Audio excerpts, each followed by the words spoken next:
all out of bounds. If you want to be a wise guy, you can do it anyway.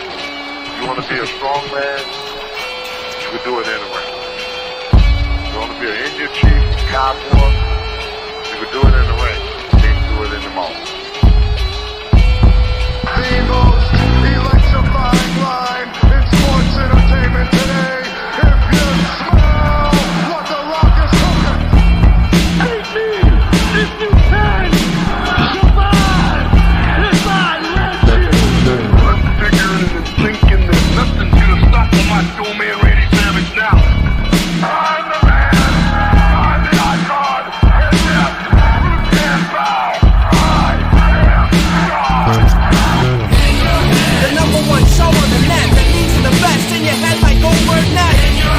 For the punks and the perverts, this is how it works with Terry Funk and Knox Baker.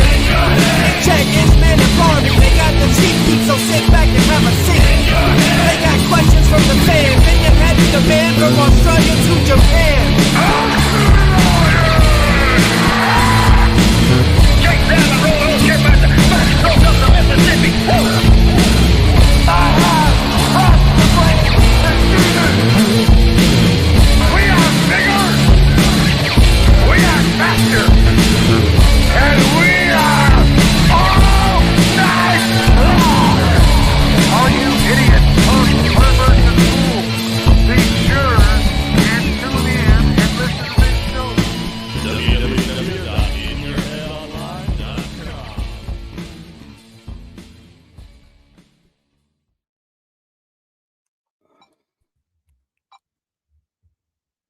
What are you doing, bitch? We are live here once again at In Your Head Wrestling Radio. I'm the internet icon, the pride of the pilgrims, the most honest man in all of podcasting. Hollywood, Jackie Jones, and the video game bitch, and the enforcer of the Headyverse. What's the rainbow punch? I don't know the rainbow punch. What the fuck are you talking about? Playing some body slam, super pro wrestling on the Intellivision. Because I fixed it earlier today. Atari sent me my new system and it was dead on arrival. But now I have fixed it because there was a plug loose on the power switch. But nonetheless, What are you talking about? the Intellivision Sprint. I got one, but there's the wrestling game, as you can see. It's called Body Slam. But anyways, I am the man who tells you what to do. The boss baby, 1-inch biceps, the power goat. Bah! And don't forget, Jack, I am the goat man.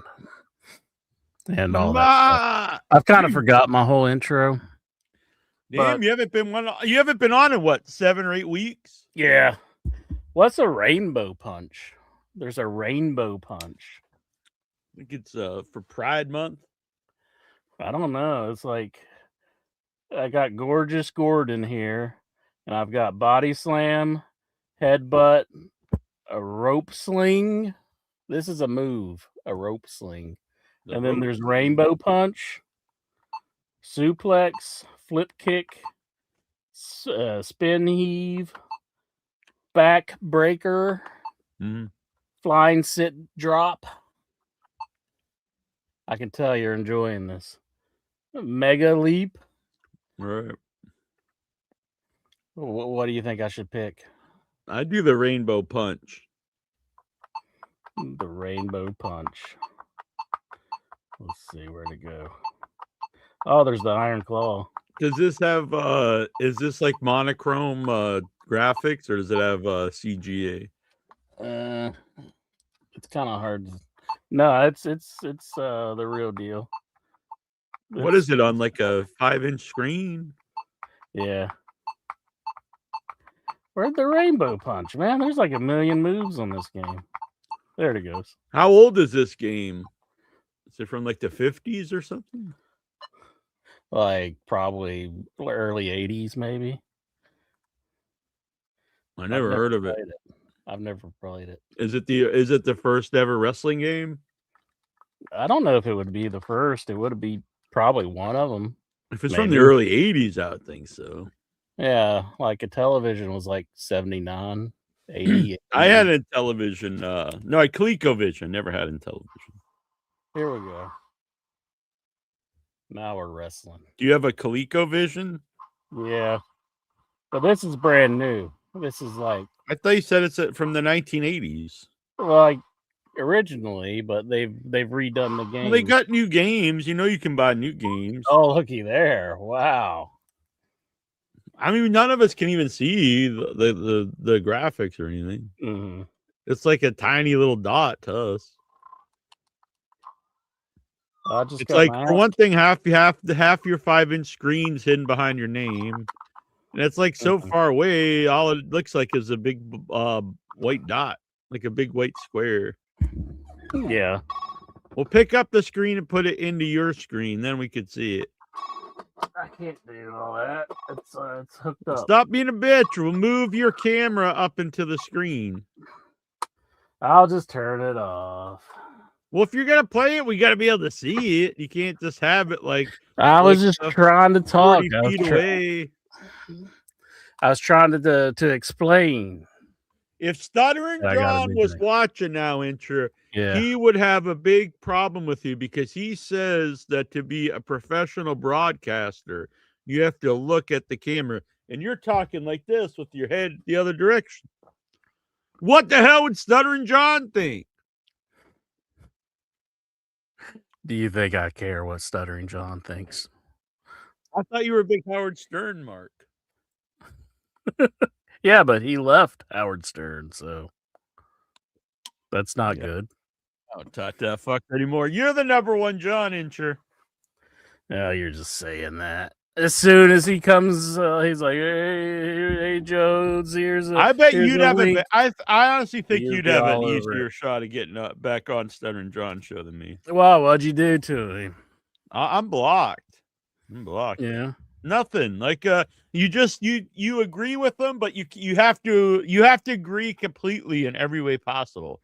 You can't agree like 90% on something. Mm-hmm. You have to have blind loyalty and agreement with a complete fucking moron. But no, he's a good man. We're not here to talk Dabbleverse. I don't want to piss off Jonathan Jackson. Mm-hmm. Mikey B says, "Will this be the week that Jack replaces OIB with a giant?" Yeah, that was a Mikey B has jumped on the AI Incher. In Your Head's being taken over by AI, if you've not noticed. The Headyverse loves the AI. I've not noticed. And Mikey B is the most recent one to join the AIYH, the artificial in your head. And Mikey B is all in, and he's been making a bunch of videos, and one of them is me hosting the show with just a giant can of beans.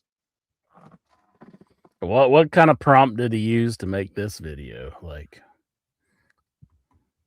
I don't know. We'll be having a lot of AI later on in the show. I'm trying to find this one though. I don't think it was added the script to for that one. The Facebook, since they changed it, I know we're like we're old men and we have a Facebook group, but it used to be really easy to navigate. Now it's like impossible, because it used to would just show you like stuff in order, but now it shows you stuff like I'll write like something for the show tonight, like questions, and then it'll be like 50 things down for some reason. To scroll for hours. So I don't even know where this is anymore. Mikey B, send me the video of the canned beans and we'll show it here for Inchman. Mackie B, yeah. Oh, Mackie B, yeah. Do us a favor and share this out, folks, and let everyone know that we are live. Think you can do that? Yeah, I used to think it would be cool to show the old interviews at the beginning, but it kind of like everyone turns out. They're like, we don't want to hear these old interviews. So maybe They I don't should want to hear the interviews? No. I actually heard something that kind of dumbfounded me when you're interviewing John Morrison there. He used the word that he was beating out his old script and like beating out the script, and you didn't make a comment about that. Oh, really? Yeah, I was like, how could he resist? The man just said beating out, and he didn't say anything. Damn, I'm kind of ashamed of myself. Were you ashamed of me, or were you like kind of pleasantly pleased in a way? I was like, how is that even possible? I figured that you would have to make a comment after using such a word like that. Damn, imagine if you were to say that on the show. My eyes would bug out. They'd get real big. They'd pop out of my head like the He-Man figure. You could not resist. You would have to make a comment about me saying a word like that. So I think this was the first one Mikey B ever made. He made a new incher, but the new incher, like you're like a Latino guy or something. I don't really understand. It's close enough, I guess. With hair and also, why is it silent? Oh man, it's not letting me play the audio. When they let the women get pregnant right in the middle of the push, drives me nuts. Whoa, go back in your head. I'm here with my buddy Incher. Hey, what's going on, man? We're talking about the shows this week. Anything stand out to you? Yeah, you know what? I'm gonna say it. I hate when they let the women get pregnant right in the middle of the push, drives me nuts. Whoa, go back in your head. I'm here with my buddy. Escalation there. I'm just angry right from the get go, and I'm breaking. Like, man. I don't think you want to mess with the Latino incher. He seems just angry from the get go. He's just like, you don't even have to prompt him with anything. Just start beating the desk down.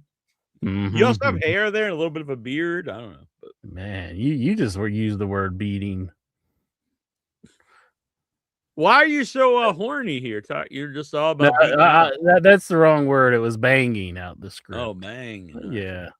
Yeah, no, I was wondering. I never really heard the term beaten off a script.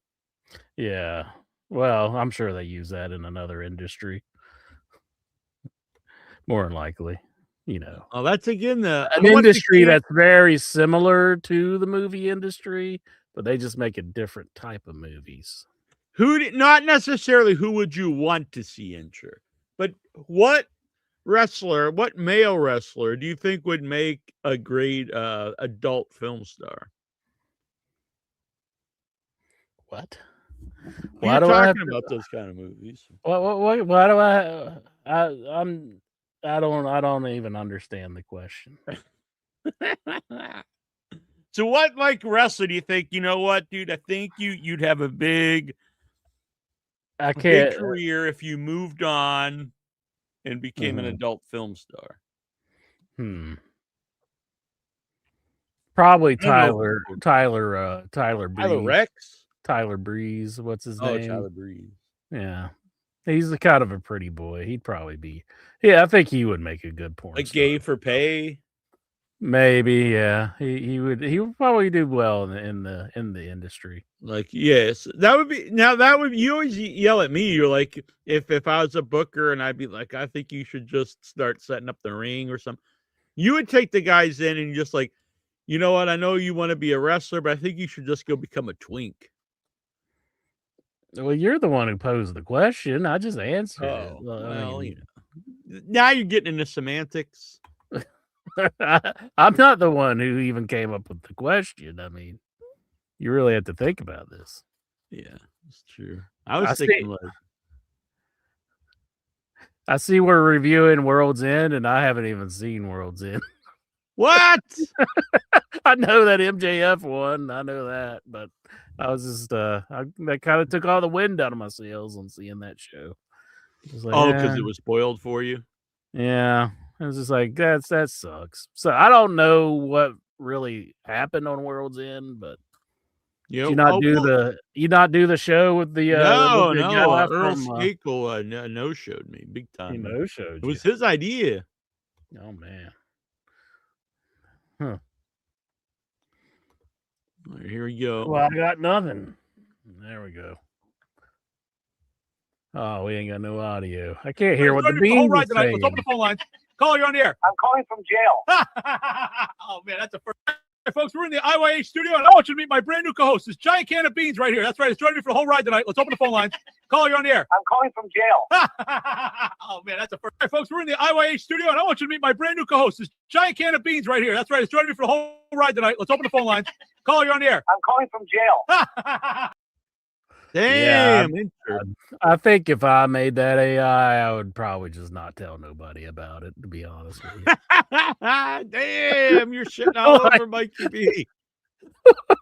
Well, that wasn't that funny. I mean, I'm a can of beans. Like, what the hell does that even mean? I'm being replaced by a can of beans? Like,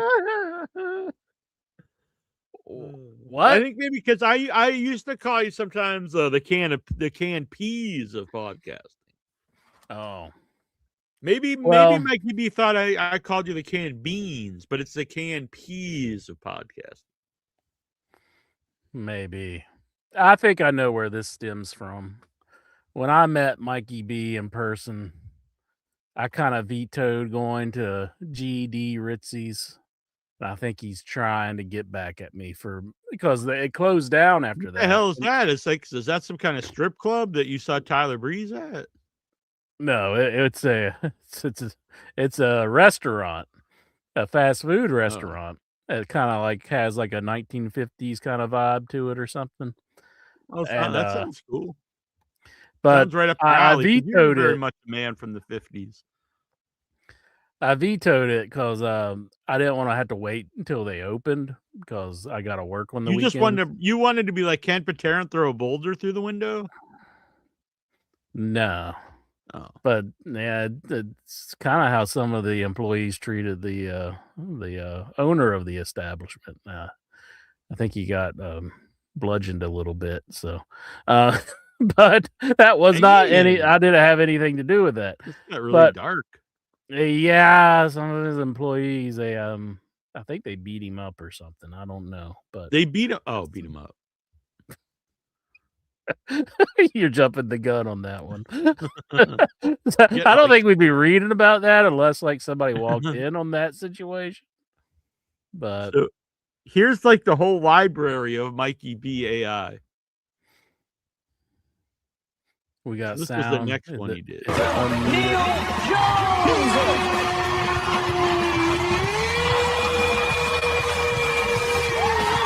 Damn. That's pretty good. What do you think of that one, Incher? Man. Yeah. All right. How's this next one? Here. Oh man, that's it. You'd think it would. Once I unmuted, it would just be unmuted all of them. But no, unmute each one. Next up, Christmas gift time. This one says it's from nobody. Let's find out. Oh, look at that. It's 100 hot breakfast burritos. All right, next up, Christmas gift time. A bunch of breakfast burritos, Incher. I don't think Mike's exactly knocking it out of the park with his AI contributions here.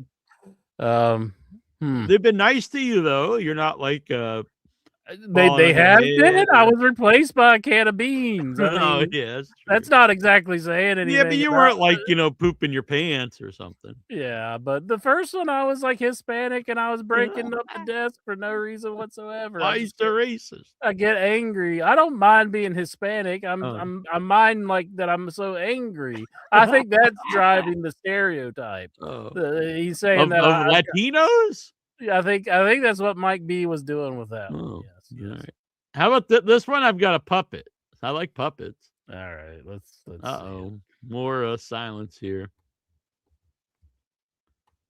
I don't know how Brian Matthew Clutter and Jonathan Jackson, they do like 15, 18-second ones. Me and Mikey B, we're limited to like 9 to 10 seconds. I don't know why. Welcome back to IYH. I'm Neil Jones, and today I'm not alone. Meet our brand new co-host, Wooden Incher. Life-sized, all oak, and never late. Howdy, listeners. Glad to be part of the furniture. Literally. Polite and punny. To celebrate, I'm breaking out. Welcome back to IYH. I'm Neil Jones, and today I'm not alone. Meet our brand... You like that one? So now I'm a puppet? Is that... yeah. Well, Maybe it's like you're popping wood. I'm a dummy. I think that's what he's trying to say. Man, you're always taking these so negative. This one looks good. Well, you say I'm a 1950s person, so that was a very 1950s insult. That's true. Well, yeah. 19. I bet you'd be a huge into ventriloquism back in the 50s. That was like state of the art. Harley Cameron's into ventriloquism. Yeah. Welcome back to IYH. I'm your host, Neil Jones, and today we've got Jake Paul in the building. Jake, thanks for coming on. Jimmity jam, hibbity ha. That's what I'm talking about. We're already off to a wild start. Welcome back to IYH. I'm your host, Neil Jones, and today we've got Jake Paul in the building. Jake, thanks for coming on. Jimmity jam, hibbity ha. That's what I'm talking about. We're already off to a wild start. So what do you think about that? Jake Paul in studio. Poor Mikey B. I don't know. I mean, he can't exactly polish a turd here. I mean, what do you want me to say about it? It's not. It's not very good, Mike. I mean, you need to make some better ones. I'm sorry. Damn. We got one more here. I think you'll like this one. This is Rax. Okay, the Rax one. I do. This one I thought was great. Hold on a sec. You saved the best for last? Yes, exactly. Exactly. All right, Incher. Or maybe a nice veal scallopini. Sir, this is Rax. Please pull forward and leave the drive-thru. Got it, thanks. So I'm going to the Rax. Yeah, I don't really like fast food. Do y'all have a broiled lobster or maybe a nice veal scallopini? Sir, this is Rax. Please pull forward and leave the drive-thru. Got it, thanks. Yeah, that one's making fun of me, not I you. Really like fast food. I'm like, do y'all have a broiled lobster or maybe a nice veal? I get it. Because you're wanting like a more high-end items than what Rax Exactly. So that was good, right? Yes, he's really lampooning you on that. It's almost like he replaced you with a can of beans. Yeah, but or a wooden dummy. or Jake Paul, the most insulting one of all. Well, I think he was just in studio. It's not that you were replaced. I'm not allowed in the Jake Paul interview. Is that what it was? Maybe. It could be it. All right, so let's go here. We'll go over World's End quickly since Incher did not see it. So in the pre-show, Incher, the Sisters of Sin, Julia Hart and Sky Blue defeated Hyan and Maya World. So I heard that they've got a contract with AEW. Yeah, so their debut was last week on Dynamite. As far as I know, they're the ones who picked up the slack whenever the two girls walked out. I see. All right, well, Tegan Knox and the other good girl. for them. But their debut, it's like you can't debut people like this. Like they come out and they're the first challengers for the women's tag titles. It's like, why would they have a title shot when you've never seen them before? Well, it was to turn the screws, Jack. To turn the screws. Yeah, but this is not a good way to build this new title. Mm-hmm. It's like this unknown team. Like, why would they have a title shot? And then also their debut on Dynamite and they lose. I know it's to the tag champs, but why not have them beat some job team and then in a couple weeks they get a title shot? Because Tony Khan wanted to turn the screws. I don't think it would turn the screws. I think somebody would be like, oh yeah, they don't book this very well, so maybe it was good I'm not here.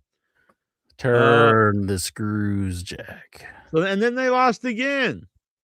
I don't know. Yeah. Eddie Kingston defeated Zach Gibson of one of your favorite tag teams, the young what are they? The young veterans, the grizzled young veterans. Oh, grizzled young veterans. Yeah. So Mikey B later on is going to be calling into the show, which is good because you'll also get a Royal Rumble number. And we're actually almost out of men's Royal Rumble numbers already. Dang. We only got 1, 2, 3, 4, 5, 6, 7 left. And we're all like a month away. This was really pretty much a nothing match. I'm not I don't really think I'm a fan of Eddie Kingston. I like Eddie, but I don't know. I think maybe his days are done. He seems like he doesn't really recovered. Promo wise, he's excellent. I mean, when you he can does find something for Do. I think as an active wrestler, his days are over. But Ortiz did come back. If you are going to use him, I could see that working. Him and Ortiz tag team. Yeah. Eddie does most of the promos. You have Ortiz in the ring most of the time. You could do Eddie for the hot tags. It would help him stay, less beat up if he doesn't have to be in there getting beat up all the time. Ribshot wants to know, where's that guy that looks like Gene Simmons? Yeah, I don't know what that means. I don't know who that is or what that reference to. I have a long tongue. I don't know if that's who you meant. Yeah, sure, that's what he meant. Mascara. I don't know how to say it. Dorado and Bandito defeated Don Callis family. This is like the D team. Rocky Romero and Mark Davis. It's like, who gives a fuck about this team? So nothing happened within this match that really set your world on fire? This was that I probably didn't even pay attention, to be honest. Jet Speed and Jurassic Express defeated Josh Alexander and The Demand, Ricochet, Bishop Khan, and Toa Leona, which I did think was kind of a bad spot. I'm not a big Ricochet fan, but he just won that title, that new title. Why he beat him so quick? Yeah, and plus it's on the pre-show and an 8-man. I don't know. It seemed like kind of a bad spot for him. Yeah. In some ways, I think you've been better off just not being on the show. Well, I do think AEW likes being unpredictable, but I don't know if that's necessarily a good thing at times, like especially when you're trying to establish a new champion. So yeah, I agree. So that was a fun match. The match was good. So and then the show opened with Okada versus Takeshita in the Continental Classic semifinals, and I must say, an excellent match. This was one Okada tried at. It was good. I actually have I do have a problem with the whole Continental Classic semifinals. Well, the finals of the tournament. And that is, so the second match was Moxley versus Kyle Fletcher. And Moxley beat Fletcher. Awesome match. But both the young guys that are the future of your company both lost to the older guys who are very much established. I personally think there's still a lot you can do with Moxie.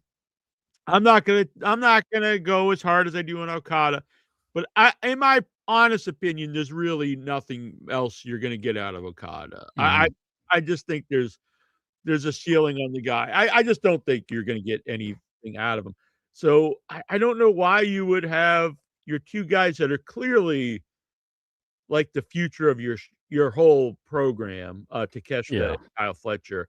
Why you'd have both of them lose? Yeah, that don't make no sense. But and why have Takeshita go undefeated and then lose in the semifinals instead of the finals? I apologize for laughing there, but I couldn't help but to laugh when I read the Ribshot's comments. Who he thinks looks like Gene Simmons, and the Raw review guy. So Toronto Stevie, he believes looks like Gene Simmons. Yeah, I don't see a lot of similarities, to be honest. Do you? No.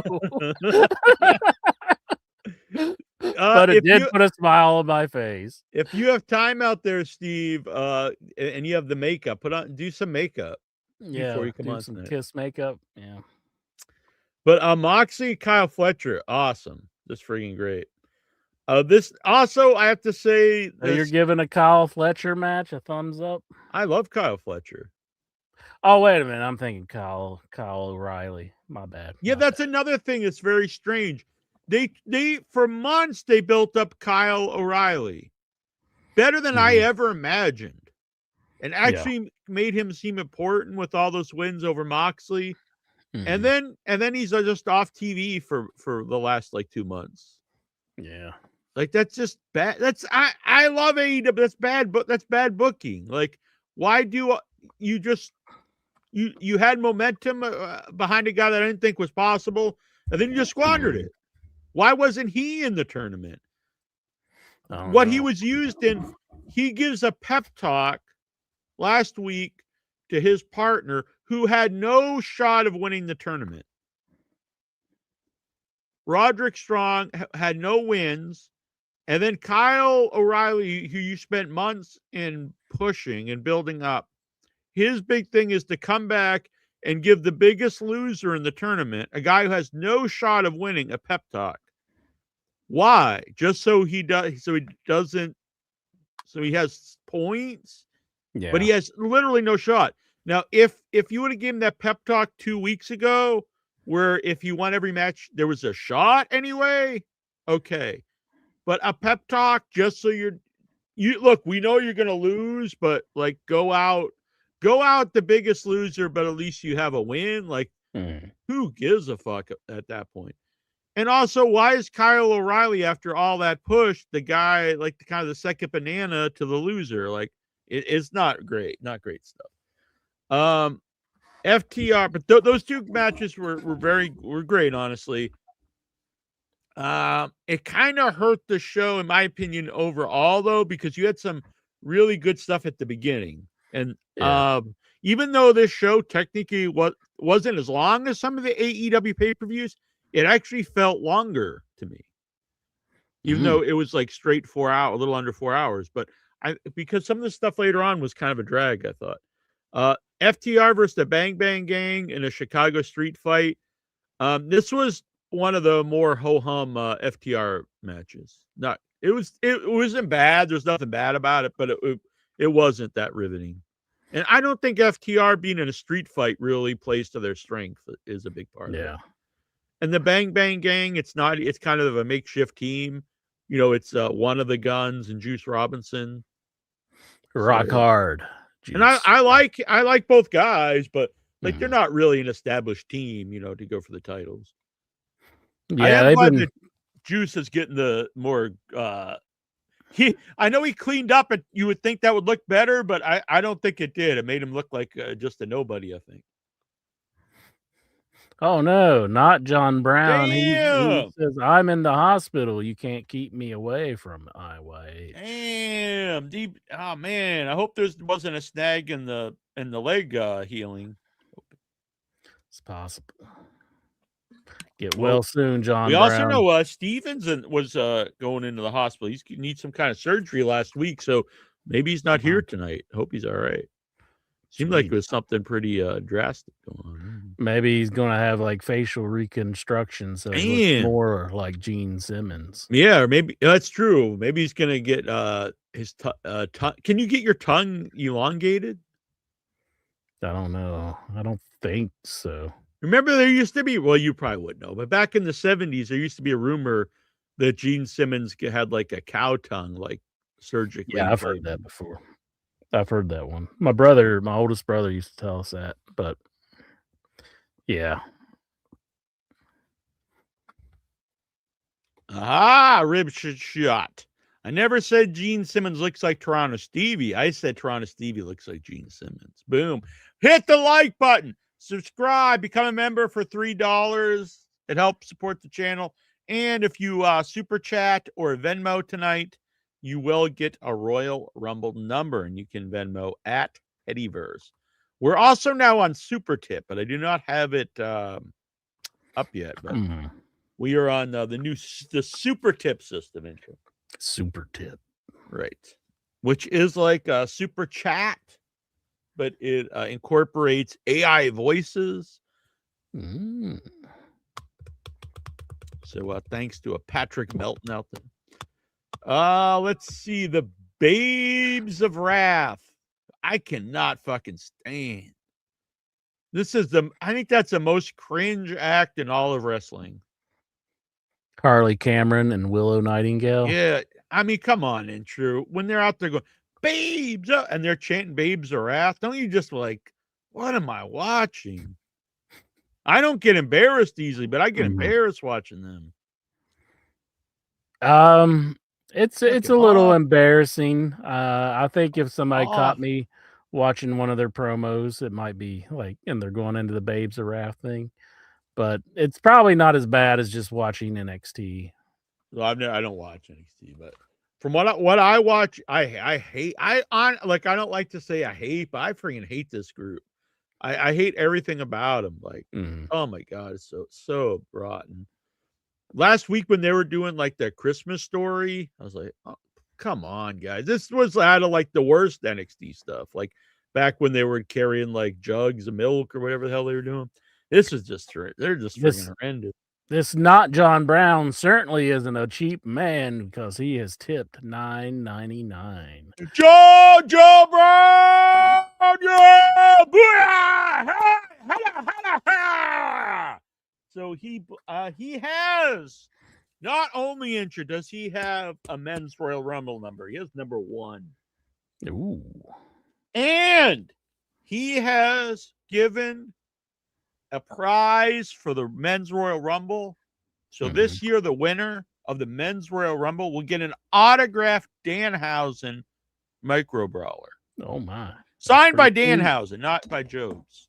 Mm-hmm. But Jobs does not have a women's Royal Rumble number, so he is going to get a women's Royal Rumble number here momentarily.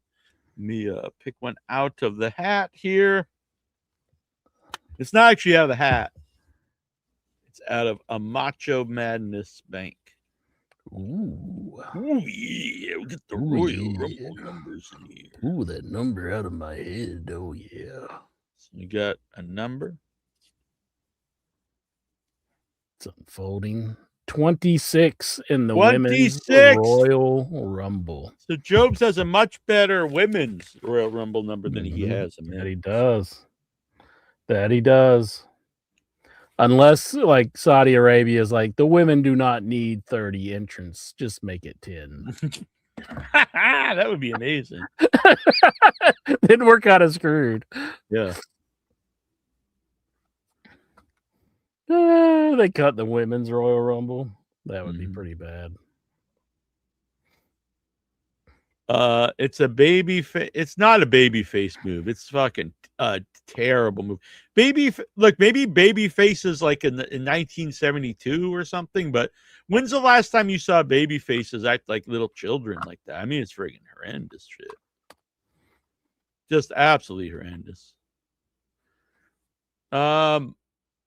Let's see. Darby Allin defeated Gabe Kidd. They did actually do a good job on Dynamite, I think, this week of actually doing something with Gabe Kidd, so he wasn't just some guy. Like they gave him some. That was the entire build, though. Like it Yeah. was like I didn't even know that match was coming until Gabe Kidd challenged him. So, but he threw him down the stairs and everything. Yeah, and he was kind of a creepy, weird dude.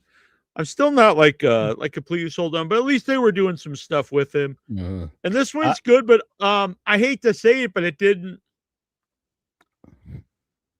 Just because like Darby's always take a lot of punishment, but there wasn't anything like super insane, and I don't really want him to do that all the time. But at the same time, I don't know. The match didn't really stand out, and like he kind of won with like a roll up thing, which is kind of weird. Like when they're doing all these insane like spots. Well, and I thought Darby was going to be hurt for a while, but now he's already in a match because they took him out of the Continental Classic. So what's the deal? Is it not as bad as they thought, or did he complain so much that they're just like, well, we better reinstate him or let him have a match? So. Yeah, I don't know. Yeah, I don't know if he was really even hurt. They just didn't want him in the tournament. Seems awful soon to they were saying like he was hurt kind of bad, so I don't know. Yeah, so I'm not sure what's going on with that. Timeless Tony Storm, Roderick Strong, and the conglomeration, Mark Briscoe and Orange Cassidy defeated the Death Riders in the Mixed Nuts Mayhem. Going in, I'm very anti mixed tag match.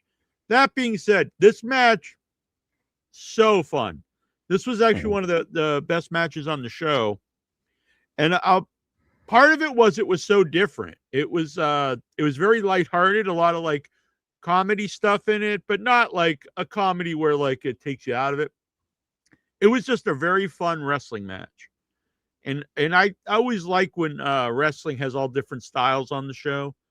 And AEW's been very like blood heavy and stuff lately. So this really stood out, and it was fun. It was a good time. I did see some people complaining because they're like, why didn't they give her a reason why Marina Shafir and her husband Roderick Strong were like doing moves to each other? I'm like, it's never established on the show that they're husband and wife. Like, you might, I didn't even actually even know that, but you might know that in reality. But if they don't say it on the show, like, it's not part of the show, you know.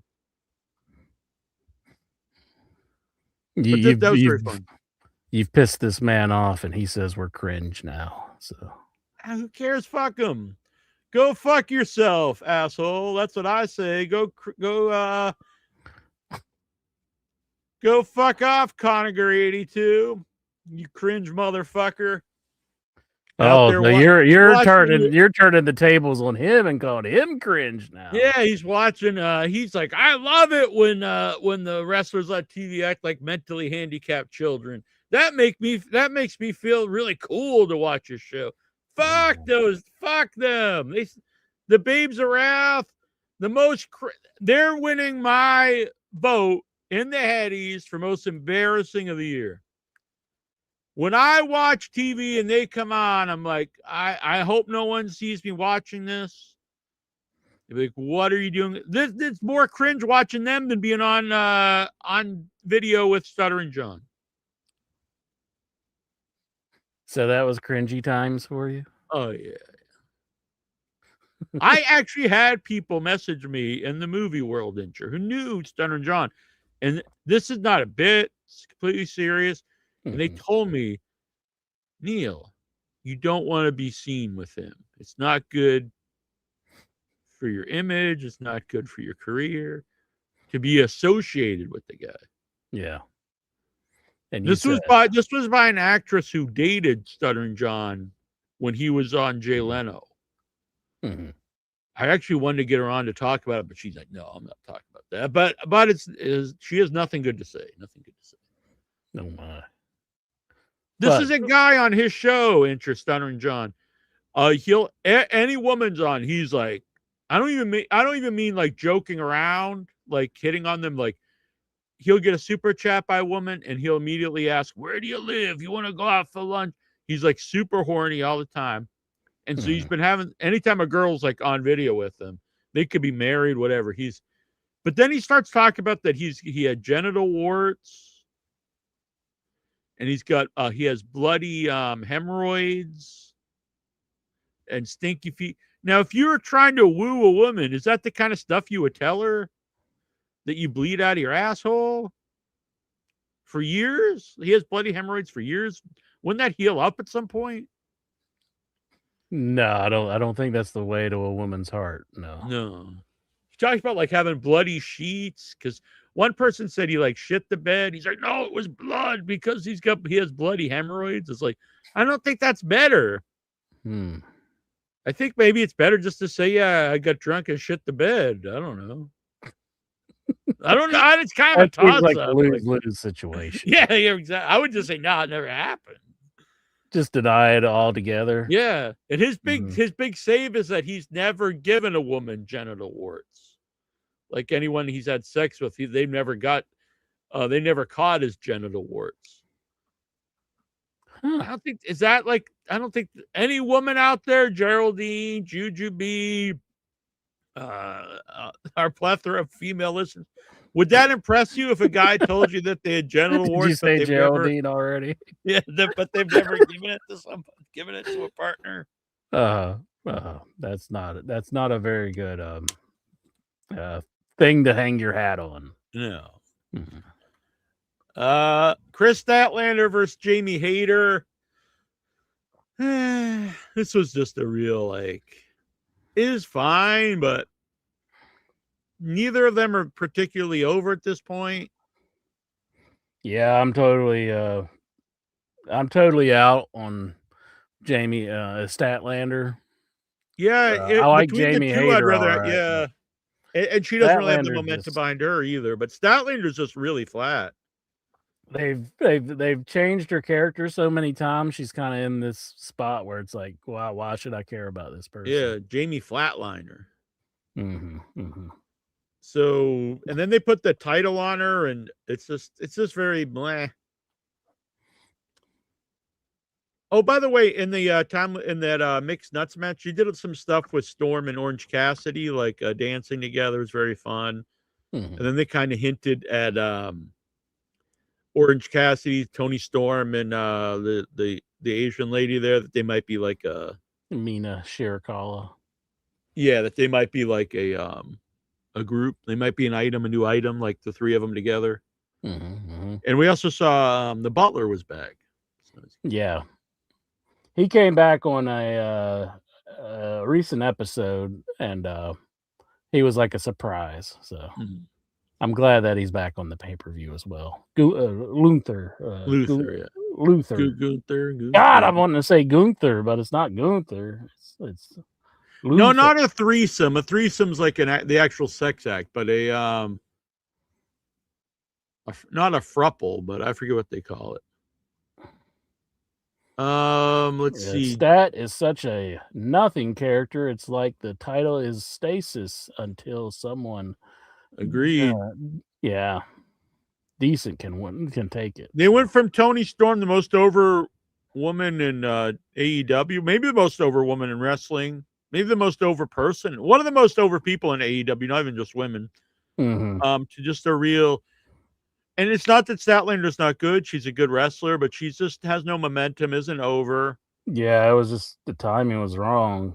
And I thought it was just because maybe Storm had to do something, but apparently not because she's still around. So I don't get it. Moxley defeated Okada for the Continental Classic. This one wasn't as good as either of the other two, but it was still good. I'm a huge Moxley fan, but it's just like, I mean, he doesn't really need this, I don't think. But I'd rather Moxley than Okada, to be honest. But I just do think it was such a waste of Kyle and Takeshita. And so now he's the I guess he's the A. Is he the it's very confusing because I don't know if he win until. Like he keeps it the belt and he can defend it until the next Continental Classic, and then it's just on the line. I think that's how it goes. Yeah, it's very confusing. The Continental belt. Yeah, but it's also the Okada had to relinquish the AEW Unified Championship. I think that's the belt I'm talking about because Okada had it before. He won. Yeah, but he defends it, doesn't he? Like, I think he defended it, but like it's just kind of like.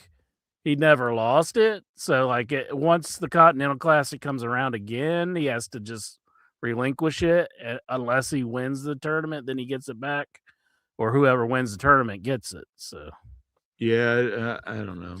Yeah, let's be honest. There's just way too many belts in all of wrestling, and I'm not even picking on people pick out on AEW for that, but all of wrestling is guilty of that. There's just too many belts. I mean, I honestly can't keep track of how many belts there are and really what differentiates like this new one that Ricochet won. Like he just won the belt and they didn't even defend it on this pay-per-view. And what does it even mean anyway? He's like the national champ. I don't know. It's just too many. Then Moxley cut a promo after, and it's very weird. I'm kind of split on it. Like the delivery is good, but it was like the exact opposite of everything he's been about. Now he loves AEW, he loves wrestling, he loves the fans. It's very strange. And then I thought Brian Danielson was on commentary talking about like, you're really putting that like, oh, he's finally accomplished what he wanted. And I'm like, this is the guy that tried to murder you and ended your career, and you're like saying, oh, great job, Moxley. They do have like a continuity issues where it's like that makes no sense for Daniel Bryan to be putting him over on commentary. Yeah, if a guy tried to suffocate you, you can never be like, way to go. Yeah. It's like you're not going to rip the bag open and be like, you're really trying your best here to kill me, but because like they did used to think of that stuff like back in the day when Ole Anderson like hated Dusty and Dusty hated Ole Anderson. So even when Ole did turn like babyface, he still didn't like Dusty and stuff. So I kind of like that. Like, even I'm not against Moxie turning babyface because I do think he's a good babyface. And the crowd is starting to cheer for him anyway. And I don't think it's good to always fight the crowd. And I think you kind of run your course with that heel run. But to have Bryan Danielson of all people like put it over, I just think it's messed up. And he can say like he's a great wrestler or something, but he can't just be like, "Oh, way to go." And he's accomplished. It was Nigel in the commentary. He would have been a good guy to kind of put in that sense. Like, kind of like dig a little bit at Brian, Ripshot here. He wants to know, did you guys ever interview Regal or Dave Taylor? No. I think I actually have Dave Taylor's contact information. Is he still alive? I think I haven't. I don't think Dave Taylor's gone. So that'd be interesting. Yeah. Anybody close to that we interviewed? Nigel we've had on. Nigel. He's British. Squire Dave Taylor doesn't get a lot of credit though. Like everyone loves Regal and Fit Finlay now, and rightfully so. But Dave never really caught on as much. Yeah. Boy, I watched some of that, and I remember it being fantastic. But boy, is it good. The Regal Finlay matches from WCW. Like real physical. And by the way, that's something I wanted to bring up. Let me just finish this last match and remind me about Regal. So then it was main event. MJF beat Joe, Swerve, and Hangman to win the title, which I was really happy about. But at the same time, like it was fine, but I don't think it really the match itself didn't surpass a lot of the earlier stuff. And so like I don't know, it wasn't like usually their main events are really blow away, and this wasn't. Not that it was bad anyway, it was good. But MJF winning, I think, was a smart move. Like the crowd, I do think it's almost a mistake to have him as a heel because the crowd really does love him. But he's the biggest star in the company, though. I mean, he's kind of like a homegrown guy for AEW, so which I think is smart. He's getting all these movie roles and everything, and got him a new head of hair. Yeah, really thick. Kind of jealous. Like, man, I wish that must cost a lot of money. I guess something's going on there for sure. But hey, I can't blame him. I blame him. I think he maybe went to the same person Jericho did because Jericho got that real thick hair. Yeah. No, I don't blame him either, especially when he's doing movies and stuff. I don't know. Is he actively trying to get it to look like Punk though? Because he has it like the same style as Punk now, where it's all like slick back. Yeah, it's definitely different. I don't know if he's trying to get it to look like Punk, but it's definitely different. So I noticed it when he first came back.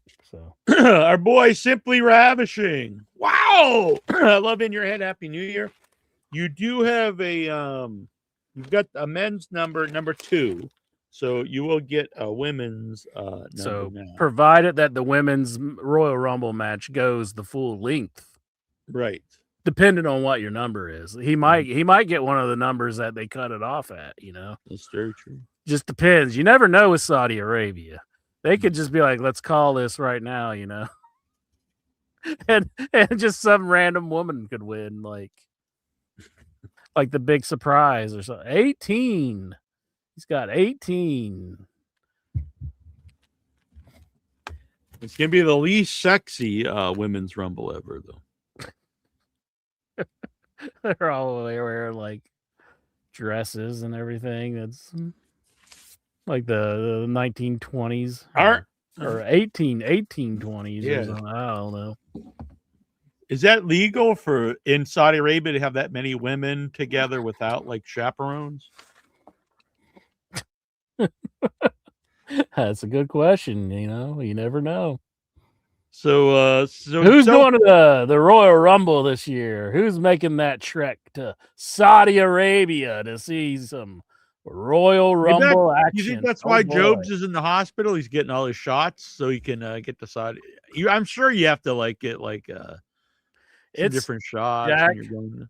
Jack, I'm sure Jobs is going to do what he needs to do to get ready for Riyadh season, where you can go to Saudi Arabia and see some professional wrestling. Oh boy. Hell yeah. You're bound to blend in nicely with the locals. They're going to love you. They're going to be so courteous to you. Yeah, I wonder what the good food is. I wonder what kind of food they sell in the arena. Yeah, that's a good question. Like, what do they got? So far, intro. This is the men's there any Royal hot Rumble. dogs? They're not going to have hot dogs. No, it's probably like camel tongues or something. Camel tongue? Yeah. Have you ever had camel tongue? I'm not. Maybe like roasted beetles. Roasted beetles? Yeah. Like Paul McCartney? Oh no, that's a terrible joke. Yeah. But hey. Yeah, they all can't be winners, you know. We're not making you pay for the shipping. Calm down. So let's see here. So far, Incher. Number 1 is Jobs. Number 2, Simply Ravishing. Simply Ravishing. Number 3 is no one has 3 yet. Number 4, Days. It's a new guy. Number 6, John Retty. 7, Michael Petrelli. He's a good man. I wish he had a better number. I wish I could help you out. But you never know. You never know. Number 9, Nikhil. Number 10, Vic Schiavone. Do you think Nikhil's going to make the trek to Saudi Arabia? Oh to yeah, I think him and Dobbs are going to go down there back to their home. Okay. 10, Vic Schiavone. Hell yeah. 11, El Santos World. El Santos World. Number 12, Tommy. Tommy, can you hear me? 14, Goosey. 15, Tazo the Greek. Hell yeah. How'd he get in? Did he call in or did he pay? He sent some money in. I remember that. Number 16 is a friend of mine, my moderator on the Without Your Head group, Without Your Head YouTube, Vagina Wrinkle. It's a good lady. 17, The Lurker. 18, which we picked last week while you weren't here, so I didn't have to hear you bitching. My mom. What did she call in? Did she call in? You have to check the archives and find out. Oh, you asshole. Number 20, Dave. Give you money? Did she give you money? Dave, give me my allowance. Oh, okay. 22, Bubba. Bubba. Yeah, he paid some money. Gave actually a nice donation. 23, good man, Bubba. Werewolf of Sicily. The Awesome. Werewolf of Sicily. 24, Steven in Toronto. Hell yeah, Toronto Stevie. 25, Lexar. 26, Brian Matthew Cluttar. Do you think the Prince would take Lexar under his wing and like? Oh yeah, he's probably the most beloved member of the Headyverse. He'd be like, "I love you, Lexar." 27, Chobo. The Wendy's diet. 29, Geraldine. And number 30, Jonathan Jackson. Heck yeah. Congratulations, everybody. So all we got left is number 3 in the men's. No, 3, 5, 7, 13, 19, 21, and 28. So not very many. Ooh, 28 still open. Yeah, that's a good one. That is a good one. So how do you get 1 incher? You can Got video in right now, Mm-hmm. or you can donate to the show Mm-hmm. via Super Chat, Venmo, or PayPal. Or you can just be Jack's mom. Why not? Are you opposed to having 2 mothers? What the hell? Are you trying to be my second mom? No, I'm just saying, like, if somebody else wanted to be your mother, are you going to have like 2 What do you mothers? think? Or I'm you some gonna kind have of like pervert? 3 mothers? You think that's like my fetish is like, yeah, I want to.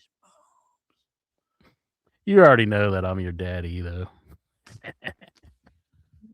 You're my boy. You're my bouncing baby boy. You remember back in the day at Fan Fest, you used to sit right here in my knee and I'd bounce you up and down. And you go, wee. I don't recall this at all. You're having delusions of some sort. It was a good. That's what I remember. You make up all this stuff about being being mean and stuff, but I remember we would sit in the hotel room in the lobby, intro on my knee. I'd be bouncing them up and down, and this is totally false. What he Nick said. Bockwinkel would come by and say, "Hey, little fella," and he'd pinch Incher in the cheek and go,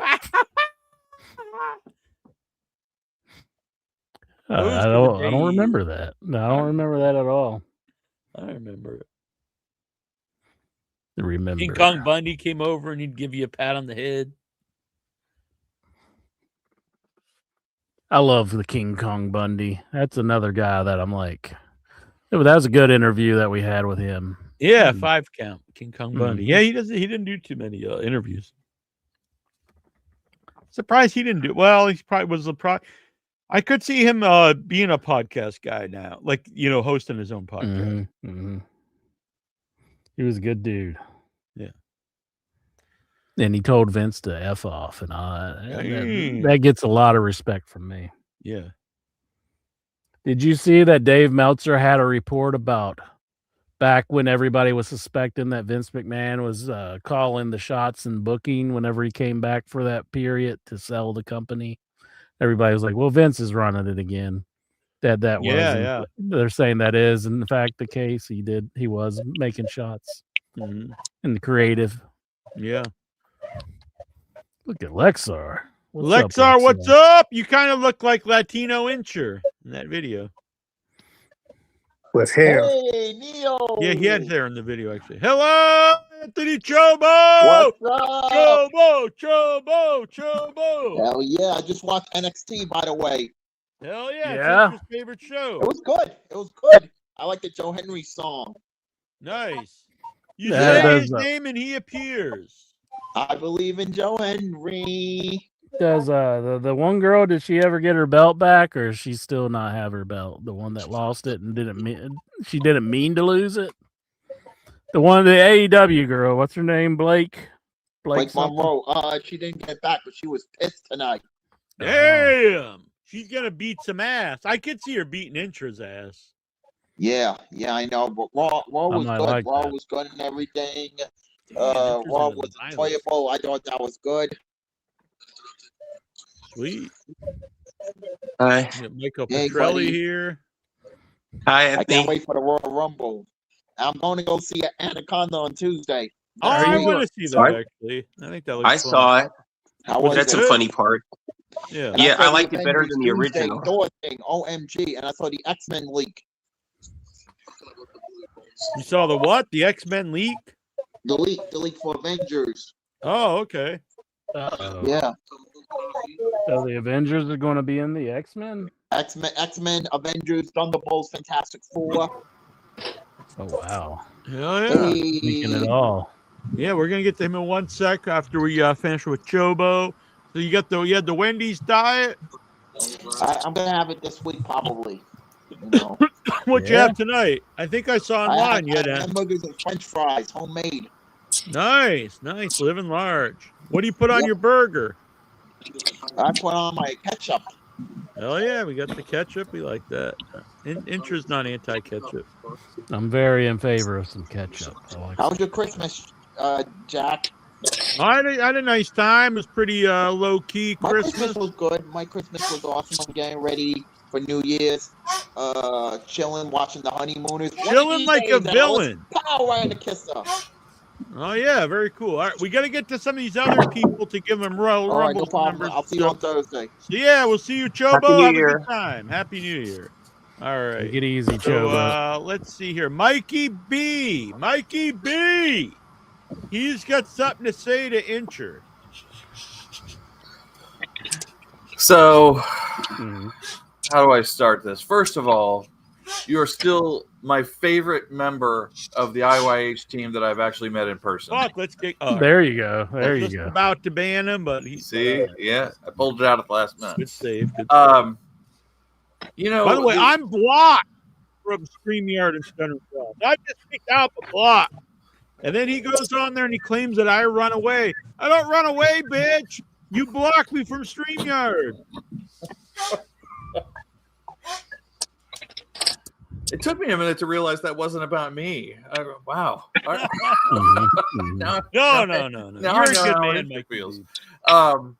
You have been derailed by Jackie Joe. Yeah. Well, I mean, there's so much to unpack here just from the last hour alone. Like, first of all, there's no way to produce like a 1-inch biceps in Sora AI. Like, and somehow that's kind of done by design. That's got. I understand if I upload my picture that. Stop being a bitch. I understand that's why. I understand that's why you're not going to do that. And that's why I'm not going to upload my picture. Then you can't complain. I don't need about that. Whatever you look like. You can't complain then whatever you look like in these. You're not winning me over with that argument. Well, it's one of two things. Either you got to upload a photo so it looks like you, I have a normal or life you don't. But then you gotta take sort of whatever they make you look like. You look like Butterbean. Correspondence, because I do have a job. I do have to associate with fellow, you think your job's looking at in your head AI co-workers and everything. And, if they watch your show at all, I need these videos that look exactly like me going, I just pooped myself and I'm playing pinball. Do I need that? No, even though I'm saying it right here on the show. So that's why my brain went to who could possibly replace 1-inch biceps on In Your Head, and the only two answers I come up with so far are a ventriloquist dummy and a giant can of beans. Here, this is the prototype for the intro. If that's what's going to follow me, that's very insulting, Mikey B. That's very insulting. Look, no matter what you would do, if it was an exact like this intro, it'd be pissed because he's like, "Oh, my family will see this, my coworkers will see this, the bank will see this, Jujubee will see this." But if it doesn't look like him, he's pissed. This doesn't look like me. They don't have it.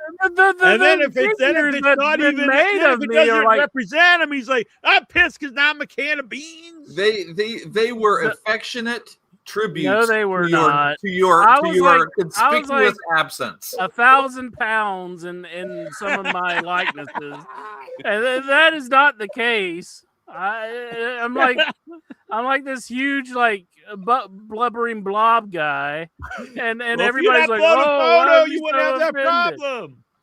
You're not tricking me with this, Jack. I must maintain some sort of professional life and go on and do not be a total laughing stock.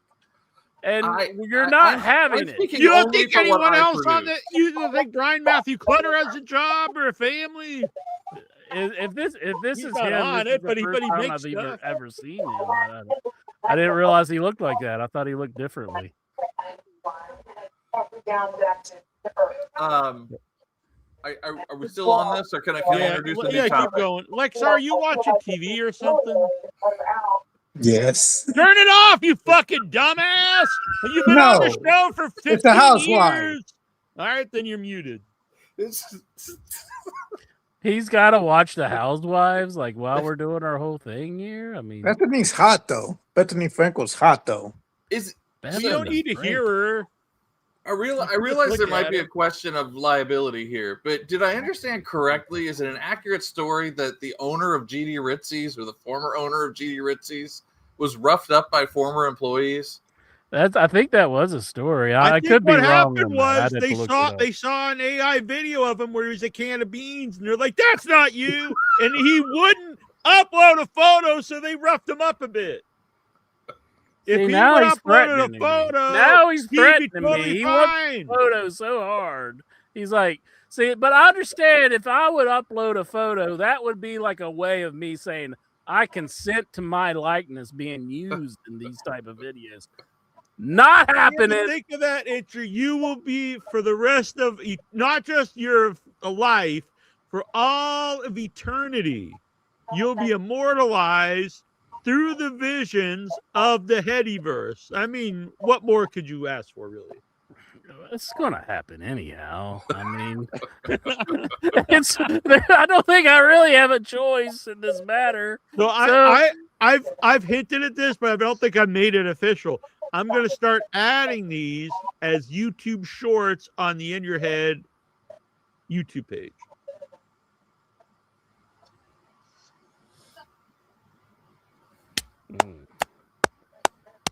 I think Incher's intrigued. He Not saying suffered anything. a severe head trauma and throat What? damage. The GD Ritzy's guy. Yeah. Are you serious? Wow.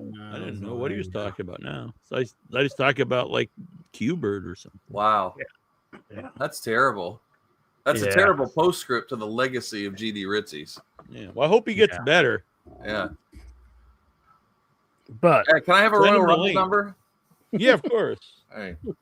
No matter what Intra thinks of Mikey B on the fan. Well, what did you type in to make me be like replaced or just like an angry Latino man? I just tried to describe you. But there are certain things. It's hard. It's hard to understand what Sora is going to flag as like inappropriate content. Yeah, I so many things. I tried to have Intra have mayonnaise dripping out of his mouth. No. Then I tried to have. Why would I want my nope, picture uploaded? Milk? Nope. Like what the hell? Like anything about build, nope. or if I say like you know you don't have any hair on your head, or you don't have any facial hair, like automatically like blows up and says you can't do that. So somehow you try to walk tiptoe around of what I look like, and it ended up being a Latino man. I know what I put in to describe Intra, and I think mine looks exactly like you. All right, we got a number here. Whoa. Is it the good one? I think we already gave this number. Oh, you don't have to. Did Stuttering Don upload his likeness to Sora AI yet? I don't know. That would be bad if he did. I think that was a number. I think I'm because I'm doing the men's and the women's, so I think that one get put back in by accident. All right, it was number 2, but someone already has 20. And just for the record, I do not consent for my likeness to be used in Sora. Do not consent. 21. Hell yeah. You can drink at that age. 21. 21 for Mikey B. Well, I certainly want to make time for other people, but I haven't done this for a long time. I just got this in the mail today. Ooh. You know, it's definitely one for the ages. Jack, in this issue is something that I messaged you about. It's a review of Killer Kelly's horror short, Arachnid. So nice. I'll have to check this out. Do you know if I don't know if you know if it's available anywhere. By the way, just today I found out I will be the curator for the horror selections at Athens Film Festival in Athens, Georgia, because they're expanding the horror selections of the festival. It's an independent film festival, and they asked me, Nasty Neil, Jackie Jones, to be the curator. So I will be for Athens. So people out there, if you do have a horror short or a horror feature, I'm the man that will judge them. And now I'm not going to pick any favorites. It's got to be. If you're a friend of mine, I'm not saying you can't get in, but you won't get in because of it. So maybe Arachnid could get in. That short can be viewed. You have to. It's not free online, but if you go to the filmmaker Luke Perrin, Paron, if you go to his YouTube channel, you can watch it. I think it's about. It's not too expensive. Oh, sweet. All right. So if you're interested in that kind of thing and you want to support, independent filmmakers, that might be a good way to do it. But my review's in there too, if you're curious as to what I thought about it. All right. Oh, excellent. Very good. Thanks for the plug, and thanks for being a good sport, Incher. Because it's all out of love. I like baked beans. Who doesn't? I like you. I like baked beans. So you want to cut my head open and eat baked beans out of it? Is that what you're saying? That might be tomorrow's video. Oh. Yeah, I think we could recreate that scene from Hannibal when the guy's eating his own brains. But we would cut your head open and it's just like baked beans in there, and you start eating beans out of your head. Probably no content violations would be had. I'm going to do that in AI next. I think when I was trying to describe, to describe Incher one night, I got 3 content violations in a 24-hour ban. Yeah, but you were putting in man with giant penis and stuff. Very well endowed, man. Well, I'm gonna scoot because I know other people want to talk, but I just wanted to say, guys, since it's the last show of the year, just thanks for what you guys do year in and year out, and thank you, sir. It's always a bright spot in my week. Thank you, sir. Appreciate it. 2025. We'll go into 2026 soon, and who knows how many more years afterwards. We'll just keep sailing away. Mm-hmm. Or AI might be the death of us all. Probably. It's probably about to happen. Mikey B, you're a good man. You guys take care. Yeah, and you got a few weeks to get back to get the women's number. So we're doing a little different this time. So the first time you call in or donate, you get the men's number, and then the next time you'll get a women's. So you'll have 2 different numbers. Mm-hmm. All right, I'll do it. Take care, guys. Take care, Mikey B. Mike, good hearing from you. So we're doing live AI here. I'm trying to do one of Incher eating his own baked beans brains. I had baked beans today. Troy and I went to a new barbecue place. Mm-hmm. It just opened in September, but our first time there. Super nice guy. And I got baked beans as one of my sides, Incher, barbecued baked beans, because I am a fan. So you being represented as a can of baked beans is not a negative. Now we've got to eat me. Is that what you're saying? God, you always look at the negative side of everything. Look at the positive side. So that's generating. We've got live AI generating. This is exciting. We've got the best young boy ever here, Incher. One of our biggest supporters, one of the producers of In Your Head, Brian Matthew Clutter, along with the Lurker and El Santos World. Last Bite Barbecue. There we go, Troy. So my theory was if I did a really bad AI Incher, he would have to upload his own picture, but it's not working. Yes, I'm seeing. But I kind of enjoy the one I have, though. I like it. I think it's I think it's fun. Like I said, it reminds me of like Curly Joe. Yeah, yeah. The bad. I did one that I did think looked like him. I forget which AI video it was, but it's not as fun when it just looks like you. Think everybody looks like me? You're just like, hey, there's Incher, and you're like, no, that's not Incher. Not everybody. Bring it back down to earth.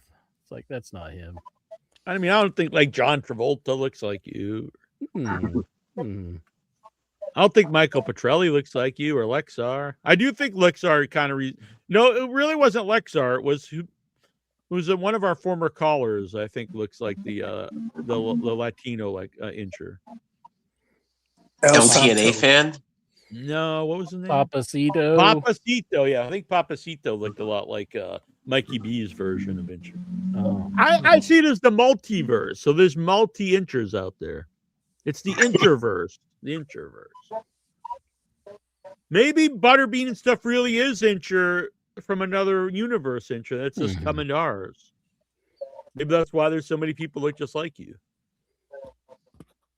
See, you're saying I look like Butterbean now. So That's not you're a saying bad I'm thing. a can of beans, and I now don't I'm a want to take away Butterbean. from look. This is the first time ever Brian Matthew Clutter is called into the show. The best young boy Very ever. first I call time. in about every 5 years or so.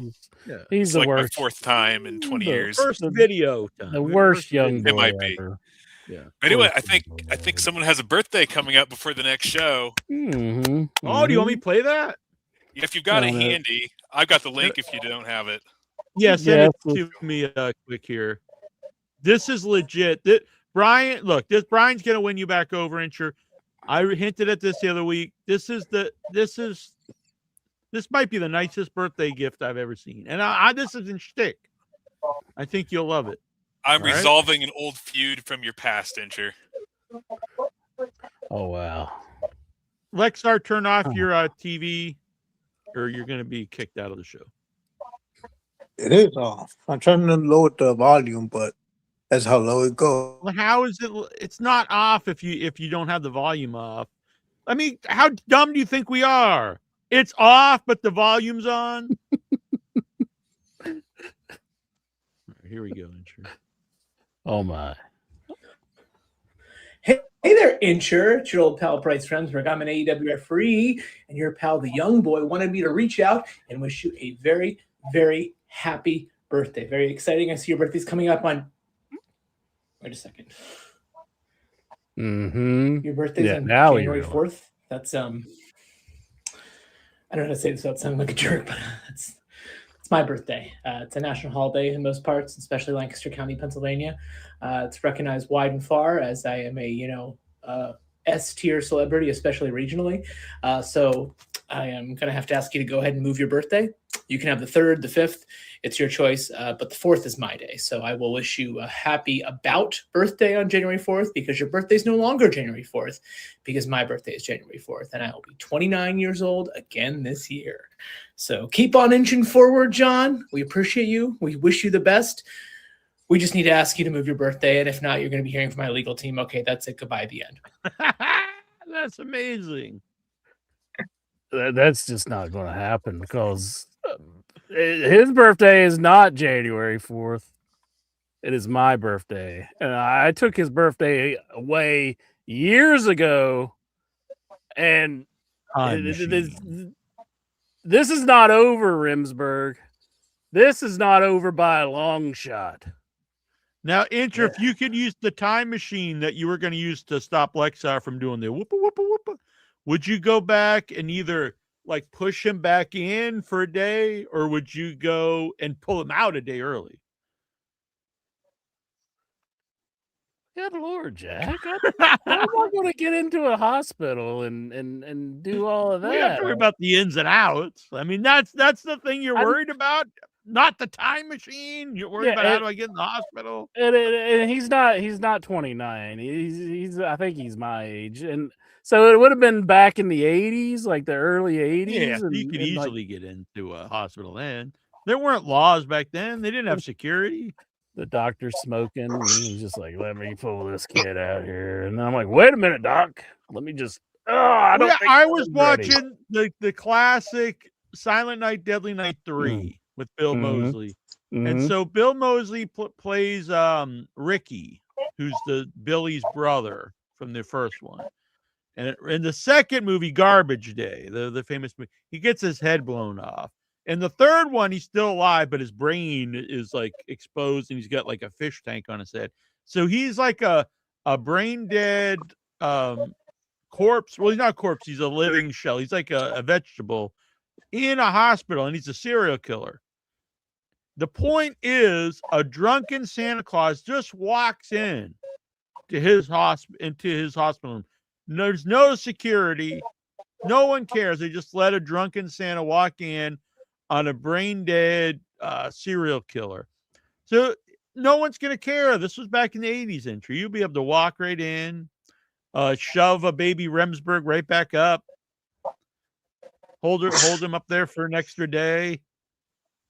Maybe especially if he was born at night, you maybe just have to hold him there for an hour or something.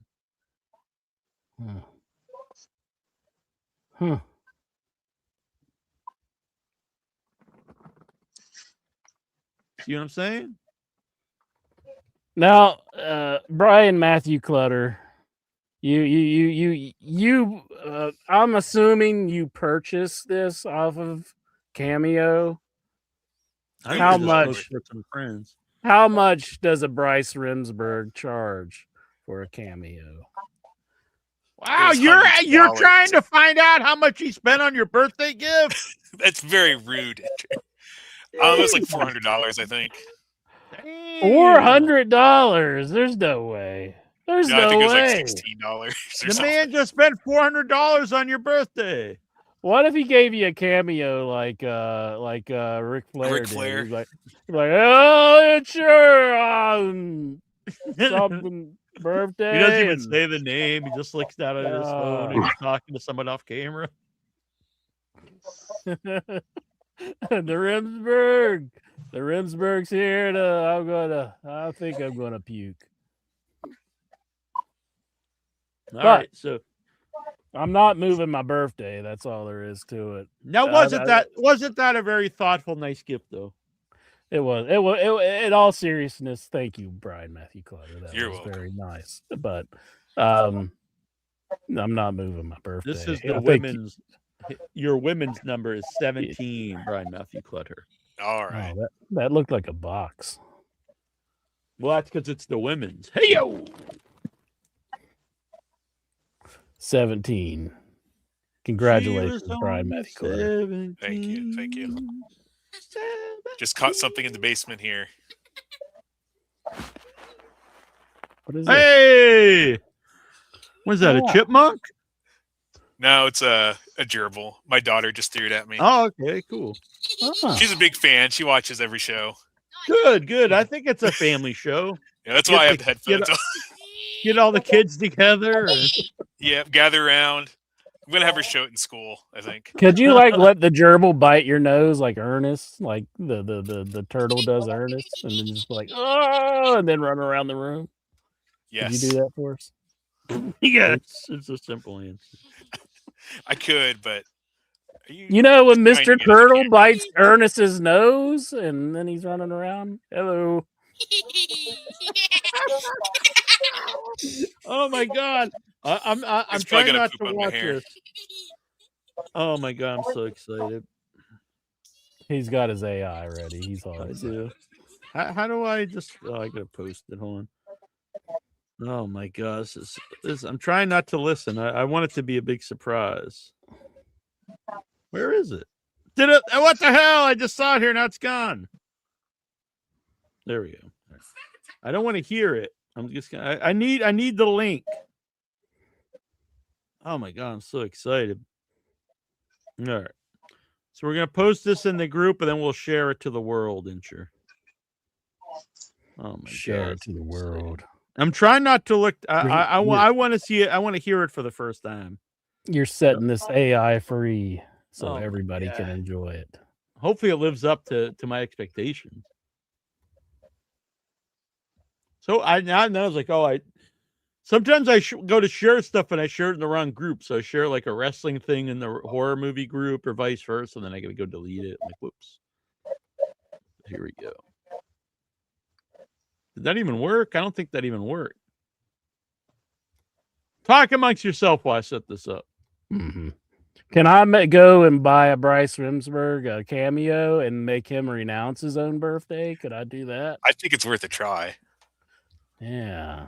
Maybe I could do that. Do you think that's a good idea, Lexar? You got $60 you can give me?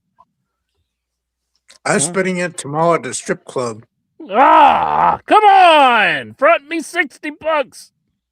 This is why Brian Matthew Clutter has to have the headphones on. Yeah. Otherwise, it would be a family-friendly show. See, Jack's trying to make up for that time in the game room when he was screaming, a naughty word, and he's trying to make up for that time. Don't take this for like he's being sincere here. All right, here we go, Incher. Attack, watch this. Cap off, twist, pop, boom, baked bean brain case. Fresh and steamy, I'm starving. Smoky, tangy me. Need another. Oh yeah, seltzer genius lit on good as new. Snack attack. What's this? Cap off, twist, pop, boom. Baked bean brain case. Fresh and steamy. I'm starving. Smoky, tangy me. Need another. I Oh like yeah, seltzer smoky, genius lit on tangy good as new. me. Snack attack. What's this? Cap off, twist, pop, boom. Baked bean brain case. Fresh and steamy. I'm starving. Smoky, tangy me. Need another. Oh yeah, seltzer genius lit on good as new. Snack Oh my attack. What's God, this? this Cap guy- off, this- twist, pop. Boom. Oh my God, that's so good.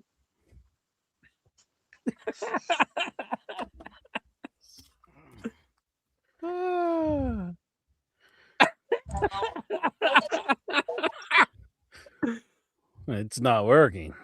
Now, if Mike KB didn't make you a can of beans, we would have never had that AI.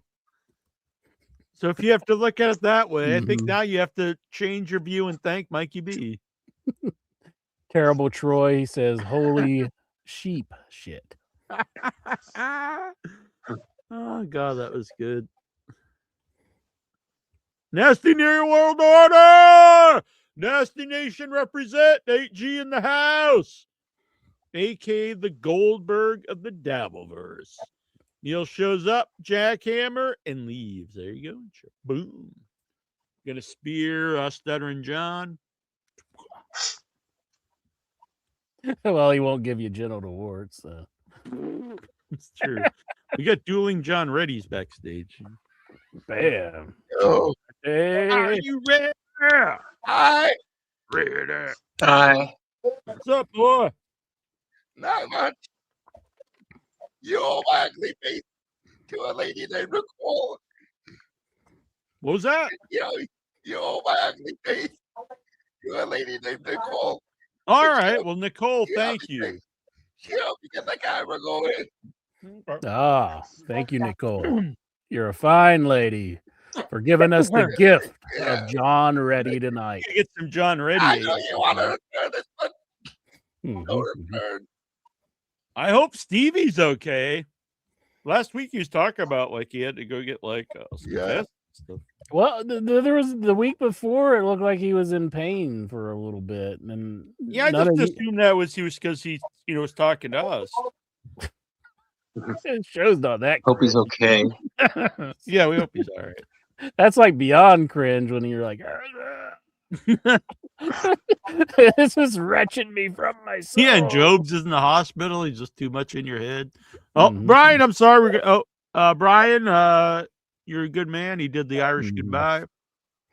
Appreciate the There he is. Hey, Stevie. There he is. Speak We of were the worried. devil, we're just wondering where he was. It's Gene Earlier, Simmons himself. Yeah, earlier the chat was saying you look like Gene Simmons. I didn't. Hello, everybody. Toronto Stevie. Oh yeah, gonna kick her brains right out. Are you a Kiss fan? Do you feel like you've mastered Gene Simmons' like look? Well, yeah, my brother was a Kiss fan, and I got know all you of had a his brother. Kiss records. Yeah. Send him the link. You got all the kids records out. Mommy's all right. Daddy's all right. Yeah. They just seem a little Steven's weird. brother looks like the Star Child, I think.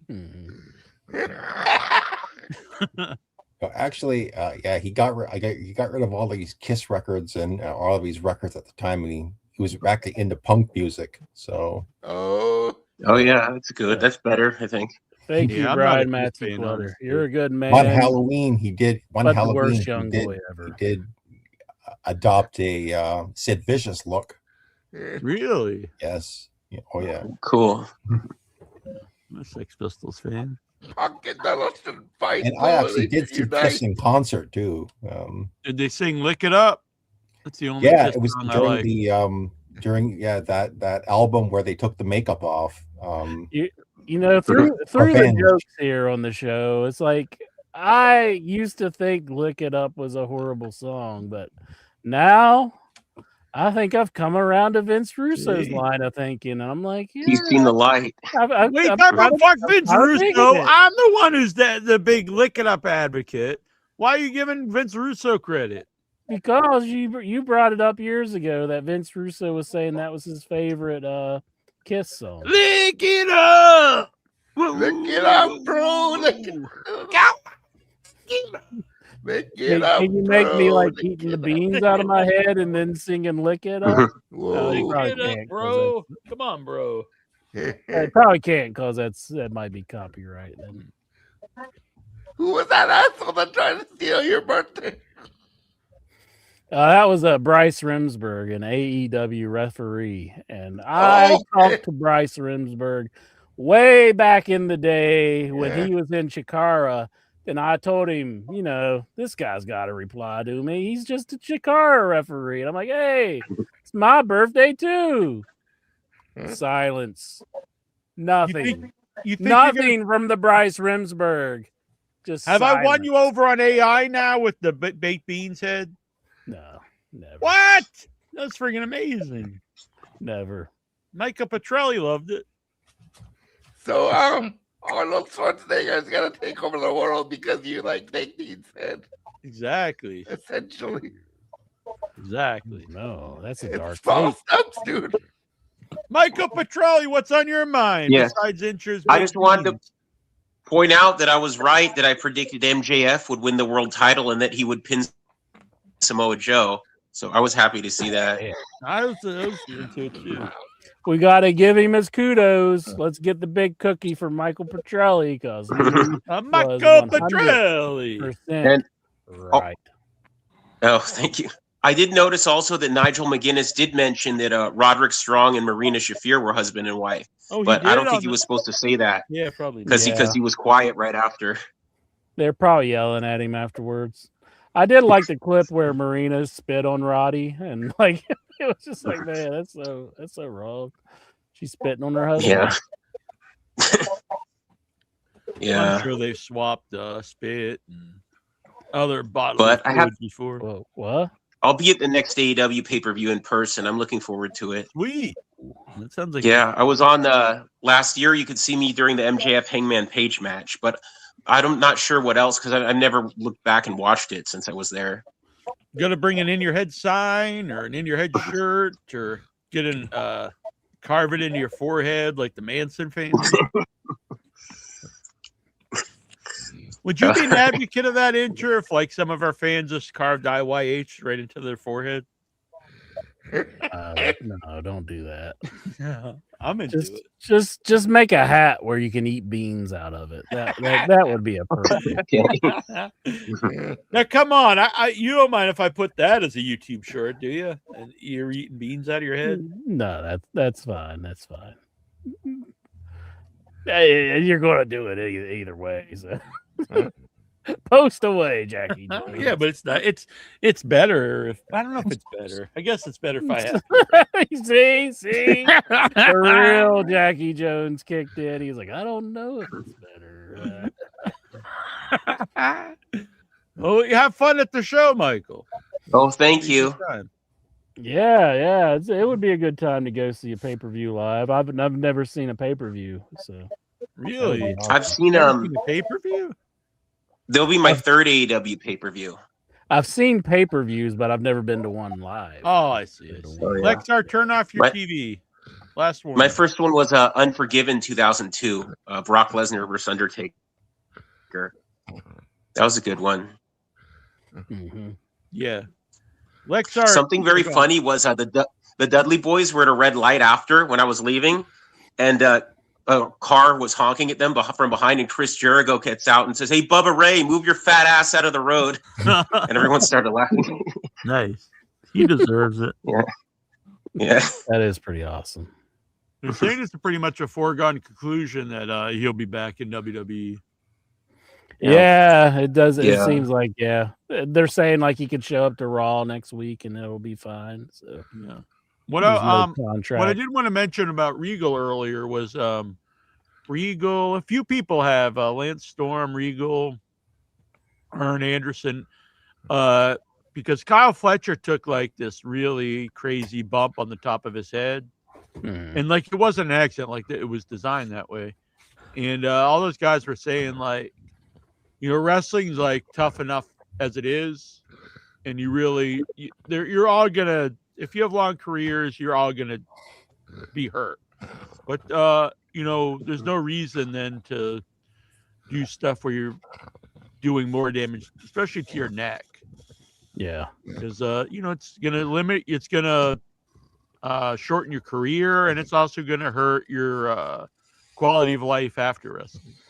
Maybe he was just trying to make a shortcut to Baked Beans Town. He was just like, yeah, let's get some baked beans here. I'm hungry. And the thing is, like, if Kyle Fletcher took just a regular superplex, is anyone going to think less of that than when he lands on top of his head? I really don't think so.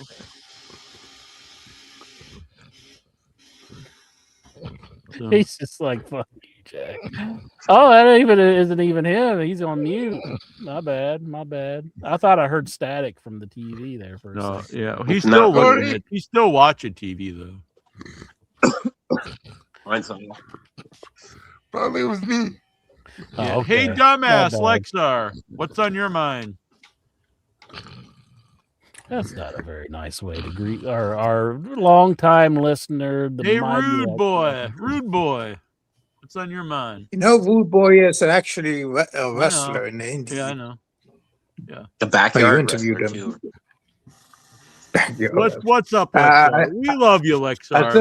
I still have the Backyard Wrestling, the video game, and still play. Oh, Great I think game. Inter was playing that on like the on the ColecoVision or whatever he was doing earlier.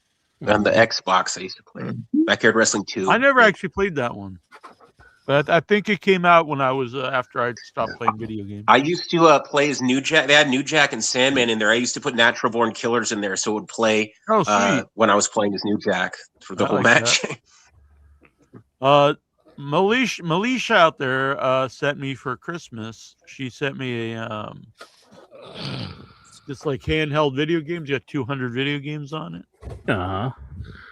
I was playing the old Popeye game because I was scrolling through them, and I remembered Popeye. I used to like that game. It's fun. You know, sort of like a Donkey Kong kind of game where you gotta climb up the ladders and stuff, and you collect hearts or whatever she's throwing down. Gotta avoid Bluto. Did you know, Jack? Did you know that the original Donkey Kong was originally planned to be a Popeye game? I did not know that. That's pretty cool. Mm-hmm. But they Must have been didn't probably get the the same license, so they had to change it into something else. I think that's a really underrated game, the Popeye game. I always really liked it. It's not one that I really hear a lot about, so I was happy he was on there. It's fun. Some of the video games are a little hard to play on that because like the screen's so little. The Popeye, I don't know, just some of them I don't think were designed for that format. Yeah, so small they're screen like that. Yeah. Yeah. But it's cool. I mean, it's 200 games, so I haven't even played them all. That's cool. 17 on there. Probably. I don't know. Some of them like have different names, I believe, from what they really were. Some of them I tried to play. I couldn't even figure out how to play them. So I don't know. Because there's like no directions. That's bad. The old pinball games, I used to like those on like the Nintendo. They have 2 of those on there. Those are fun. Anyway, it's cool. It hurt my thumb though. The little controller is kind of not very comfortable on my thumb. But my thumb's probably not all calloused like Incher's from. Stop being such a bitch.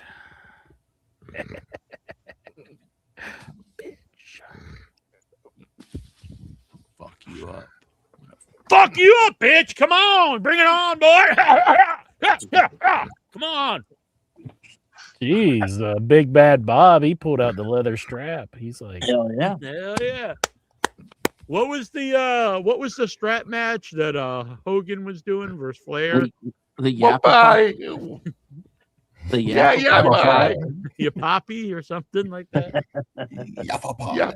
Yeah, I think that's actually the tribe that Stevie's from. The Yapapi tribe. No. I'm just messing. He looks pissed. Well, you're suggesting that he's from another tribe. He is not from that tribe. From a fictional tribe. Now he's gonna call him on the God of Thunder. He's Mohawk. See? Are you impressed, Steven, that I even knew that? I think he's impressed. So if anyone wants to super chat in some wampum, you can get a Royal Rumble member. Heck, What? it's terrible. I love Stevie. Stevie knows. All right, Lexar. Anything on your mind besides jerking it to Wendy Williams? My whatever the hell you do? StreamYard's acting up. My StreamYard's acting up. So anyway, Mine's freezing too. keep getting static. Oh. I Warm it canceled up. my Peacock subscription, so You I don't canceled the I don't cock. need it. Yeah, you cancel the don't really cock. need it anymore. If you're not Mhm. watching anything but wrestling, you don't really need it anymore. They got Well, some there are NXT only views, but that's it. aside from wrestling, there's only like a few things I'm very interested in, but it's not really that much anyway. There's other shows I could like watch elsewhere, but I'm not really intrigued or wanting to watch anything on the Have you got streaming the service. ESPN one yet? Are you paying for that, or are you just going to? No. I'm probably gonna get one for the big pay-per-views, the Royal Rumble, the WrestleMania, SummerSlam. Well, Royal Rumble's coming I'm up. not gonna. Yeah, it is coming up. I'm looking forward to it. Riyadh. Are you going to go to Riyadh, Lexar? Are you going to go and check it out in person? No. Mm-mm. That's the right answer, but I If would have. Nikhil's going to WrestleMania at the Saudi, then probably I might go too. But only if he's going. You're gonna go to Saudi. How are you gonna pay to? Are you We'll have gonna a good take? time. Are you gonna take the subway to Saudi Arabia?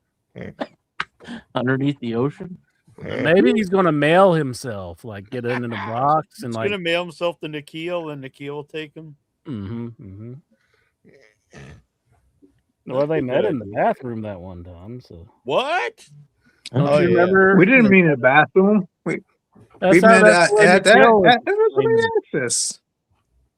Yeah, the way he He met at WrestleMania Access, didn't you? You guys were at the. He was at the urinal, and like you came up, and you guys just started like. No, we were passing by the how you call it, the entranceway railroad? At the access. It's way to the bathroom. I was going to meet Finn Balor, and he was going to see The Rock. You mean he gave up meeting The Rock to meet you? It's a fair trade.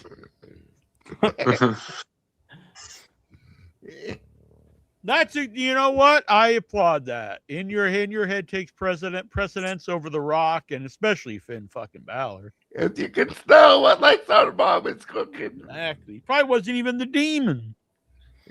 Yeah, he was probably just boring old. I thought Stevie was the demon. The semen demon. Fergal. Fergal. All right, Lexar, you do not have a women's Royal Rumble number. Man, I am glad that my name is not Fergal. That's one thing I'm glad. Are you sure you want to give the Lexar a woman's Royal number? I know it's kind of 11. 11. Are you sure he's allowed by law to have a room? Wow, you're right next to Goosey. Goosey's got 12 in the women's. Oh, Goosey, wait for something to rub up against you. Yeah, he's right behind you, Goosey. That's When's not the the first spot time? to be right in front of No. Lexar. Well, if he likes It's that hard spot, to German suplex Goosey. Yeah, I don't think you're trying to German suplex him. Yeah. You're trying to German something. Ugh. I'm like, what are you doing, Lexar? He's like, I'm trying to German him. He's like, he's just grunting away. He's doing the Heider, right? Yeah. That's the only German he knows. Well, Lexar, if you could Lexar anybody on the screen right now, who would it be? Hey, Incher. Goosey. Yeah. Geraldine. Goosey. That was Goosey. Geraldine. Is she on screen right now? No, I just like We met thought of her. over the weekend last week, Lexar, me and Geraldine I put a video. That was AI. It's not real. That's not a nice thing to say about Geraldine. You want to play the banjos with? I know what's real and I know what isn't. That's AI. I will be mean if she's coming out to be an Arbor Day. in the spring. That's nice. Ooh. Oh my. Reddy, are you ready? What's on your mind, Mr. Reddy? Were you able to hear that song on your puppet? Puppets. Yeah. I have a complete. So here's the head. I mean, the whole guy is over here. No, I wrote a song for your puppet. Oh, nice. Well, Oh, you got a song for him now. But sometimes you're my mic. Sometimes my mic on that computer doesn't work. I get you. So I was wondering if you heard it. I did not yet, but I will check that out after the show. Thank you, Mr. Reddy. I sent it last week, and you put emojis by it. Oh, yeah. So, yeah, I did check it out. Okay. I so thought you meant heard... like right now you just sent it. All right. Very cool. No, you heard it. Okay. Yeah. I'm just curious because that mic on another computer is empty. Oh, okay. The other headphones. You know, we have some bands who are doing music for Arbor Day, which is very cool. Yeah. Maybe we might put out a soundtrack. I might still the lyricist. Yeah, for some of them. We got I believe Tuma and Nick Cage are writing their own song. But yeah, we have a few people, so we will figure this all out. Mr. Stevie, what is on your mind? We will definitely include you, Ready, though. Okay. Well, I'm doing okay. Health wise, I think I'm fine. So excellent. Until interest starts eating your brains. I did see the AEW show. Again, it's kind of strange when fans are cheering a guy who put a bag over someone's head. Well, I mean, I don't necessarily agree with that because, like, I mean, you could say like, you know, they're cheering The Rock who did a bunch. I mean, like, it's wrestling, so people turn babyface and heel all the time. But I do think like it's been slowly like people have been cheering him. I just do think it's strange. Like his promo is, there need to be a better explanation why all of a sudden he like loves wrestling. And I think it's doable, but it wasn't done particularly well. But the crowd does want to cheer him. And it's not like you put a bag over someone's head on that show. Are we talking Moxley? Mm-hmm. But I guess that was the right move. Have Moxley beat Okada, and I mean, I think the right move would have been Takeshita or Kyle Fletcher to win it, to be honest. Yeah. But between those two, there's no upside to Okada. Besides people who just know him from New Japan, no one cares about him. No, he's not going to catch on to anybody. He's old. He's beat up. There's no really. I don't know why he's pushed so hard, to be honest. Besides the fact that they pay him a lot, Moxley is over and has been a big part of AEW. But in my opinion, I would have went with either Kyle Fletcher or Takeshita. I do think Takeshita would have been good. That Okada, he does have a little bit of a reason to be pushed in AEW to keep New Japan happy, because he is going to take on Tanahashi, and I would guess that's going to be his last match. Tanahashi. Yeah. So it's going to be Okada taking him on. So they can't just have him like the guy who always loses in AEW come in and just. I'm not saying always. I don't. I think he's a waste of money. I'll just be honest. And I'm not saying he should be a job guy. There's no point of him being a job guy either. But to be like a perennial main event champion all the time, beating your young guys that could be top guys like Takeshita, I think is just kind of dumb. I don't think he's worth the money at all. He's one of the highest paid guys in the company, and I wouldn't even put him in the top like 20 people on the show. In any way, like charisma, promos, in the ring. I don't think he's a top guy in any form. Man, you just don't believe in those stars. That's all I gotta say. Honestly, besides someone just saying, "Oh, he was a top guy in New Japan," what stands out about Okada? It's got 6 stars. Yeah, not much. Dave His Meltzer paycheck. throwing babies in the air, like Maybe exactly. paycheck. Which people that used to be a criticism of WCW. I used to get the Observer and all that stuff back in the '90s, and be like, "Oh, they just push Luger and stuff because he gets paid a lot." And then they don't push guys like Raven and Jericho and all this glass ceiling because they get paid less. So to justify the giant salaries, they always have to push, these certain guys who get big paycheck. And that wasn't great because then you miss out on a lot of young guys that could have been bigger stars. And I can see that happening here. It's like you keep pushing this old has been that really isn't. I don't care about him. So if someone new from New Japan, they care about him, which isn't everybody, and it's definitely not a new audience, and to push him over guys that really could be like your future company, like Kyle Fletcher, I think is a giant mistake.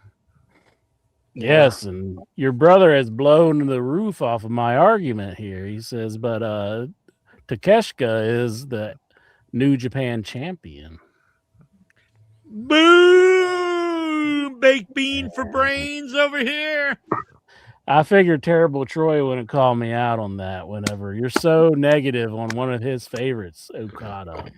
Maybe that's why Earl Skakel no-showed me, because that's his favorite AEW wrestler. Yeah, he probably heard all the terrible things you were saying about him, and he said, forget it. Jackie Jones, dead to me. Skakel sounds like a skin disease anyway. Maybe he was scared of getting banned from the Stuttering John show if he did a show. No, I don't think he cares about that. What's wrong with you? Oh, I got the Skakels. Came down some Skakels, but he's the EA Sports guy. EA Sports! It's in the game. That's how he got the Skakels. You have to be careful when you're in the game. Don't forget, Troy, if you want a Royal Rumble number, I can't just give you one. I already gave our mom one. Incher will bitch till there's no more bitching left. Yeah, Troy, you have to video in to get a Call Rumble in, Troy. number. Call in, Troy. Do it. There is a good one out there still. We still got, what is it, 20? Yeah. Oh, there he is. There he is. Man, what is he? He's like a little... He's like, he like read your mind. He knew where you're going to go. Oh. Come on, Troy. Let's give him a number anyway. I don't think that qualifies. As a No, that doesn't qualify.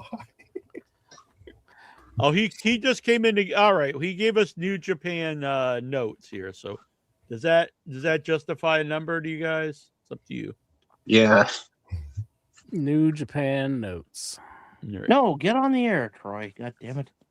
So we've got the New Japan Wrestle Kingdom 20 in Tokyo Dome for January 4th, which is for people who don't remember. That is Bryce Remsburg's birthday. Are you going to move your birthday to January 5th? No, this is not happening. There is no movement of my birthdays. If anybody's got to move their birthday, it's going to be Bryce Remsburg. Damn. Tell him his birthday's on January 69 and he can suck it. Hell yeah. Tokyo Dome. Kickoff match. 15 minutes limit. New Japan World TV Championship. El Phantasmo versus Chris Brooks. I like that El Phantasmo. I like Phantasmo. I've seen him. That's going to be a 6-star classic. And we've got no time limit, never open weight 6-man championship Tornado Rambo. And it's what the fuck? It's Master Wato, Takeshi Kasai, Yuya Unamara, Toru Yano, Shota Umuni, 2 people that's in Japanese. I don't know what it says. Bolton Oleg, Hartley Jackson, Yoshihashi, Rihoai Oiwa, Hiroki Goto, and Zack Sabre Jr. versus Ryuki Noguchi, Clark Connors, Tiger Mask. Is it Tiger Mask? Like a guy from like the 70s? Oscar. He's like Ric Flair. He don't want to retire. Oscar. Toki The Grouch? Yodo Ice. 2 guys in Japanese.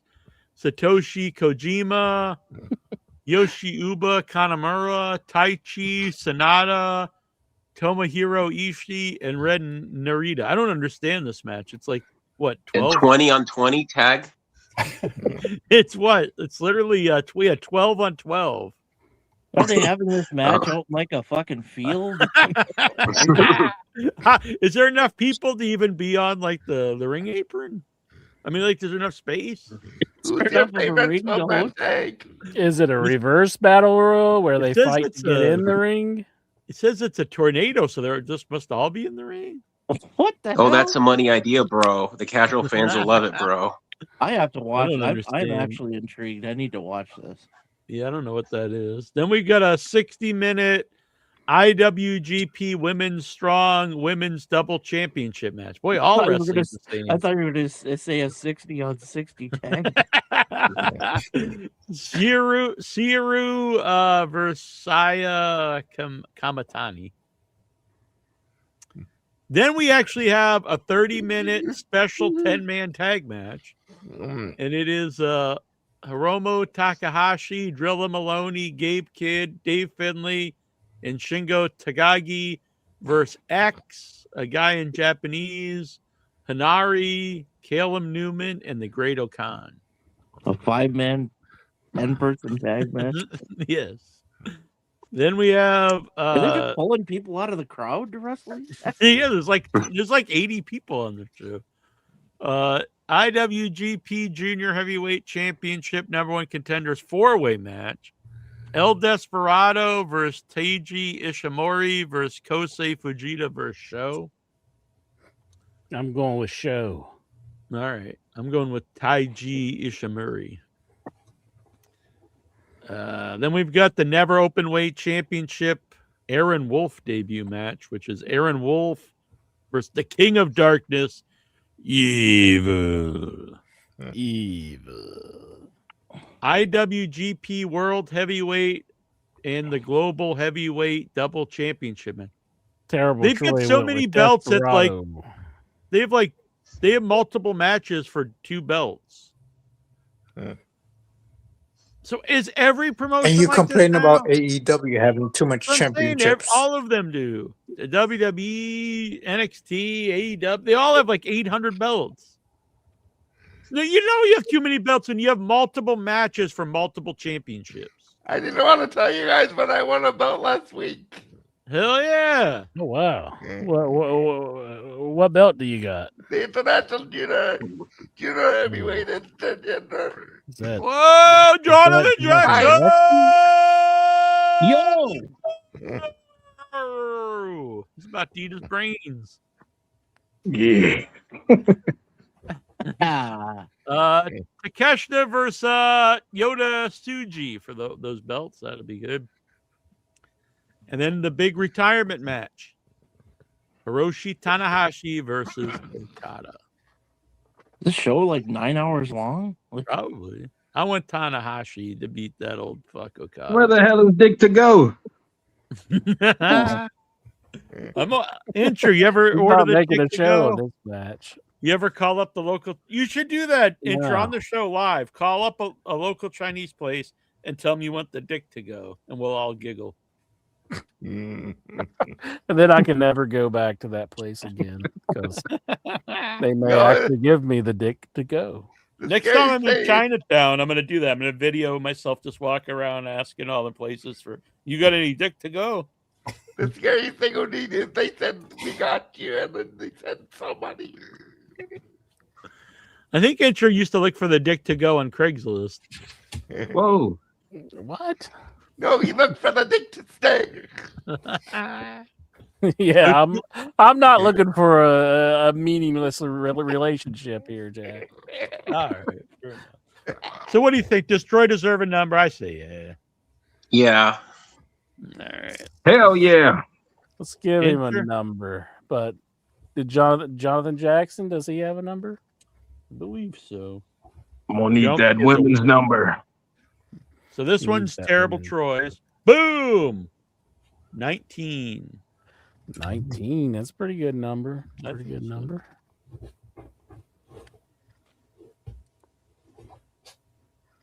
Troy, aka the Flea.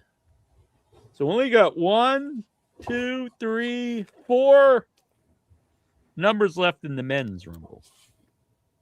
He did video in actually, Bruce, but he videoed in and sent that link in. Yeah, he's got some internet issues. Yeah, it wouldn't let him connect properly. Yeah, I say we beat his ass.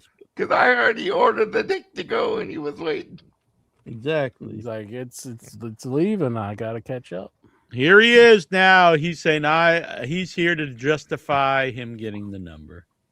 There he is. I need the number, baby. Exactly. That's AI. It ain't real. That's not really me. He's gonna start eating his brains. It's really Ian McKellen. That was amazing. I love AI. I used to be very anti-AI, but Jackson has won me over. Yeah. He snuck Look, into my brain. AI is going to take all of your jobs anyway. Just embrace it. Damn. Oh, Makes boy. me happy I'm retired. Yeah. I know they want to. My friend wants to use some AI in Our Man Funk. I know it's going to get a really big backlash, but there won't be any AI in Arbor Day. Damn. Not yet, anyway. I think Stevie, Jonathan Jackson, and I are going to start our own offshoot of Kiss. That's what I think. Hell yeah! Hell yeah! I'm gonna Troy. By the way, and anyone out there who actually will do it, and don't be a bitch like Intra. If you're gonna actually upload a video of your face and your voice, hit me up, and I will send you an invite to join the In Your Head AI. Yeah, stop being coward. I'll definitely be there. All right, because it's invite only. All right. You know that scene in Return We're all going to of be the bass Jedi? players, though. The three of us, all three of us. Hell yeah! I sent out like I'll four be like invites. Hogan and Metallica. No, you're my Bootsy Collins. You've got to get up there with the giant platform boots. There we go. Mikey B did join. I sent him the link. He joined. I don't think he uploaded a picture though, but he joined. Nah, I didn't. Pepe Poteet did though. Pepe Poteet Nice. out there. He did upload a video of his face. Geraldine didn't. She wanted one. I sent it to Geraldine her. didn't. Baby Snake Assmaster did, but he didn't upload a picture of his face. Yeah, exactly. Vic Come on, Schiavone, man. I don't think Vic could figure it out, but he's a boomer. Damn. I think Vic's like a year older than I am, so I might not be able to figure it out either. Look, Chobo figured it out. The rest of you can figure it out. Wendy's diet. Hell That's yeah, true. I'm good at everything. I'm good in everything. Jackson has a chobo on his, and he's like really angry. I like Whoa. it. He's like, I'm good at everything. He's all pissed. I don't really think there is an Anthony Showbo. I think he's been AI all this time. Yep, this whole time. Yep. Isn't that interesting? That's why he just appears and disappears. He's like, boom. Yeah, he's never here for more than 10 seconds. Yep. Yeah, because they're gonna run out of credits. I don't want to pay for the paid version. He's got a watermark on him. Yeah, it keeps moving. Yeah, so All the right. Wrestle Kingdom's this weekend, so I think it should be a good show. Mhm. All right. I like it because they always hold it on my birthday. Hell yeah. And Yeah, not- you ain't Bryce Remberg's birthday. No, not Bryce Rensburg's. No. And then the next day, I think they do the New Year's Bash, and it's Zach and Oiwa. They go for the tag belts that night. The rest of them are all up in the air because it depends on how Wrestle Kingdom goes. Ooh. So I'm hoping Takeshita keeps the belt though. I started making a Jackie Jones puppet, but it looks more like a penis. So I think I'm gonna make it into something. Oh, now you I'm definitely got to assuming that you don't already, but It's you know. like, yeah, it's barren. That's kind of your likeness. When Intra sees me, he thinks of a big, raging, veiny. No, I think you Whoa. dick. All right, Jackson, this is going to be your women's Royal Rumble number. Bruce, video in, Venmo, Super Chat, or become a member. It's $3. You can become a member, and you'll get a Royal Rumble number. 22. Double two. That's a good number. 22. I like my odds for both. Not bad. Not bad. Not bad. I'm hoping it's Nikki Bella. Julia's Hell going to yeah. be 22. They're saying she's retired. Maybe it's free. Nikki Bella's retired. You might get free.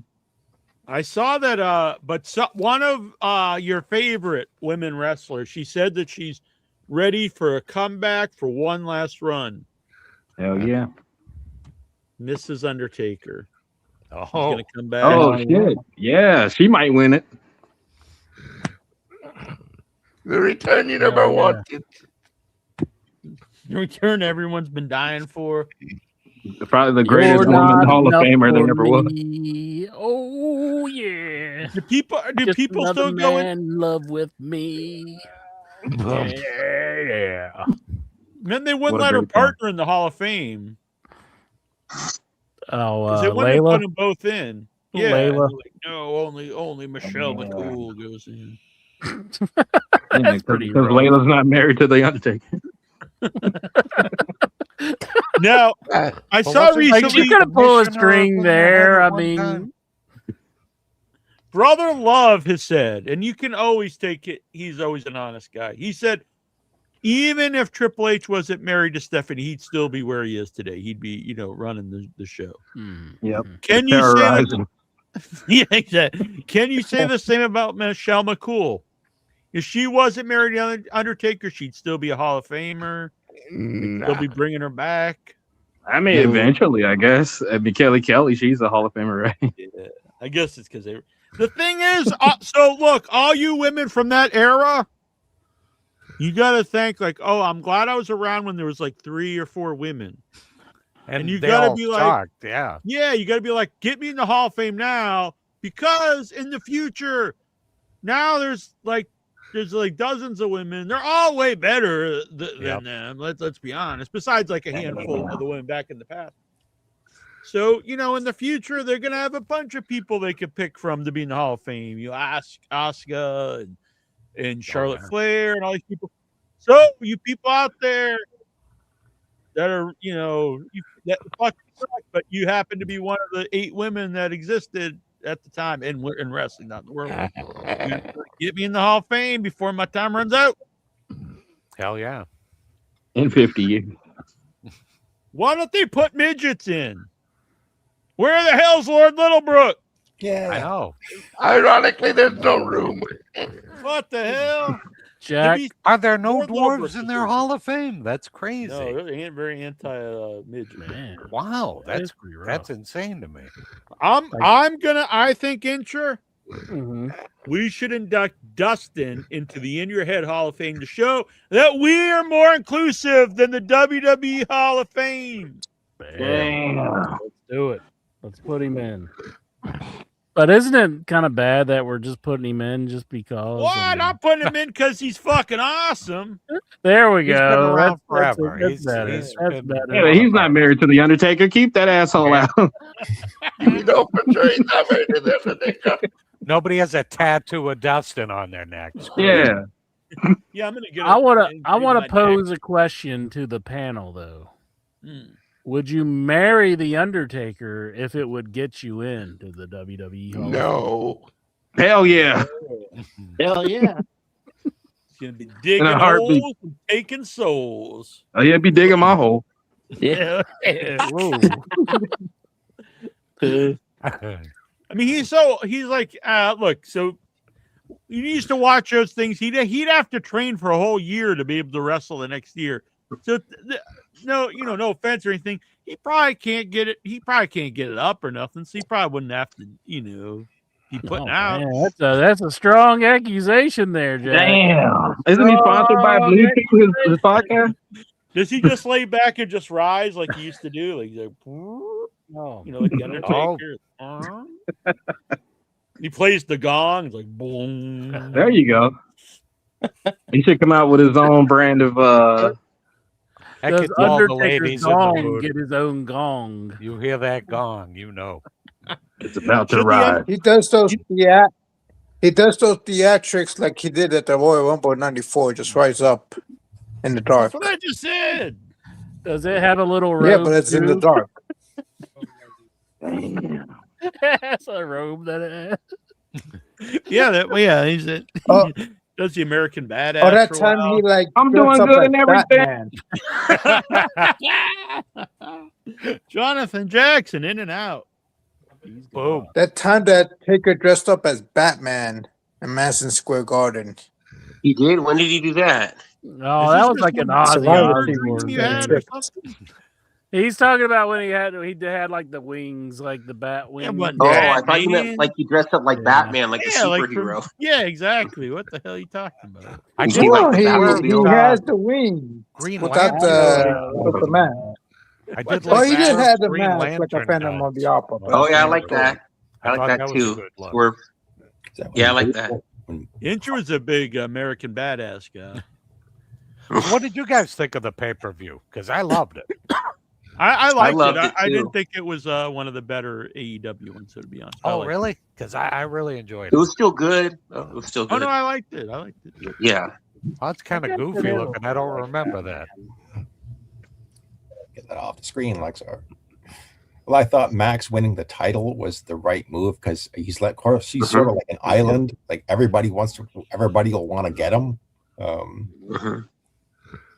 Yeah, that one took me by surprise. It really did. I didn't expect that at I all. predicted it last week. I know. Like, and I didn't. I was like, I thought it was going to be anybody but. I actually thought that Joe would keep it for a little while. His reigns are pretty short, huh? Yeah. They even though I do like that their title picture is unpredictable because like I didn't expect Joe to win it when he did either time, which does keep that keeps that exciting. I just thought there was a couple matches I really didn't care about on the show. You don't one get match that I like didn't think I'd like, and I did was that weird match with the mixed nuts. That was super fun. Yeah, that one I love that one. And when Orange Cassidy and Timeless Tony did the dance and started smacking people, I thought it was one of the best matches on the show because it was completely different. It wasn't like super violent, or it was actually just like a fun wrestling match. And I think that's good to have some different styles on the show. I didn't expect that to be very good either. It was very fun. But I don't know. Like I think with Tony Storm out of the title picture, like the women's title picture right now is like really kind of like who cares? Yeah, that was one of the matches that didn't move me at all. Was Statlander and Hayter. I didn't think it was a bad match. It just I don't know what it was. It just didn't. It was lacking something. And I can't. They should have had Britt Baker come out and say nobody cares. Nobody cares. And I can't stand the match. What was it? That really gets you into a match. What Michael brought up about Britt saying nobody cares. Yeah, but then she's sitting home for 2 years. Yeah, she's sitting at home for 2 years, getting paid. Big giant, like Yeah, hundreds if you of can thousands. get of it, dollars. you might as well. Why not? Right? You are being punished right now. Enjoy your salary. I wish I was punished like that. But that is the thing about Tony is like when Vince was around, there was like people who were obviously his guys, and like if they had a title match, you knew like they're probably getting the belt. It's like with Tony, it's like you don't know, you're not sure who's really going to get it. It's nice to have it unpredictable. Mm-hmm. So the one thing I was confused about though, did somebody get hurt on the Elite? Because I thought they were going to have a match. I thought it was the Young Bucks and Omega were going to have a the match. Bucks are supposedly out for a while, from what I heard. Oh, are they? Oh, okay. They mentioned it on Dynamite. I guess their contract. They're going to What if WWE. If they left, what would you think if they left and went to WWE, the Young Bucks? Oh, I'd be so. it'd be like, pretty devastating. Yeah, I'd be I totally. don't know if bummed I out. would ever enjoy professional wrestling. I don't think it would be that big of a deal at this point. I think Really? it would We're have better in years AEW. ago. Yeah, they're just awesome. You know they would just bring him in and job him like crazy. Oh, of course they would. Like there would be like I'm like I am surprised that they use Cody like they've used him, but I think if they brought the Bucks in, they would. But you see, like Cody, you kind of saw it because he's kind of a scumbag. Like he really has no loyalty. You could kind of see that now. But yeah. But And, like the Young Bucks and Omega, like I'd be heartbroken if I think Vince could pick up on his scumbagisms, and he was like, "I know this yeah. guy's a scumbag, and he'll turn his back on his friends and join me and make them all look bad." So, oh yeah, I think I can lure him to the dark side, and that's what he did. Because like if the opportunity presented itself, like he'd jump ship again, like next year. He'd go back to AEW. Well, they are trying to turn him heel. It seems like. So are they? Maybe maybe he's gonna be all crying about that and try to go back. Who knows? But if he goes back, I think he's gonna have to be like the jobber of the decade. Just job him out to everybody. Oh hell yeah, I would. He's always pulling the curtain. I don't want to see him back, really. No, me either. I've kind of I've had enough for Cody. Yeah, I don't see him coming back. I'd like to see Marty Scurll come back, but that's just me. I don't know. I just I always thought that the Young Bucks or Kenny left. I still think Kenny would be a little different, but I don't think if at this point in time that the Young Bucks left, it would be that big of a deal, honestly. I'd be bummed. I really would.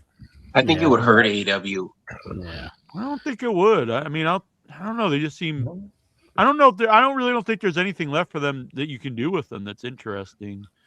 And yeah. Oh really? I don't hate the Bucks, but I just think I honestly they just think they're so stale and they've been heel baby faces so many times. I don't think there's much you can do with them. It's not just a rehash of something you've already done with them. Break them up and beat them. I don't know. I don't think WWE would do. I don't think WWE would job them out. I don't think they would do much with them either because they just never NXT. They just never.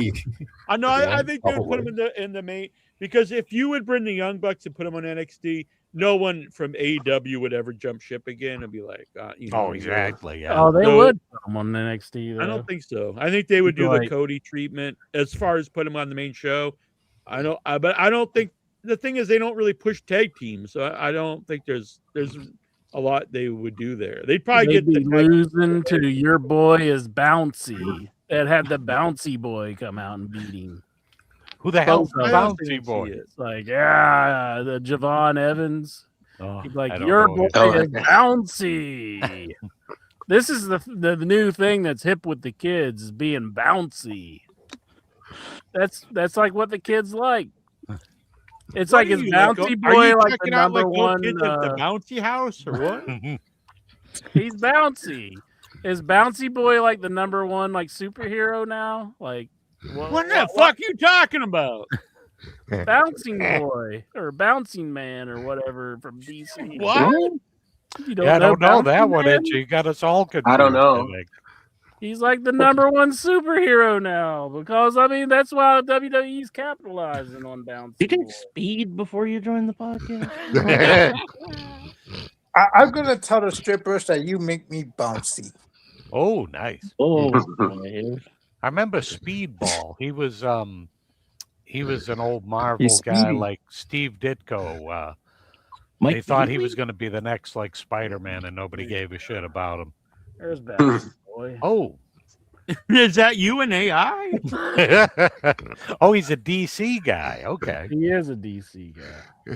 Incher, look up Speedball. He was an old Steve Speedball? Ditko character from Marvel. Incher, Marvel? Dick, and 8-Ball. I think it was in the 90s maybe, and they thought he was going to be the next Spider-Man, and nobody gave a shit about him. Bouncy boy. Not Bouncy Boy, but Speedball. Oh, Speedball. Yeah. Speedball. Yep. And I bet nobody here knows him either. I never heard of No. him. And Steve Ditko, one of the co-creators of Spider-Man and Doctor Strange, made him. And still nobody cared. See, look, this is like the best superhero ever. Check him out. Nope, never saw him. Was that back in the 70s, maybe? Interesting. It's right Yeah. now. Oh. No, I heard Howard Stern talk about him. That's why I know. So Howard Stern, like, do you think he has like his finger on the pulse of what kids are into? well, Javon Evans, he comes out and he says, "Your boy is bouncy." That's like his catchphrase. So it's like he's like the new hip guy that they're using in WWE. So that's what the kids are into. We need a hip. Who's hip in the Headyverse? He's like Vic Schiavone. I think Toronto Stevie's pretty bouncy. Well, Stevie's already a member of KISS, so you can't have too many gimmicks on him. Goosey might be the youngest guy on the show, him or Michael, I guess. Do you know about this bouncy boy with all the kids? Big Bad Bob, are you bouncy? I never heard of him. I know who Javon Evans is, but I didn't know he has like 18 kids. Javon Evans has 18 kids. You just said that. I never said that, did I? I said he's bouncy. I thought he said Stern had 18 kids. No, Stern has like 2 or 3, I think. I forget. Oh, does he? Yeah. Howard? Uh-huh. The guy who makes the pinballs? Yep. No, that's the Gary. Are they related? No. But apparently, like Howard Stern's uncle made like a lot of the DC covers. Like, oh no way! Yeah, he painted a lot of the covers back. Oh, who? What? Do you know his uncle's name? Alfred, I think. Alfred E. Newman. What? Him, Maury? I was trying to figure out which covers. Alfred Hitchcock? No. Are you a bigger fan of Alfred Hitchcock or the Peacock Network? I'm just trying to figure out what your favorite cock is.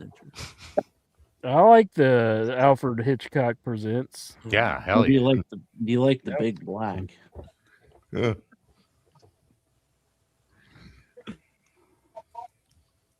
What is Incher doing now? Is he looking up bouncy kids again or something? I think he's looking up Stern's uncle. Mm-hmm. See, Howard Stern's uncle. Yeah, I was trying to figure out what ones he did like the covers for, because Howard said he did like a bunch of the covers. And he worked for DC? Yeah, apparently. He said he was like a big exec at Warner Brothers or something. Oh, wow. I looked up like Howard Stern's uncle, and it said Alfred Stern. So I'm not sure about him either. So yeah, it's not anyone that I know. Yeah, fill me in on that. And what comics did he do the cover for? He said he painted them. So yeah, that's a little unusual too, because like you see, like Joe Jusko, he would do a lot of like painting of, you know, where mostly you get the pen and ink stuff, and then they. You know, they'll do the color on there. So that would have been his dad's brother. Yeah. Yeah, so he'd have to be pretty old because Stern's, what, 70? Yeah, he's up there. His mom. He just signed a new deal. He's gonna do another like 3 years, right? Yeah. Yeah. That hep cat. All right. Boom, look at this. We've got the Incher, his alter ego, the bouncing boy. Here we go. Oh. That was quick. Time to put the bouncing ball. Suit mode engaged. Buckle up, world. Boom! Bouncing boy is officially clocked in. And away I'm going. Justice with a little extra spring delivered.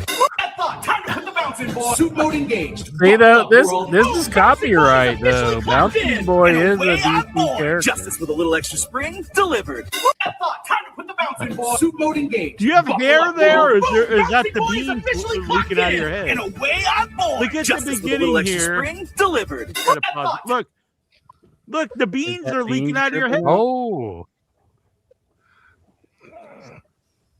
That's like a big scar from when you ripped your head off. Damn. He just duct taped it back on. There's consistency here. What do you think of that one, Incher? That was pretty sweet, but like that is like a copyright though. Bouncing boy. What are you going to call the police? I'm just saying AI missed it. They didn't flag it. Oh, you're They didn't know what it was either. Yes. I think I was wrong about Alfred. I think it's Jack Adler. Is that it? Who? Is that his uncle? I'm looking it up. Did you ask if I'm a monkey's uncle? Are you a monkey? Who's got a scar?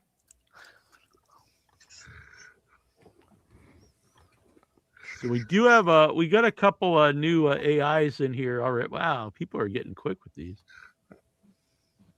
So this is a question if this is what Incher does during the Raw report, Incher. So pay attention. Stop looking up the porn or whatever you're doing, Incher. I got to. I want to know, is this what you do during the Raw report? I'll be right back.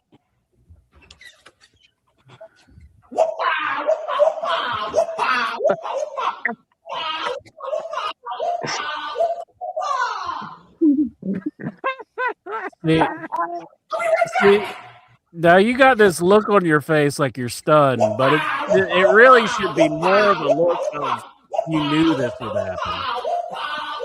Kind of like Donald Pleasance at the end of Halloween. Like, yeah, I knew this would happen. Jackie good. Jones, is that where the sound effect came from? Yeah, exactly. That was from Jack your boy, Adler, Brian. I do remember him, Ninja. Okay, thank He you. was a sir. colorist, I think. That was from your boy, maybe that would have Brian. been on his mom's side. I think he won an Eisner Award for being like the best colorist one year. I think he's dead now.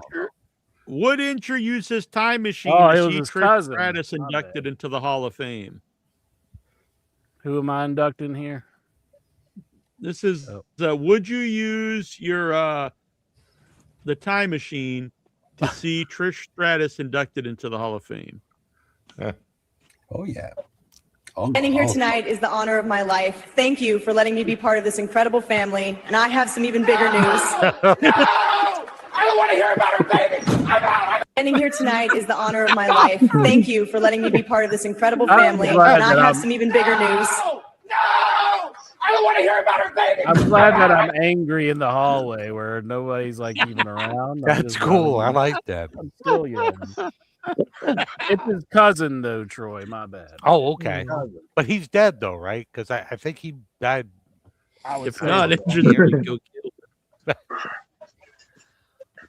It says he's 94. Oh yeah, he died Oh, in okay. 2011. Oh, okay. Would you leave your child at this daycare? Whoa.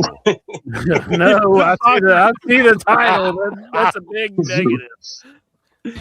Welcome to Bucks Rock and Roll Daycare, baby. Where nap time's the encore and snack time's always a hit. We jam, we build, we march to our own beat, literally. And when the lights dim, we bring it down easy. Sweet dreams, little rockers. I gotta Welcome to Bucks send Rock and Roll Daycare, baby. Whoever Where nap made time's that, I the- think we're going to have to ban for a Yeah, few that weeks. one's horrifying. I That's- gotta that's- say. that's pretty bad. That was also your boy Brian Matthew Clutter. I think we got to ban him for a while. Yeah, that one's not good. That's pretty I bad. thought it was awesome. You know, this is Actually, it's funny. When I first saw him, I thought it was one of the guys from what's the tag team that do the? Oh the yeah, movies yeah. and God, you never The see them Outrunners. anymore. yeah, The that's, Outrunners. that's who it looked like to me. Oh please don't put that. No, but the mustache and stuff. Is this how show prep for In Your Head goes? Jack, what's going to be on our show tonight? Oh, I'll fill you in later. Fill me in now, Jack. Fill me in now, Jack. Fill me in now, Jack. Fill me in now, Jack. Fill me in now, Jack. Fill me in now, Jack. Fill me in now, Jack. Fill me in now, Jack. Jack, what's going to be on our show tonight? Oh, I'll fill you in later. Fill me in now, Jack. Those are Yeah. so disturbing. I love we them. need Jack, to you got to play the one Man from last like week that. too, for the guy in the wheelchair with the pen. for Incher. Oh, that Yeah, one man, was he's great. fine. I love that one so much. I think maybe because I was there for the real thing when the guy just spazzed out. Whoever has the pen one, send it to me because I'm not sure where it is. Whoa! Are we looking at someone's mouth? I think that's the Green Lantern. Oh, damn! I think AI's got a Is hold that of Bouncy him. Boy? Whoa. Hey, I'm AI. I'm coming for you. What year are you up to in your memoirs? Yeah, Chobo. 2017. Damn, that's a good year. That's when he first met the cabbie. Actually, no, it Exactly. wasn't a good year. I think I was pretty sick in 2006. All right, should we get to this Raw report? Hell yeah. Raw report. All right, guys, I got a split. Sorry about the noise. Happy New Year, Troy. Oh, Happy New Night, Year, Troy. guys. I'll see All you right, soon. see ya. Happy birthday, Incher. This thank you, sir. Thursday, Thank Troy you. will be on. Yes, happy birthday! And this Thursday, Troy will be on Without Your Head. I don't know, maybe Hell it won't yeah. be, but Thursday we will be. It'll be New Year's Day, and we will have the filmmakers of New Fears Eve, a new horror film that takes place on New Year's.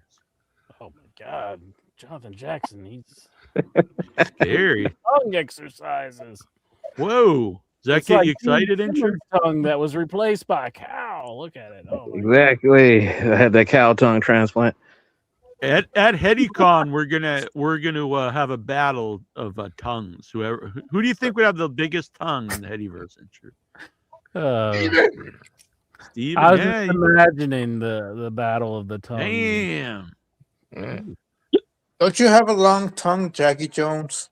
I do. It's actually why I have an underbite because my tongue pushed my jaw out. Yeah, but how does he know? Damn, lick it up. Bow, ow, ow. Ow.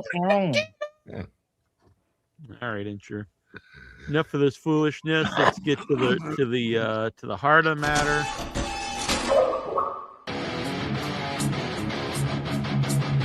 Wait a minute. Can we, after 2 hours, a 2-hour wait, let's get to the Raw report. No, fucking Incher. Raw report. No, fucking Incher. Damn. Love that guy. Fill it in, Jackie Jones. Whoa, what's Steven doing? He's getting ready. He's getting ready like Mr. Kennedy. Man, I thought he got like a glory hole or something. Oh shit. Oh, this is my microphone. I was portaling in. Oh yeah, Mr. Stevie. Beth, I hear you calling, but I can't come home right now. That was actually Peter Chris. Me and the boys are playing, and we just can't find the sound. Just a few more hours, and I'll be right home to you. I think I hear them calling. Oh, Beth, what can I do? Beth, what can I do? Okay, that's enough. Otherwise, we'll get a copyright. Beautiful. Yeah, Rookie of the Year. Well, that's an Ace Frehley song. You need a Gene Simmons song. Chris. Peter Chris. Oh, Peter Chris. My bad. AI Video of the Year is going to be on the Headies this year. Hell yeah. Damn. Maybe AI artist. It'll be the Jackson and Brian Clutter will be battling it out Against the weekday. I don't think Mike Bessler's much of a threat. Damn. Lord Mike. Unless he comes back pretty hot and heavy at the end here, but I kind of doubt it. He's just got to get those descriptions of you down. All right, let's get to this Raw report. I will be right back. I'm sorry, but I do have to pee and get a refill, but I will be right back. Raw report. So Monday Night Raw to you from Orlando, Florida this week.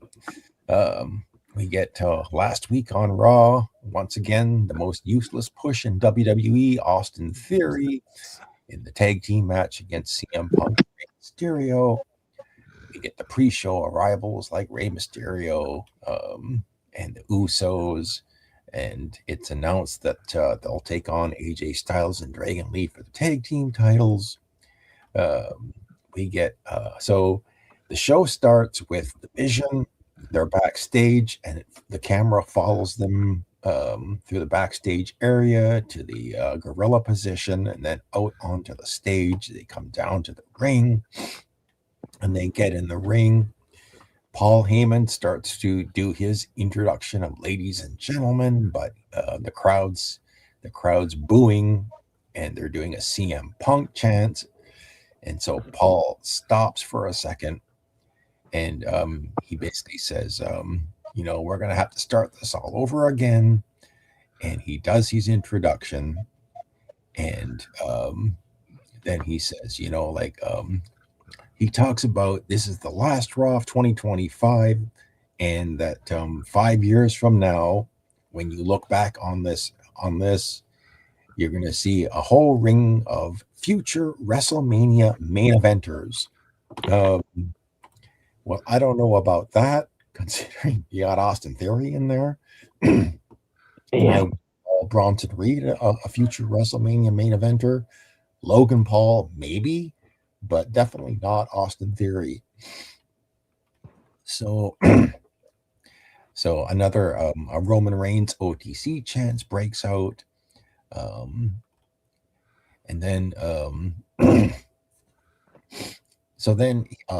Heyman goes over to Austin Theory, and he puts his arm around Austin Theory, and he says, "Earn your keep, young man. They're all yours." So he hands the microphone to Austin Theory. Austin Theory, he cuts a promo. He wants to talk about the next world heavyweight champion. He puts over Braun Breaker.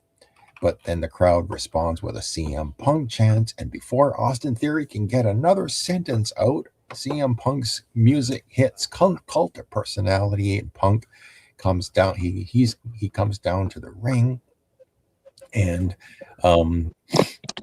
he immediately says to Theory, he makes a drinking the Kool-Aid reference to Austin Theory. And then he walks down to the ring, and he stands at ringside for a second while all of the heels are in the ring. And for a moment there, I thought, are you going to be like a dumb baby face and get in the ring against 5 guys? Or are you just... And fortunately, he didn't. I think he waited for all the heels to get out of the ring except Braun Breaker. So it was just Braun Breaker in the ring, and that's when Punk came into the ring, and they stood face to face. Punk's getting the CM Punk chants from the crowds, and he gets right into Braun Breaker's face and says, "What do you got, kid?" And then once again, Braun Breaker cuts a great promo with CM Punk. I will compliment Breaker on these promos he's been doing.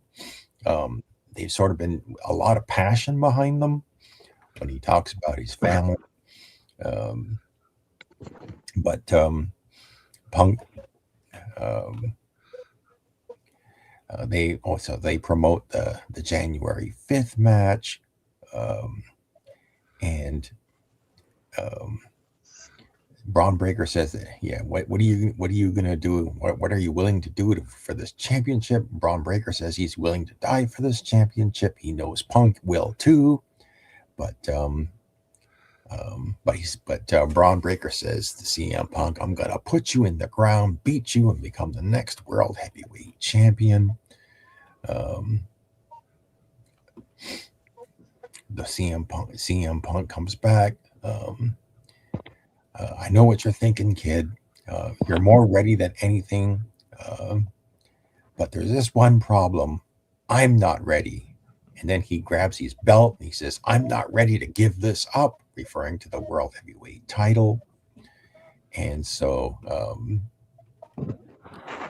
this didn't end up in a brawl, but CM Punk just says, "I'll see you on January 5th," drops the mic and leaves the ring. Normally, I don't like these long drawn out things like this, but this was a pretty intense confrontation between these two.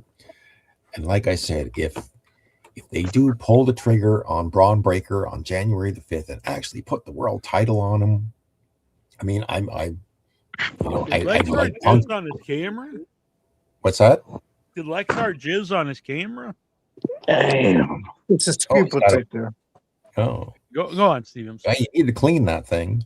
Yeah. That's a screen protector. See? So, like I said, if Braun Breaker wins the title next week, I think Punk should keep it, but I wouldn't be surprised if they pull the trigger so quickly. So a woman named Jackie is backstage with Raquel Rodriguez. It's announced that triple threat match for the women's title is going to be this week. So and actually right after the commercial break. Right after the commercial break, we actually get that match. Triple threat match. Stephanie Vaquer defends the title against Raquel Rodriguez and Nikki Bella. Sorry, I was pardon my distraction, but I was completely distracted by Nikki Bella's smoking hot body during this entire match. Damn, dropping trowel. Oh. But Raquel Rodriguez got a lot of shine in this match, but with a lot of power moves. But Stephanie Vaquer,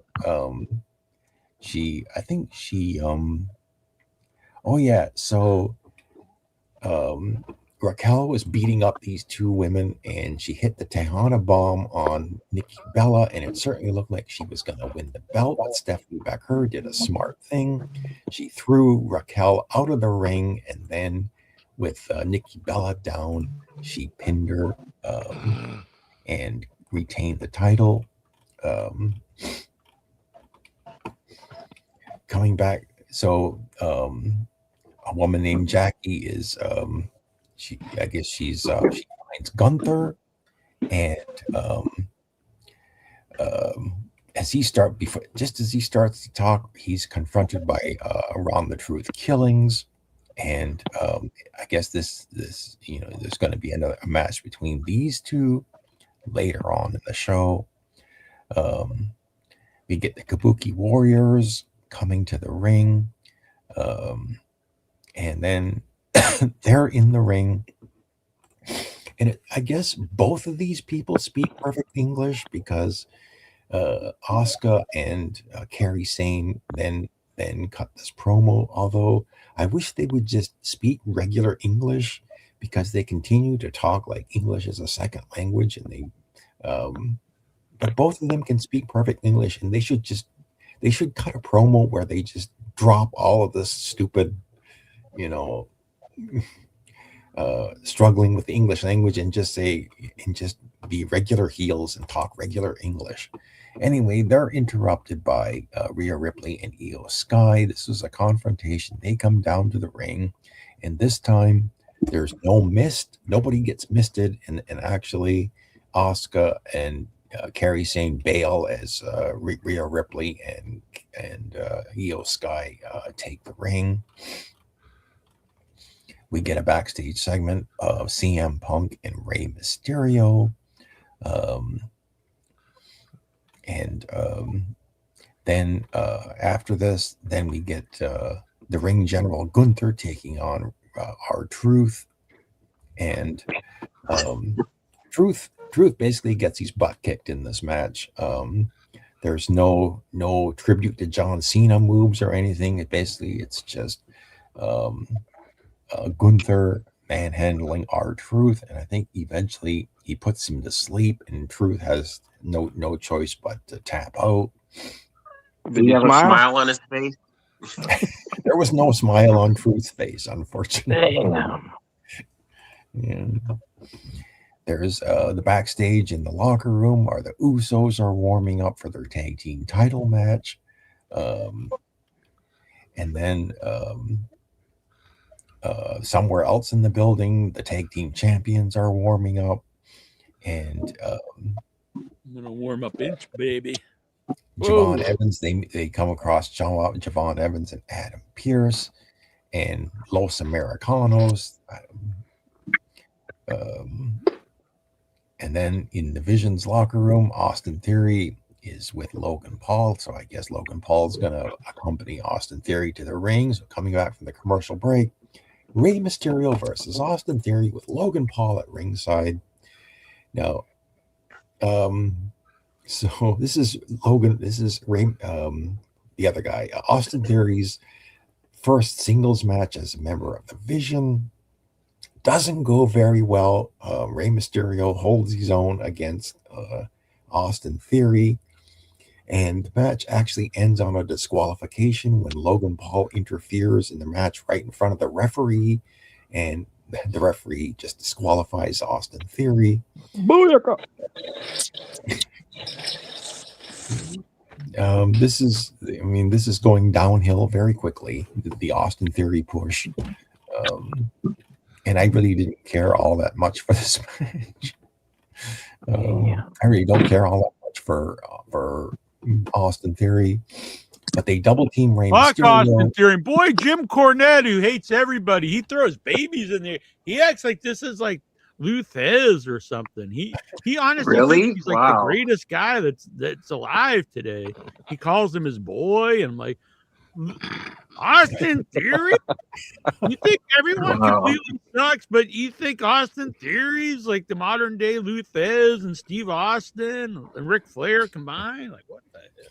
Anyway, so they're beating up Rey Mysterio, and making his return is Penta. Penta comes down to the ring, and he helps out Rey Mysterio, and they beat off the heels. They what? Damn! High spot! I can't believe I'm missing Raw. High spot! Hell yeah! Anyway, end this. Please end this push. Anyway, so actually, yeah. Rey Mysterio hit Logan Paul with a 619, and then Penta got him out of the ring and got rid of Logan Paul. We get a video of Io Sky and Rhea Ripley because they're going to challenge for the tag team titles next week in the first Raw of 2026. So coming back from the commercial break, Maxine Dupree, the women's intercontinental champion, comes down to the ring. She finally gets to cut her promo. The crowd's chanting, "You deserve it." She calls out Becky Lynch. She says, "You can't deny that you tapped out." What's the obsession with Maxine Dupree? It's like, why are they making her into like such a powerhouse? Or I don't get it. Future Hall of Famer. Well, I don't understand it. Between the pushes of Maxine Dupree and Austin Theory, I'll take Maxine Dupree any day of the week. Oh, me Are too. you picking fights, Steven? I think you're picking fights right now. That brings out Becky Lynch. Becky Lynch comes down to the ring, and she's getting the "You tapped out" chants, and that's what Incher used to. That's what they used to chant to Incher at FanFest. They said, "You are so great." That's what they were saying. I was like, "Yeah, I am so You're great." so great, you beat up Becky Hill. Ready? Nobody asked for your input. No one ever does. It never happens. But surprisingly, you get it anyways. Consider it a bonus. Very true. Very true. So they have a confrontation, another back and forth confrontation. Becky Lynch and Maxine Dupree, but no fighting this week. They just quick chat, and then Becky leaves. we get a segment with Adam Pearce is with Trick Williams. So I guess Trick Williams is he's up from NXT, and he's now on the Monday Night Raw roster. Pierce is confronted by Bailey and Lyra Valkyria. They want to get into the women's tag team title match, our women's tag team division.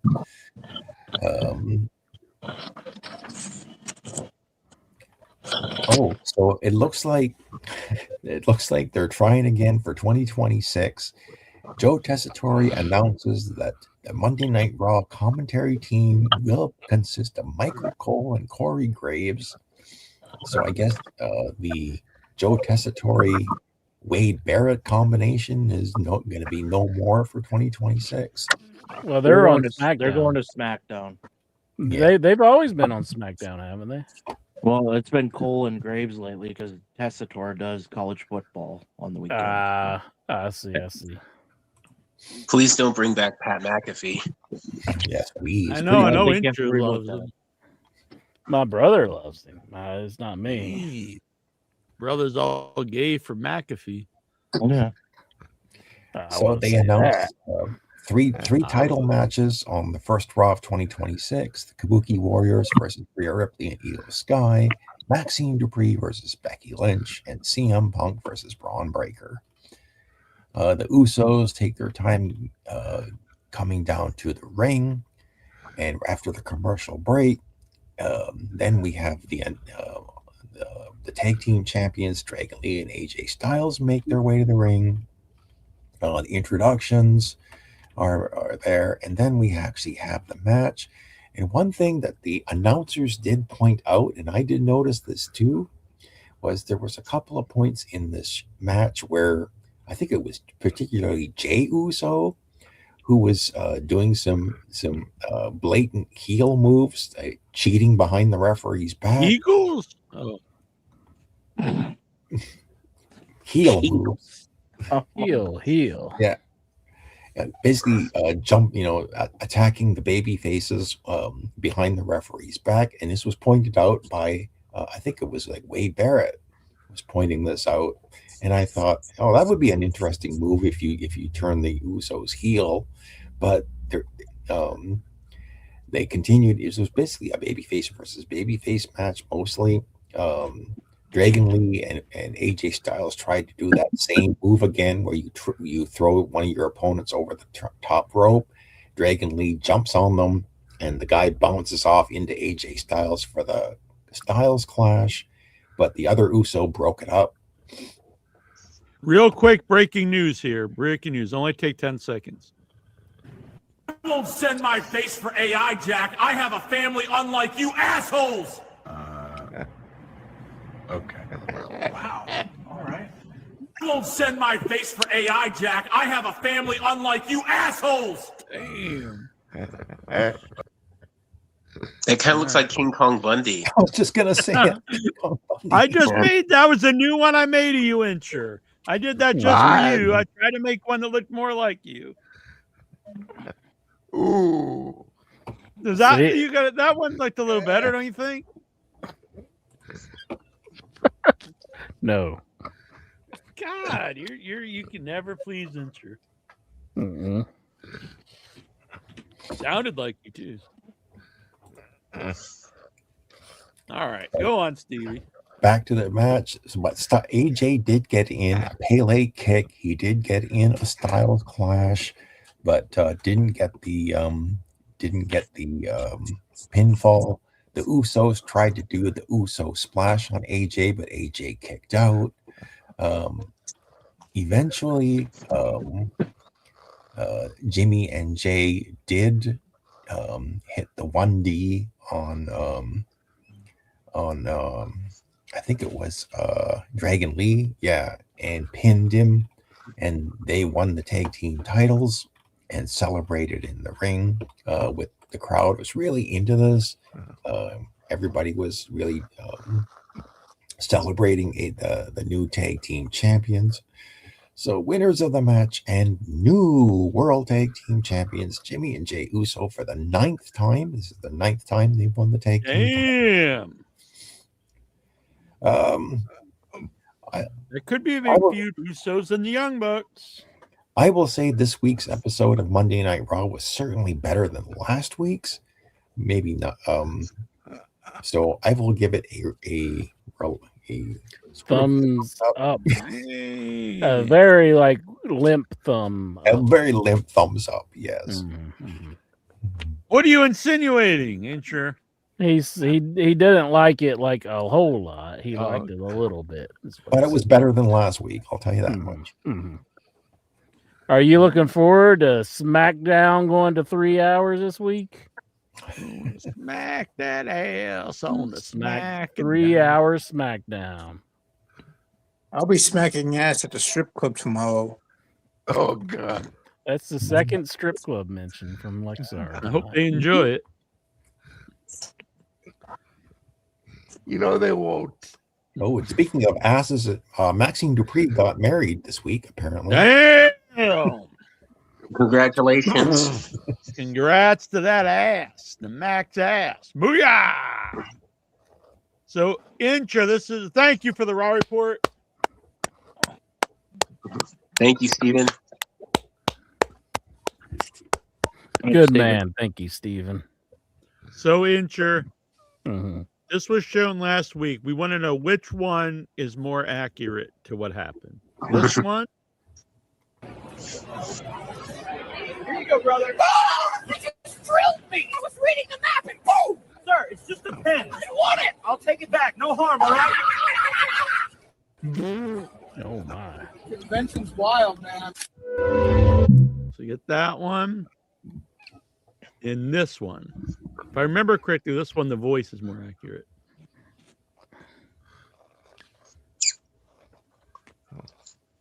Man, free pen in your head. Have plenty more if you want to hand them out. Why'd you do that? WV. Oh, hey, easy. Everybody all right? I'm fine, I think. Later. Wait. Oh, man. You're fine. I definitely spoke too soon. That one, the voice is very accurate. Man, free pen in your head. Remember, Have plenty more if you want to hand them out. Why'd you do that? WV. Oh, hey, easy. Everybody all right? I'm fine. He wasn't mad at me at all, though, so I don't see why he's running into me. Yeah, the voice, though, on that one is really accurate, though. So which one, though, in your opinion, was more accurate to what happened?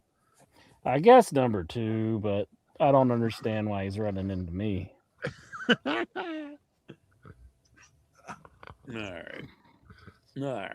All right. Now it's time to get to the nitty gritty, Incher. It's time to get to the questions. But if you want out there's only a few left of men.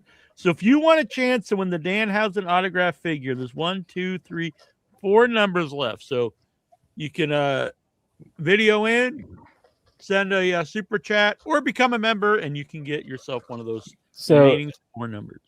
Is it the men's Royal Rumble that you win? The Danhausen? Yeah, you win the Danhausen. If you win the women's Royal Rumble, you will get an 8-bit representation of you. Ah, excellent. So 2 unique prizes. Unless someone out there would like to donate some other prize for the women. But that was a big shout out. I'll donate a shirt. I have a size large is okay. I have one that you got for Christmas. I have an extra one. Okay. The cool. Attitude Era shirt. All right. Sounds good. Nice. You're a good man, Michael Petrelli. No matter what Incher says about you, I've always stood behind you. I've never said a bad word in Michael Petrelli's way. He's a good man. So do me a favor, Inch Man. Can you pull up the questions thread? Let's see. I was looking for him earlier. I couldn't find it. Yeah, it's always a real pain in the ass. I'm mad the Usos won't tag. Yeah, they won the tag titles. So if you click on my name, Incher, it'll show like the most recent posts in the chat. I mean, in the group. If you need it, I'll send you a link right now. Yeah, send me the link. I'll send it in the private chat here on the stream yads. Okay. There you go. Let me All get right, there. so we're kicking it off with Nikhil. I'll go first while you're pulling up. It looks like Jericho's going back to WWE. I must say, this one will hurt. All the people hating Mike Cornette will love him now. That's true. The second part. I don't think it. I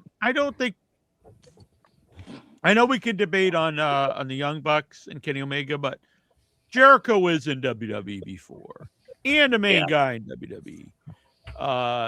So I don't think I've been. I actually think it's a smart move for him, and I don't think it's bad of him to do. I know he's badmouth AEW a little bit. I don't think that's cool of him to do because they gave him a lot of years of good money and protected him. And if he was in WWE these last 4 years, he probably would have been doing some crap stuff. So I don't think he has any place to say anything bad about AEW, but I don't have an issue with him coming back. I wouldn't doubt if it happened. I hope they treat him better than Kurt Angle when Kurt Angle came back. Yeah, I mean, I know Vince isn't there anymore, but they don't have the best track record with these retirement tours, or last runs of people. So the thing with Jericho, he's always I felt bad for Goldberg too. He's always heavily involved in his own stuff. So. Mm-hmm. Let's see. Number 2. His name is Maxwell Jacob Friedman, and once again, he is your AEW World Champion. Yes, I love this. Do you? Yeah, I'm a fan. I'm a big fan of. I like Max being champ. He's their It's guy.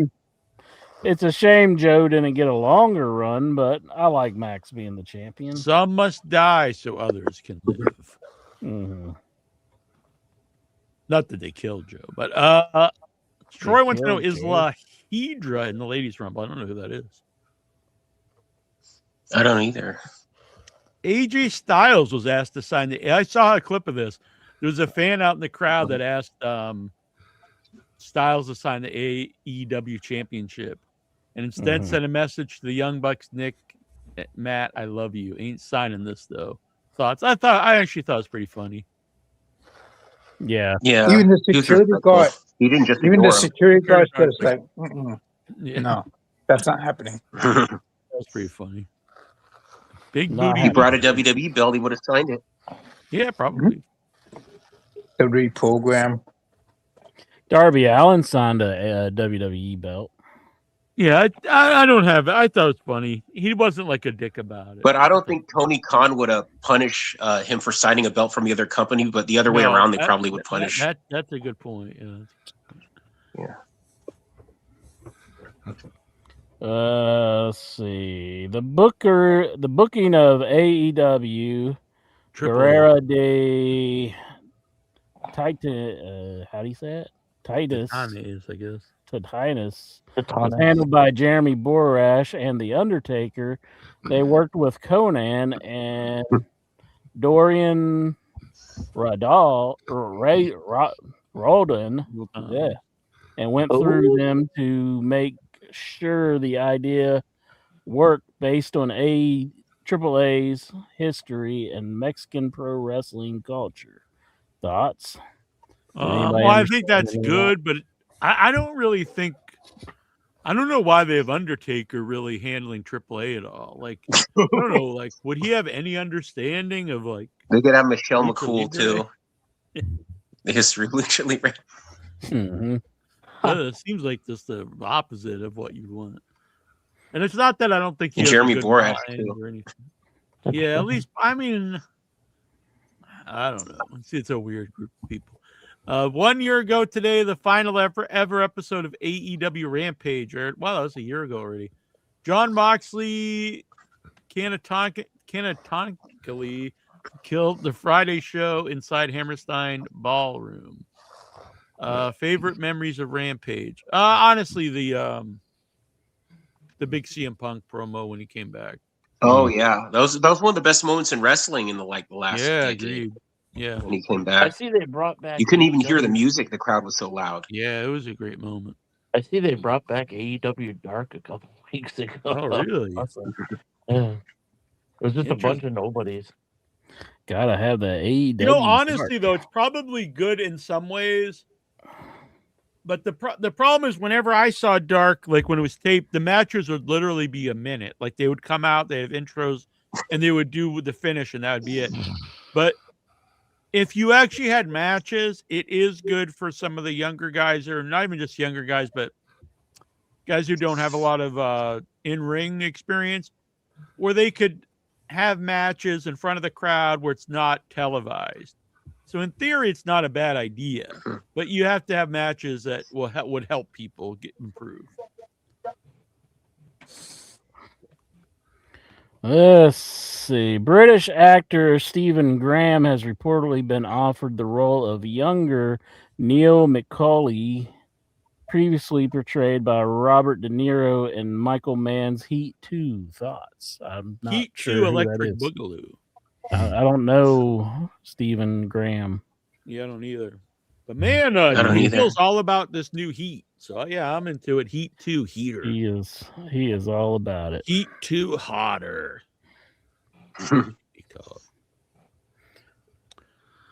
1 year ago today, we did that 187. I watched Punk in the main event of that match last Monday. Number one, if you're the heavyweight champion of the WWE and you wrestle in a t-shirt, ouch. Number two, his punches looked really slow. He looked slow. I think it's time for him. I think he's done, Kevin Nash. Look, I actually didn't see the match, so I don't know about the t-shirt thing. I didn't know he wrestled in a t-shirt, but obviously he's slower. He's an older guy, but he's 48. He's one of the most over guys in wrestling, and he's not like washed up or anything. Ric Flair wrestled in a t-shirt. Ric Flair wrestled in a t-shirt on the last Nitro. Yeah, I don't think that's good either. But unless it's your part of your gimmick, like Mick Foley, I don't think it's a great thing. What was I gonna say though? Honestly, like even an older Punk is a better wrestler than Nash in his prime, though. Yeah. I agree with that. Actually, that is true. Was it Kevin Nash who once said CM Punk looked like a fan? Yeah, he's I think he has a personal beef for Punk. Yeah, I think so too. Yeah. They had like a heated promo between each other at one point, didn't they? Like where Yeah, and I remember the people saying like he might have went into business for himself. He said like he looked like a fry cook or something. And that was like on a live Raw. WWE under TKO Group Holding tickets prices are higher than ever, making live shows less accessible for real fans. Rings, aprons, and announcer tables feel overcrowded with sponsorship. Production looks flashy, but lacks the classic big fight feel at times. Storylines often start strong, but lose direction midway. Some deserving talents are still waiting for consistent pushes. Survivor Series has lost its Raw versus SmackDown identity. I completely disagree. That last part I disagree with because that's been a worthless thing forever. The bragging rights, when it's like it's always been blue shirts. It's always been laughable whenever they try to do that. Yeah, that's total shit. So that's a plus in my book because that's never worked. But I used to really think like because I know Lexa would always bring up all having like all the logos, and I used to think, oh, who really cares? But when I watch a show and they've got it all over the mat, the ring apron, everything, and like people come to the ring, they're like, this match is, brought to you by Skittles, or this match is going to deliver just like a Domino's pizza. And I'm like, good God, guys, give it a break. Like, it does take away from the show. It's really annoying. I watched the film Sinners with Michael B. Jordan. Loved it. Have you seen it? Thoughts? Yeah, I loved it too. Yeah, it's one of the best movies of the year. I didn't even know what it was, and I liked it. Yeah, it's one of the best movies of the year, not just the horror movies. I predict it'll be up for a lot of Oscars. We kind of been over 10 already. The Bruce Pritchard saying Triple H. Yeah, we can skip that one. 11. I saw a backstage promo with the Vision on X. Looking at this would make you want to watch anything other than wrestling. The absolute state of this, LOL. Do you agree? Yes. I didn't see it, so I don't know. The Vision on X. Like Petrelli, what was going on this? I don't know. I didn't see it either. There's like bashing Raw. I'm a big fan of Braun, so. So they cut a promo on X, and I guess. No, I think it was on TV, but somebody posted it probably. Oh, I wasn't following. Matt Hardy pitches a generational dream match for WrestleMania 42 next year that would see the Hardy Boys, surprise, versus the Usos versus the New Day. Yes or no? I'm not against it. They did Hardy's versus New Day at WrestleMania already when they came back. Oh, no, they were hosting, huh? Yeah, they were hosting. I guess. Okay. I'm not against I don't know. it. Who cares? I don't want to see that. He's trying to book himself into WrestleMania. Yeah. Reminds me, R.I.P. Sid, but I remember when we had Sid on, and he talked about which I was always surprised they never brought Sid back because, in my opinion, it was a built-in storyline. Like you show the him breaking his leg in half, and it's just an instant story. This guy comes back from this, trains for years to come back. You get a run out of that. But his big idea was he pitched. And I find it funny, and we love Sid on the show and everything. But he wanted to come back at Royal Rumble and like powerbomb every single guy in the Rumble and then win it. It's like, well, all right. I can kind of see why they're like, I don't know about this one, buddy. Like he's gonna powerbomb 29 other guys. And just I love Sid though. That's too bad he didn't get another run in WWE. Yeah, I mean, like you didn't even need to do all that. Like you show the leg break. You have vignettes week after week of legit how much this guy had to go through to come back from that, to just walk. Because the man's leg was literally broken in half. And then the idea to get back in the ring, like that's maybe you might not get years out of it, but you could have got one big run out of that. Build up to a pay-per-view for his return. Maybe go out for a championship, whatever. You wouldn't even have to win it, but it'd be a good story, him coming back from that. Champions in WWE hardly ever wrestle. Cody Rhodes, 149 days as WWE champion, 4 defenses. CM Punk, 59 days as world champion, 0 defenses. Wow. Has he not defended his belt? That seems nuts. I thought you had to defend every 30 days or it's stripped. That's in the past. Intercontinental champion Dominic Mysterio, 31 days as champion, 0 defense. But he lost to John Cena though. That was a no. Did he beat? I think he got beat. He beat John Cena for it. Yes, Cena won the belt, and then I think he lost it. But maybe it was a month ago they lost it back. Maybe, yeah. Yeah. So I just remember him taking Canadian Destroyer from they announced on Raw that Dominic was injured too. Mm-hmm. Yeah, but all the other guys that's a shame. Wyatt 6, 172 days as tag champions, 5 defenses. Thoughts? So I'm not really an advocate of that people should defend the belts every week. I do think if you keep them special, but these are clearly not enough. Like, yeah, Punk's been champ for 2 months and he's not defended at one time. He hasn't defended on any pay-per-view. R.I.P. James Ranson.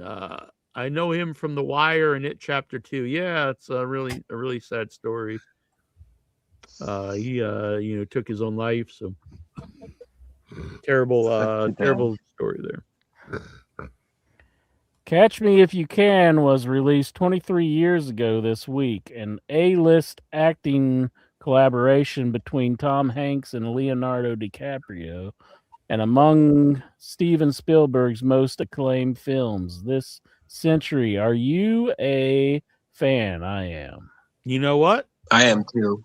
I have not seen that movie. I don't think I've You should check it out. I should check it out. I didn't even know it was a Spielberg movie. Fightful has reported Kenny Omega will be put in the AEW title picture. What do you think?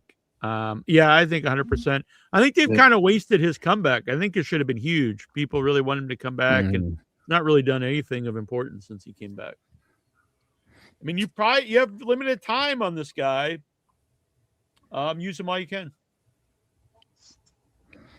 Tony Khan responds to Cody Rhodes comments about ginger ale green tea. It's good. Go on, I'm sorry.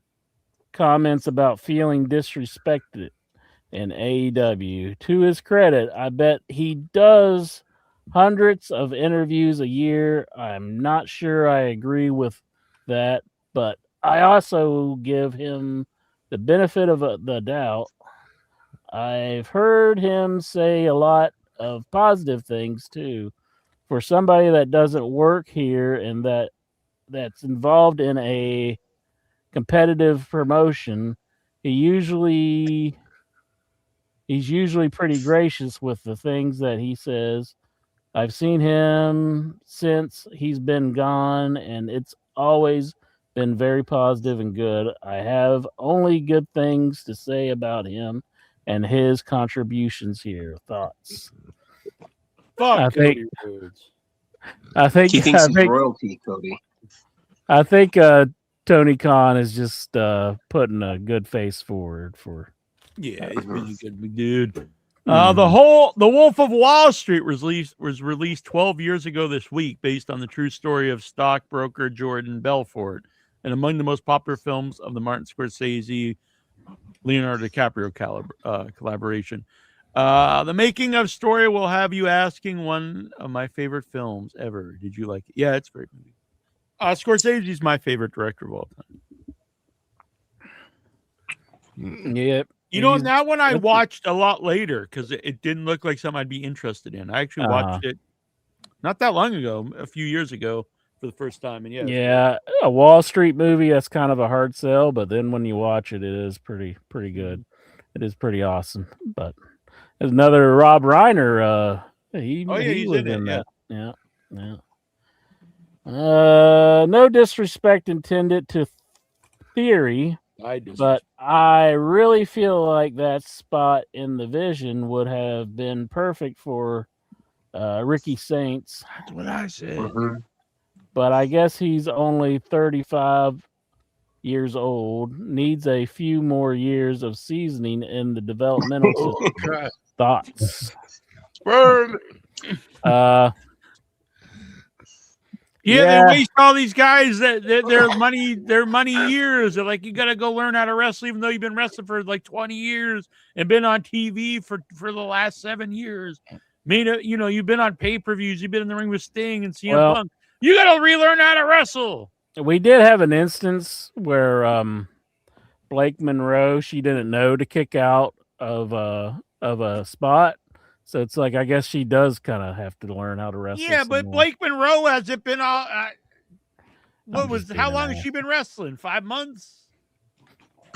No, she was in AEW. I think the only two people to do well from going AEW to WWE is Punk and Rhodes, and the biggest piss asses.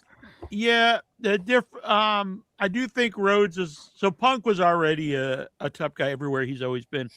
Rhodes was not a top guy in WWE when he left. No. There's a little bit of difference there, and Punk is on the downward spiral. Well, I mean, just age-wise, he is. No one else has done anything to rave about. Maybe Ethan Page. I don't think going from being main event TV to being a champ on the wrestling school is like anything to write home about. We'll have to wait and see. Maybe if something happens on the main roster, I don't see it. Who's done well? Miro, definitely not. I would say Miro's done worse. Yeah, he's better with Lana. Yeah, I mean, he's really not had like a whole lot of matches outside of just facing Sheamus. Yeah. Like, here he is facing Sheamus again. It's like, Aleister Black. I really thought he would do better going back. Dominic beat him. Dominic beat Miro. I saw someone say if they did Aleister Black versus Damian Priest, it would be this generation's Austin Rock. I was like, Yeah. come on, give me a fucking break. Is that person high? I think was they were like- saying like Triple H thought that, and it's like There's like no. Road Dogg or somebody said. I was like, come on, man. Road Dogg. Need to go to rehab, my man. Lucha Brothers, definitely not Phoenix. I actually did think Penta's done good. Yeah, I thought it would even be bigger, but I think I don't think they'll ever push him to bigger heights than they do. Lexus King, definitely not. Ricky Spears, definitely. I mean, Spears has done worse than his first run in WWE. Ricky Sean Stark, Spears. yeah, no. Yeah, Jay Cargill, I'd say Jay Cargill's become a worse wrestler in WWE.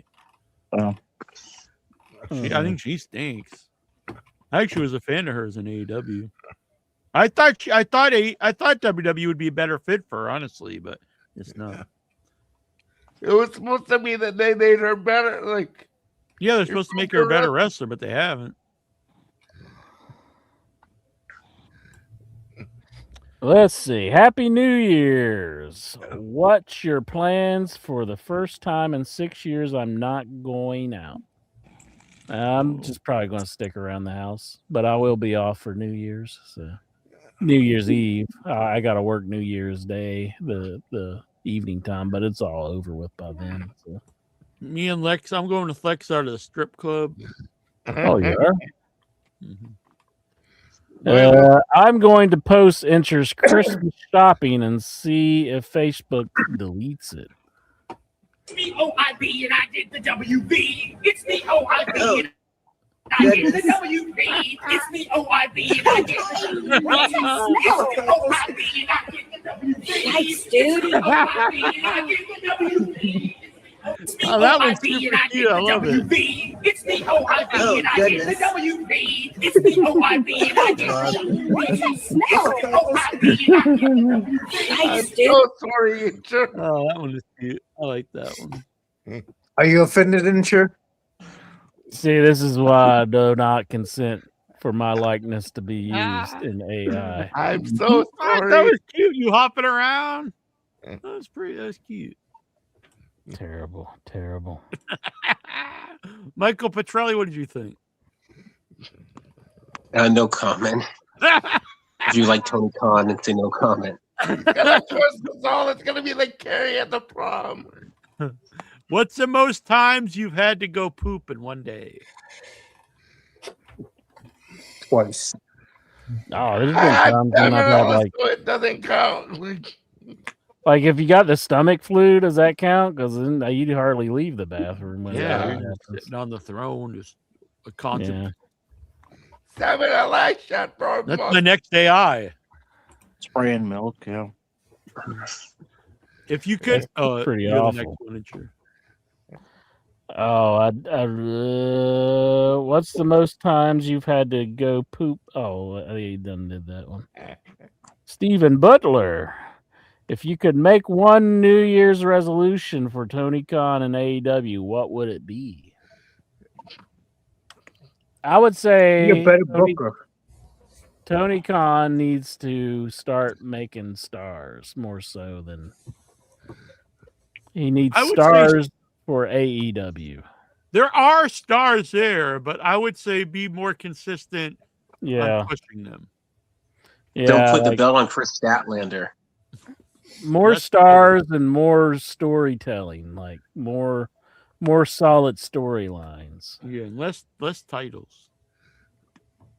Because More the video. stories are what drives people into the building. I mean, look at the Bloodline stuff, you know? I know they don't want to be a carbon copy of WWE, but Yeah, and WWE's really missing the boat in that lately too. yeah, they've been screwing it up too, yeah. What is your pro wrestling related New Year's resolution from Stephen Butler? I'm going to attempt to get some guests in the new year. We're going to try to bring back the guests in 2026. Mm-hmm. Not every week, probably, but maybe a couple times a month.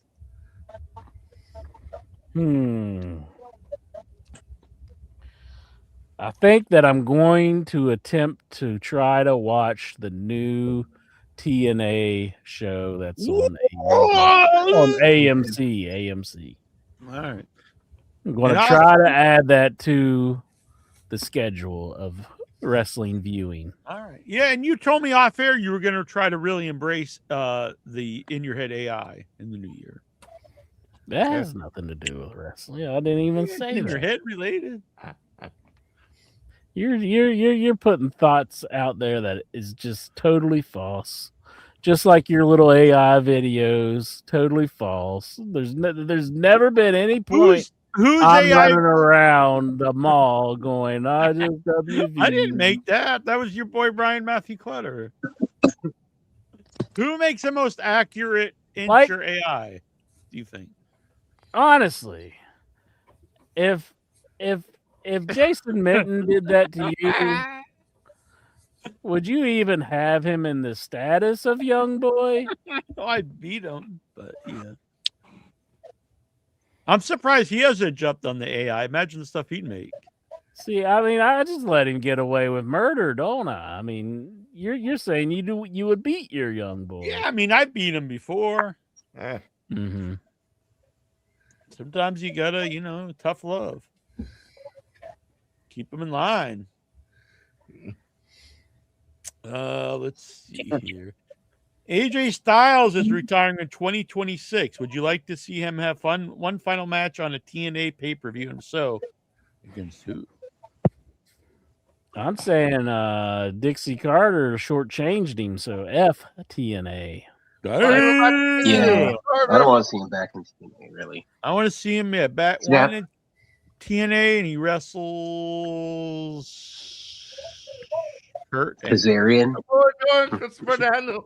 Yeah, Kurt. Yeah, because Frankie Kazarian. Their champion. Moose. Oh, your turn, intro. It's Alexar. WWE SmackDown will bump up to 3 hours this Friday night. Are you intrigued? Absolutely not. No. Opposite of intrigued. I always fast forward it on my DVR. Yeah, that makes me very less likely to ever watch it. It's a lot of wrestling, and now we got TNA added to it. Man.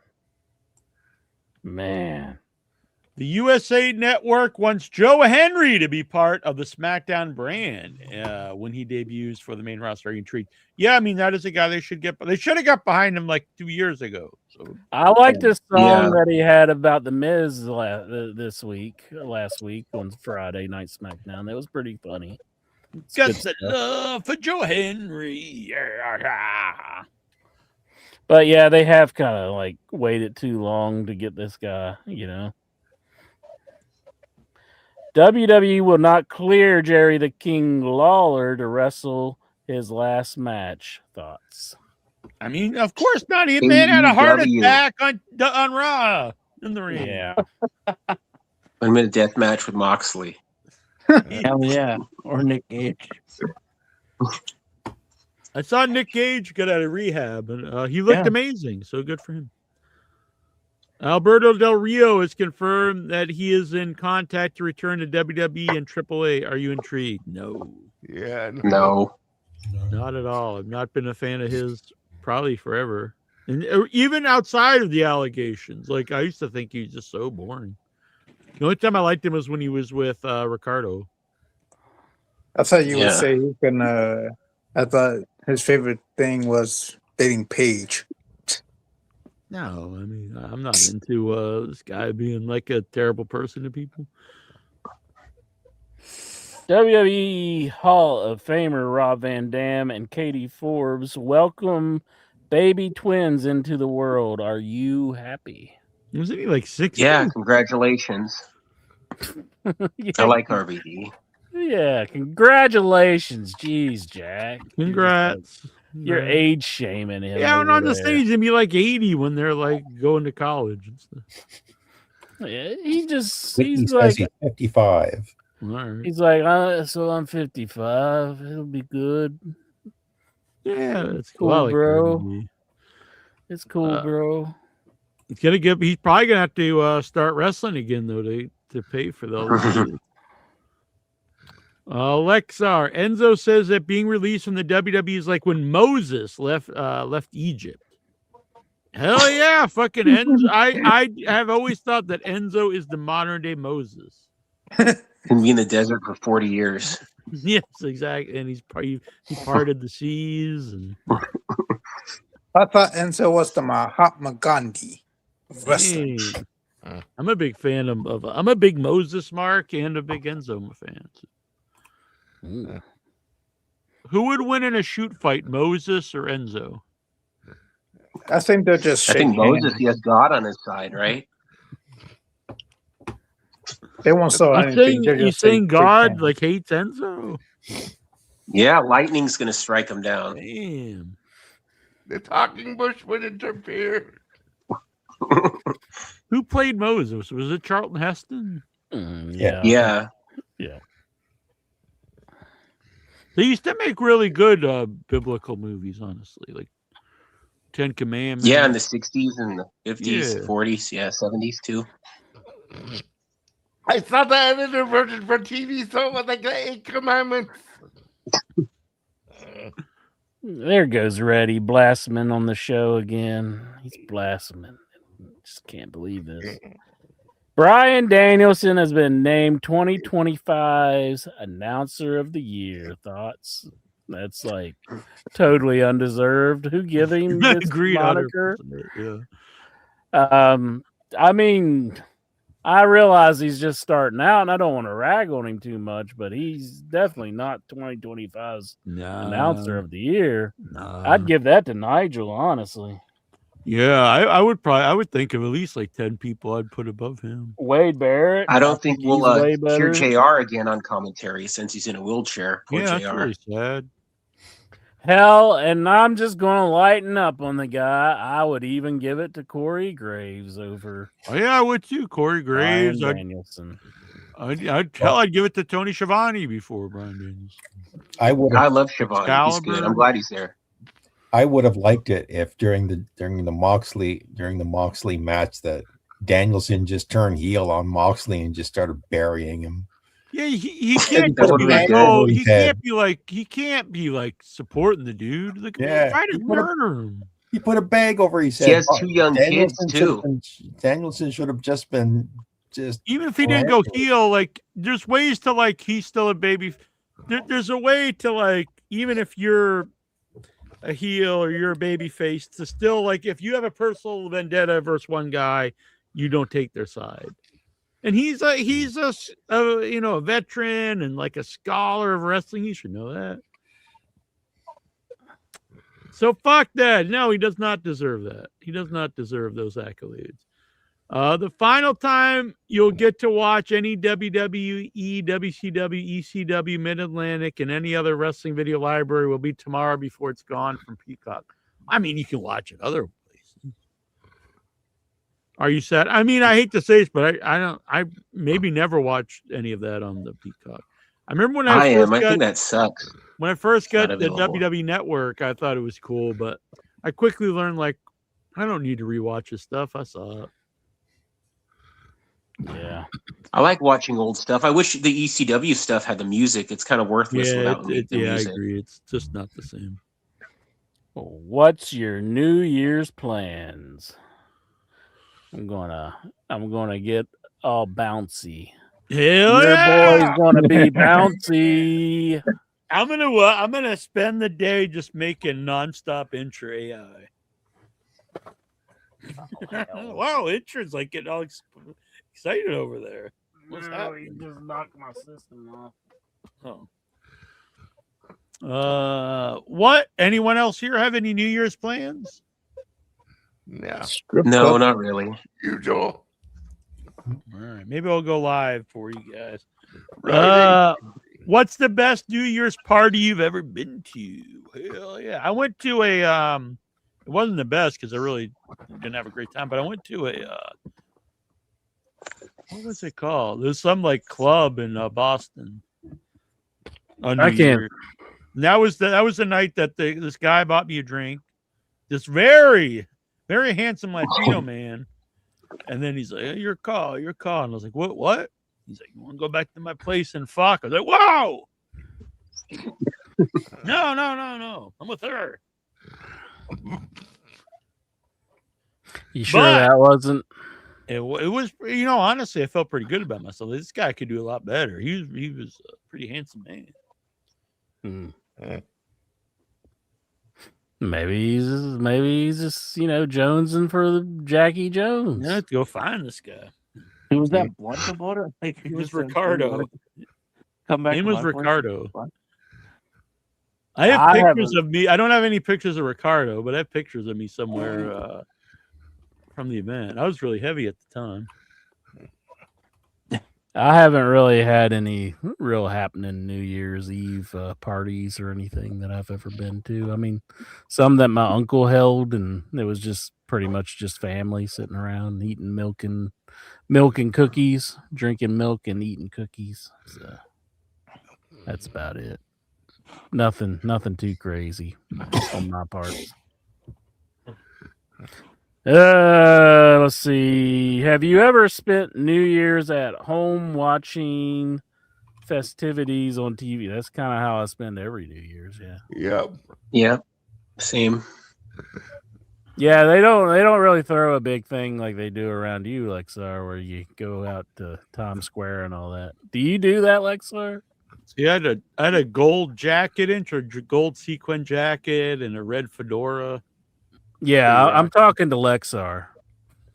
Some lady. I don't go to the huge gathering at Times Square. Mm-hmm. I did like a couple of times when I went to New York, and I go to the area, but it's like blocked off, heavy blocked off, and the police is out there, and they say if you want to go to that gathering place, you have to go to 34th Avenue and go to 6th Street, and I say I'm not doing that shit.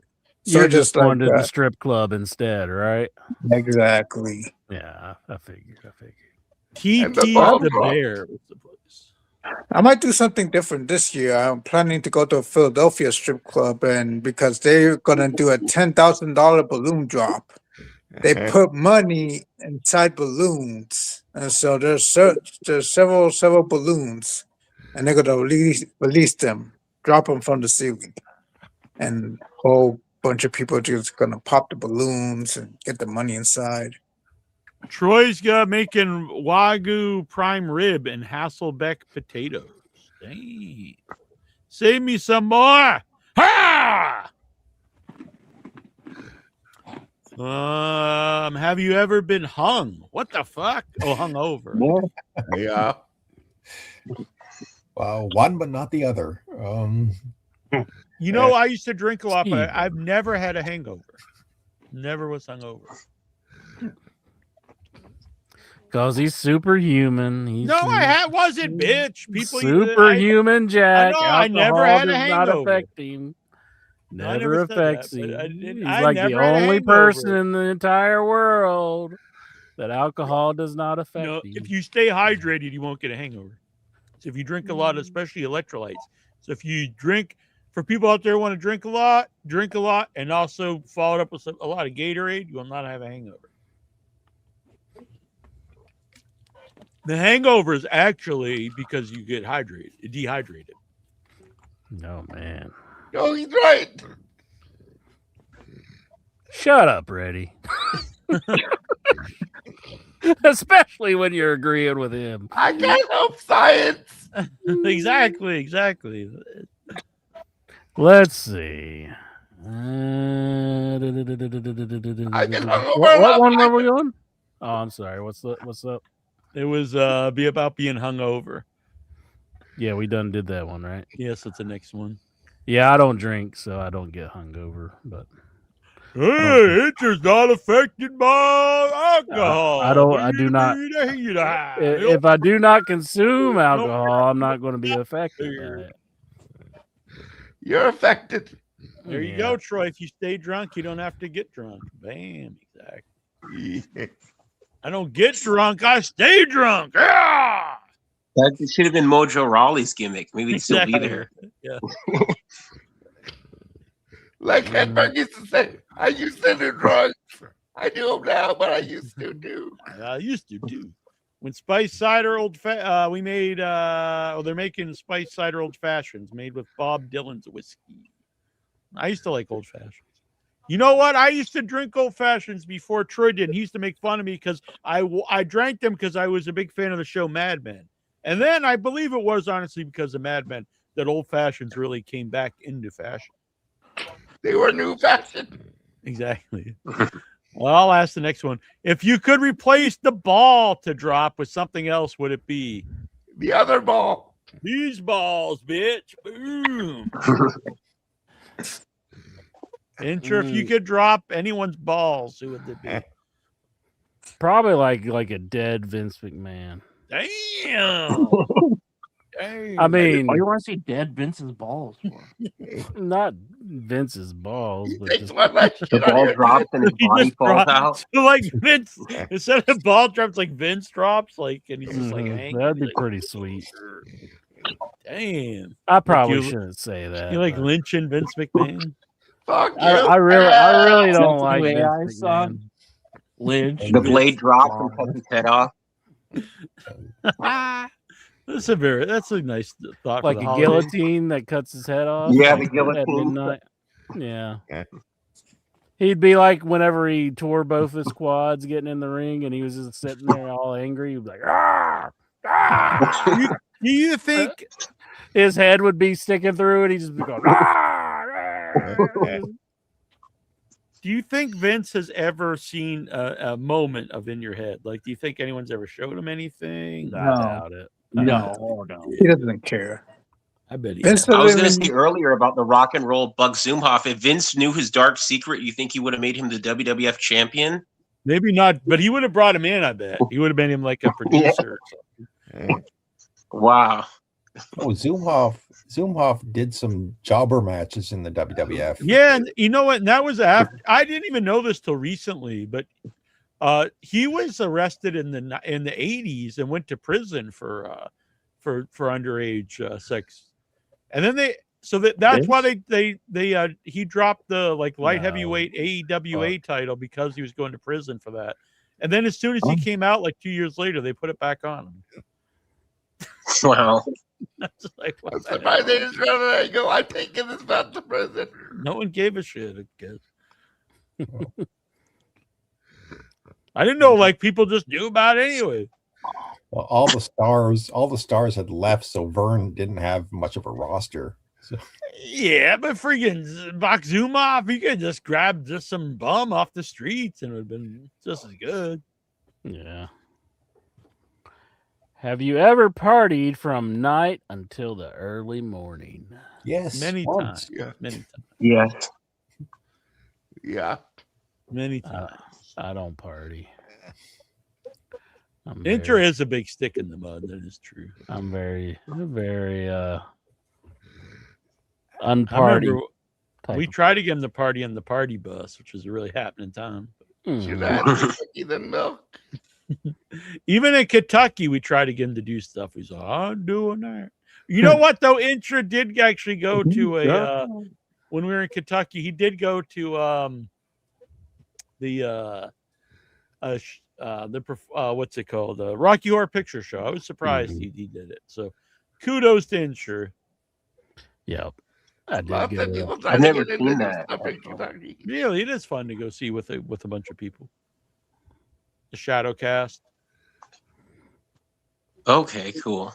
But I didn't do the whole Rocky Horror Virgin thing where I didn't raise my hand for that. You remember? That's when you never been to it live before. Yeah, I don't. I'm not getting involved. They do it every Saturday up in Boston. Do they? Mm-hmm.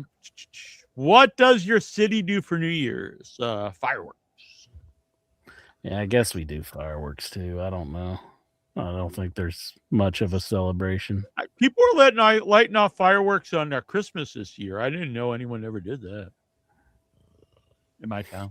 They're just working it in, trying to get any excuse to let off. My hometown, my hometown. Baby Jesus, here's a squealer. Yeah. I bet, Incher asked this last week, but you weren't here. Do you think Jesus really got screwed on his birthday since it was also Christmas? Like, they just give him one gift? All they ever wants is sandals and a robe, anyways. Maybe some frankincense or whatever. Jesus doesn't need any gifts. Of course. Everyone needs gifts. He's Poor the Son dude. of God. He's just like Everyone needs something. Sandals and a robe. The You go gifts. up and get the man like some Legos. You've been like, thank you, man. No one ever thinks of me. It's gift enough just to help out the human race. He has superpowers. He'll be given like Damn, superpowers. he was the original bouncy boy. Backs away slowly. You're What's the next question, Incher? Let's see. Have you ever had the desire to eat French fries out of your broadcast partner's toes? That's from Tony Uberstar, which is actually Goosey down there, who just comes up with some weird ass questions. That's a good AI. Now I think about it. No. It's no. Goosey's got like a rotten mind. It's You just got to like- do it, Jack. Make like- it up. Make Incher eating to French fries. Like out of all of the It doesn't let me listeners, do I it. would say Goosey's probably like one of. He can ask some of the grossest questions. The grossest questions. I bet they pretty won't let me do disturbing. it. You're a pretty disturbing person, Goosey. Some of us are considering that a challenge. I bet they don't let me do it.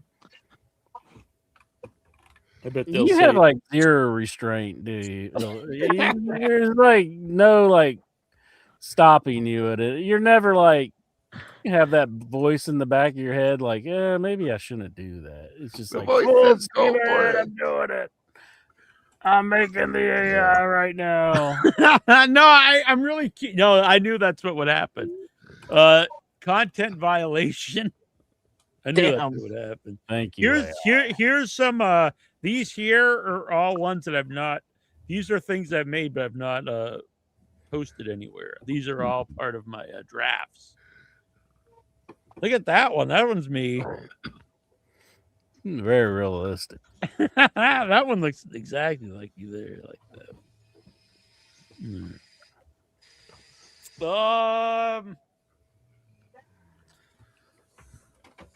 Enter your next. I just asked the one about the fries, and all thought I of asked my that. AI content will be sent later in the show. Are you intrigued?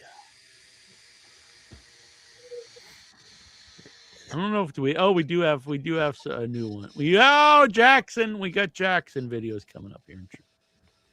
There's more. All right. Yeah, we got like 15 or something. Damn, we got a lot here.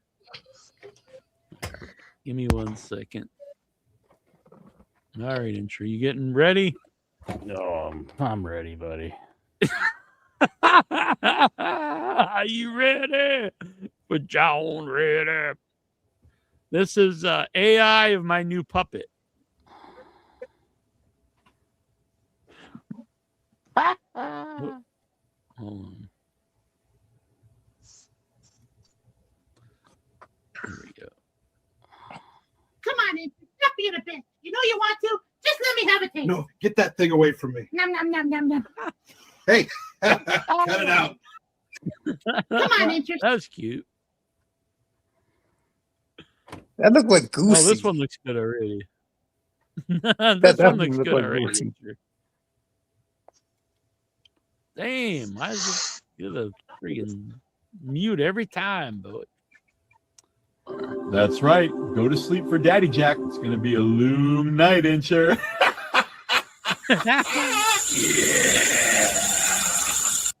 Damn, you're selling just like John Cena there, Inch man. Mm-hmm.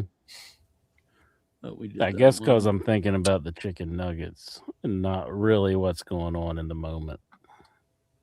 Yeah, it's like a Prove it. Bill Cosby kind of deal.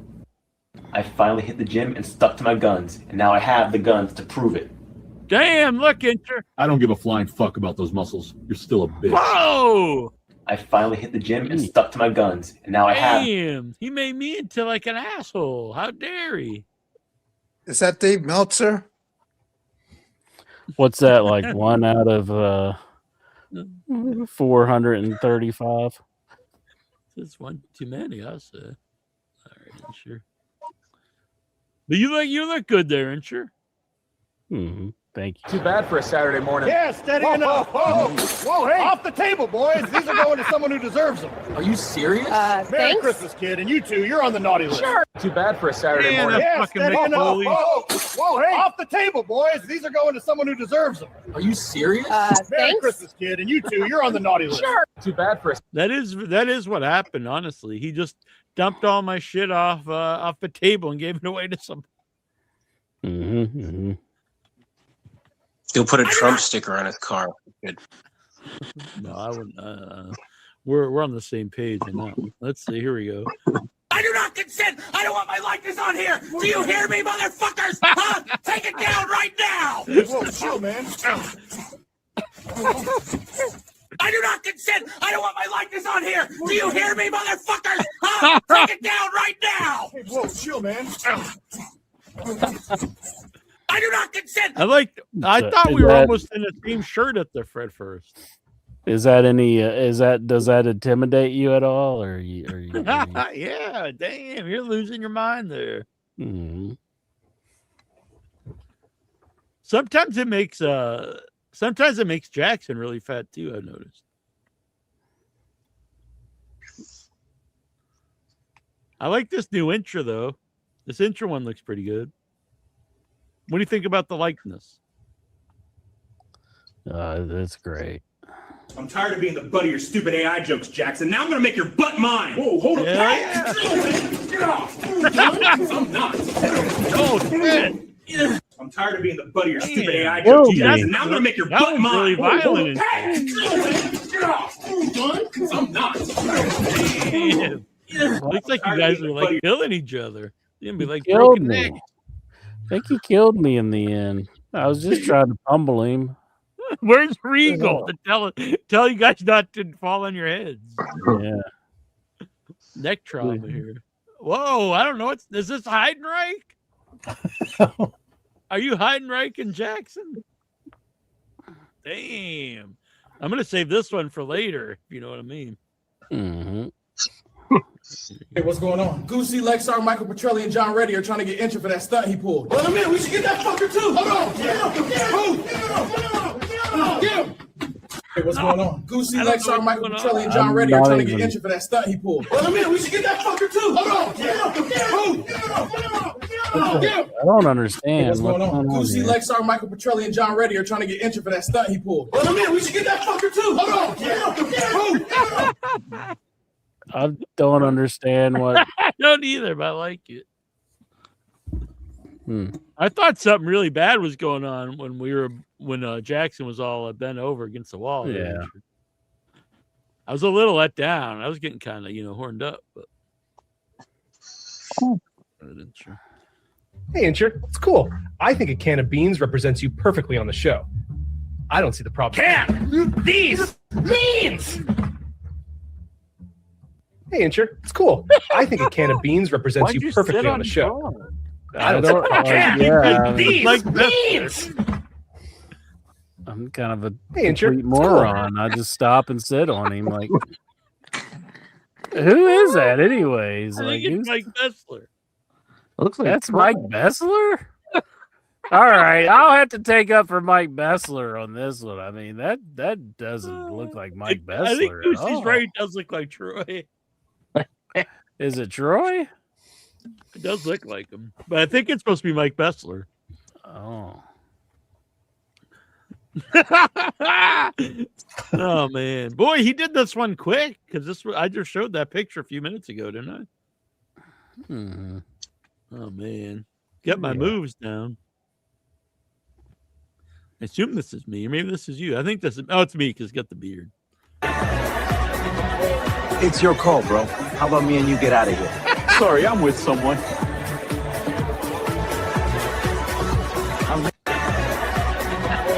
It's your call, bro. How about me and you get out of here? Sorry, I'm with someone. That was good. I like that one, Incher. That's it. Yeah, I literally was like, oh, no, I'm with her. All right, Incher. All right. I love these. I don't know. Man, my throat hurts from laughing at those a lot of times. I'm glad. I remember Incher going through a table in the one last week when the wheelchair guy getting mad about the pen. Yeah. I showed those earlier, and like he just throws it right through a table. We need It's more. so absurd. A guy in a wheelchair would put Incher through a table. We need more of us going through tables, Incher. That'd be good. Get the tables. Give me some scenarios. I'll make some for next week, Incher. What would you like to see happen? Well, what would I like to see happen? Yeah. Oh. I don't know if I should share that here, should I? You should do an AI video of Incher walking in on his parents. It's your birthday next week, so Shut up, Goosey. It's your birthday show next week. I don't think Goosey's going to get any of his ideas approved. It's just like all of them are just these horrible ideas. Yeah, I was a little let down.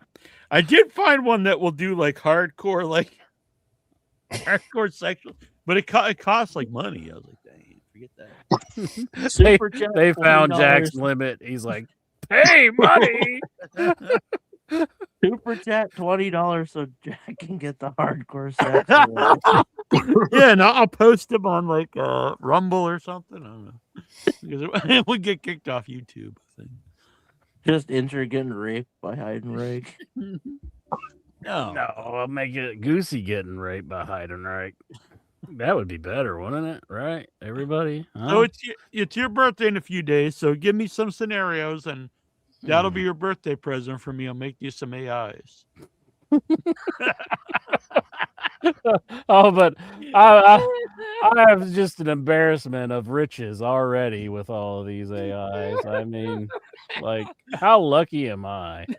I mean, you got the wheelchair guy running me over, and Jonathan Jackson looks like he's violently killing me, and yeah. Yeah, Good, but you good times. called me an asshole or something on that one. Oh, I'm so sorry. Did that hurt your feelings? I thought the ones were fun where you're the bouncy boy and stuff. Yeah, those are the ones you enjoyed. I understand. Yeah, when you were bouncing around as a superhero, that was cute. I mean, they don't even have to involve you. Do you have anything you would like the to best see? one was the beans, I would say. That one's pretty great. Honestly, that's pretty awesome. I don't know. I'm too tired to think of anything. All right, fair enough. All right. Well, I had a fun time. Have a happy New Year, guys. Happy New Year. Very Year. nice, Michael Petrelli. Michael Thank Petrelli. you. And can you please mail me an address to mail the shirt to and all? All right. And I'll mail you guys some Christmas presents too. I have some extra stuff for All you right, and cool. Incher. Cool. Incher, do you trust your address with Michael Petrelli? I think he's Sure. He seems like a good guy. I don't think he would send any inappropriate things like Mitten. No. Although he might go to Walmart and find some. No. So there's only 4 numbers left. So get your numbers in. And now we've got a prize for the women's rumble. So if you already have a men's rumble, you got to get in for the women's. Well, so right now for the men's rumble, number 1, Jobs, 2, Simply Ravishing, 4, Days, 6, John Reddy, 8, Michael Petrelli, 9, Nikhil, 10, Vic Schiavone, 11, El Santos World, 12, Tommy, 14, Goosey, 15, Tazo, 16, Vagina Wrinkle, 17, The Lurker, 18, My Mom, 19, The Flea, 20, Dave Deadman, 21, Mikey B, 22, Bubba, 23, Werewolf of Sicily, 24, Steven in Toronto, 25 Lexar, 26 Brian Matthew Cluttar, 27 Chobo, 29 Geraldine, and number 30 Jonathan Jackson. Women's Rumble, there's still a lot of numbers left for that. 11 Lexar, 12 UC, 14 John Reddy, 17 Brian Matthew Clutter, 18 Simply Ravishing, 20 Chobo, 22 Jonathan Jackson, 25 Steven, 26 Jobs, and 29 Michael Petrelli. Michael Petrelli will win his own prize in the women. Just said, if you win the women's, then you'll get an 8-bit of yourself. Okay. All right. Anything else? I'm good. I'm out of the gas. I'm tired. What was it? What was the Monday Night Mayhem thing? It was something kicking ass. Somebody burned his shirt. Oh yeah. Kicking ass for gas. That's me right now. Kicking ass for gas. Yeah, I'm just a fierce animal. Right Is the Big Mosh still around? You said he's like really religious now. He's alive, but he's on the Facebook or something. I remember finding him. It was probably a couple of years ago. I forget what his real name is now. Oh, okay. That would be a good AI. It's like Jack peeking through Mosh's windows. I like that. Mosh He's talking about the Uber Fun board and stuff. Mm-hmm. Oh, the Uber Fun board. Do you think we could get? Do you think that would that be cool if we got him on in the new year? We got, Big Mosh. You think he still talks like that? Like he's on the air? Like when he called you at like 8 o'clock in the morning? Yeah, I bet we can get him, and we'll try to do. What if we did what was the website intro? I forget. Audio wrestling. Audio wrestling. If we did an audio wrestling reunion, we get Big Mosh and Sir Adam or the Phantom and Trey from Wrestling News Live. Yeah. Mm-hmm. Adam Martin. Barry Horowitz. Adam Martin. Yeah. Horowitz is good. I actually tried to get Horowitz on a couple of years ago, but he wanted money. Money. Come on, man. Come on, man. Come on, man. Harley Race didn't get paid to come on. Kevin Nash, Scott Hall, Sid Vicious, Chris Jericho, Shawn Michaels, Mick Foley, Gary Hart, Bobby Heenan. That was a great interview. I never heard of Gary Hart before in your head. Yeah. That's another great one. Yeah, and they didn't say, give me fucking money. Get him on the show. Now everybody's like, give me money. Or they even contact me. Can I come on the show to plug something? Yeah, of course. Let's set it up. Then it's like, oh, yeah. And then Venmo $50 or Venmo me $500. Like, no. Wow. Enough if I ask. If I ask someone and they want money, all right, I can't complain too much. It's up to them. But if you go out of your way and ask someone to come on their show and then you want money, I mean, that's messed up. Yeah. Didn't one of the guys that was in the Dudleys train some girl and then she wanted money too? It was I think that Chubby was, Dudley. It was Chubby Dudley. Yes, so that did make me feel a little bit better that it's not just apparently everyone, even people that they worked with and knew in real life and like worked with in the business and shared a locker room. Like that's pretty crazy. I just don't think wrestlers know like how to not ask for money. It's like they're always just asking for money. Yeah. Once they knew that people pay, then it's like boom, money. Yeah. Money. It's like when they're in a restaurant, they're like, "Aren't you going to tip me?" It's like they tell the waiter. The waiter needs to tip them. I could see Ric Flair being that way. Do you think he even looks at his waiter? Mm-hmm. No, hope it's not a woman. There was a thing that he just had a signing and he wouldn't even look at the person. Yeah, no, he wouldn't. He was like talking to somebody else and like looking at his phone. I know that. I know how that person felt. It's yeah. He I wonder. This is no bit, but he did talk to me. I don't know at the signing. He must have just been in a good mood at that time. Yeah, but- he wasn't nice to me when I met him with Annabelle though. He was like all groping her, which was I mean, like he was creepy. He was a creepy dude. Like, He must have been feeling pretty good when he was talking to you, but like when I was getting my shirt signed, wasn't even looking at me. Just wouldn't even nod his head that I was saying thank you. It was just like it's like I didn't even exist. That's how it was in this video too. Pretty bad. I mean, I'll say though, like his one cameo, the second one was a bit better than the first one. I know that he got kind of lambasted for his second one, but he did kind of mention the guy and talked about him getting married and he couldn't keep his marriages together, but the guy needs to, make it good. So he did do a better job for that. I'm actually on Cameo. I need to I'm going to do a new video and put that out there for anyone who wants the big Jackie Jones cameo. But so when I first got on Cameo, I used to sell them, but I would sell them so what would happen? This is a true story. I would get these Cameo requests, be like say, it'd be like promoting some like lawyer. And they'd be like, oh, I did well with someone. It basically just lie. And you'd be just like, oh, yeah, this guy did. And I had this guy's my lawyer and things worked out great. He won me $1 million. Yeah, it was all these like you were giving like you're saying these companies did stuff for you that really did. But they paid you not a lot. I had it set to $12 or something like that. And like I do it, who cares? It took me like 10 seconds to do them. I don't care. And then Cameo changed it because there's two different things. There's one where it's just like a fan or whatever. And then this is called, I forget, there's a different term for this one.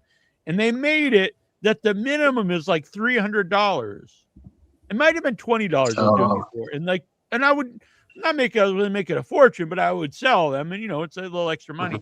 Then they made it where you couldn't ask for less than $300 for that part, and it's like, well, now no one's going to pay me $300 to pretend I know this guy or this company, and they help me out. Dang! It was a paid endorsement where you pretended you were just some guy who, he used this product.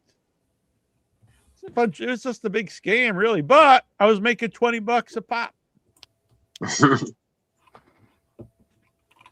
Big now, money. Now, in theory, I'll make $300 pop, but nobody cares enough to pay me $300 to do that. They'll pay me $20 to lie. You bend the truth. The most honest man in podcasting, Yeah. Anyway. But anyway, in the new year, I'm going to do a new video. I think the video's up there. It's pretty old. And put the cameo out there. I do get sometimes, and look, I'm not saying I'm a big time guy or nothing. Every once in a while, I get somebody who will ask me like to do a video for like a family member for their birthday or something on Facebook. And I'm thinking, can't you give me like $5 or something? Like they don't, and then they get mad if I don't do it like in 10 seconds. I'm like, you offered me nothing. And then you get mad I don't do it instantly.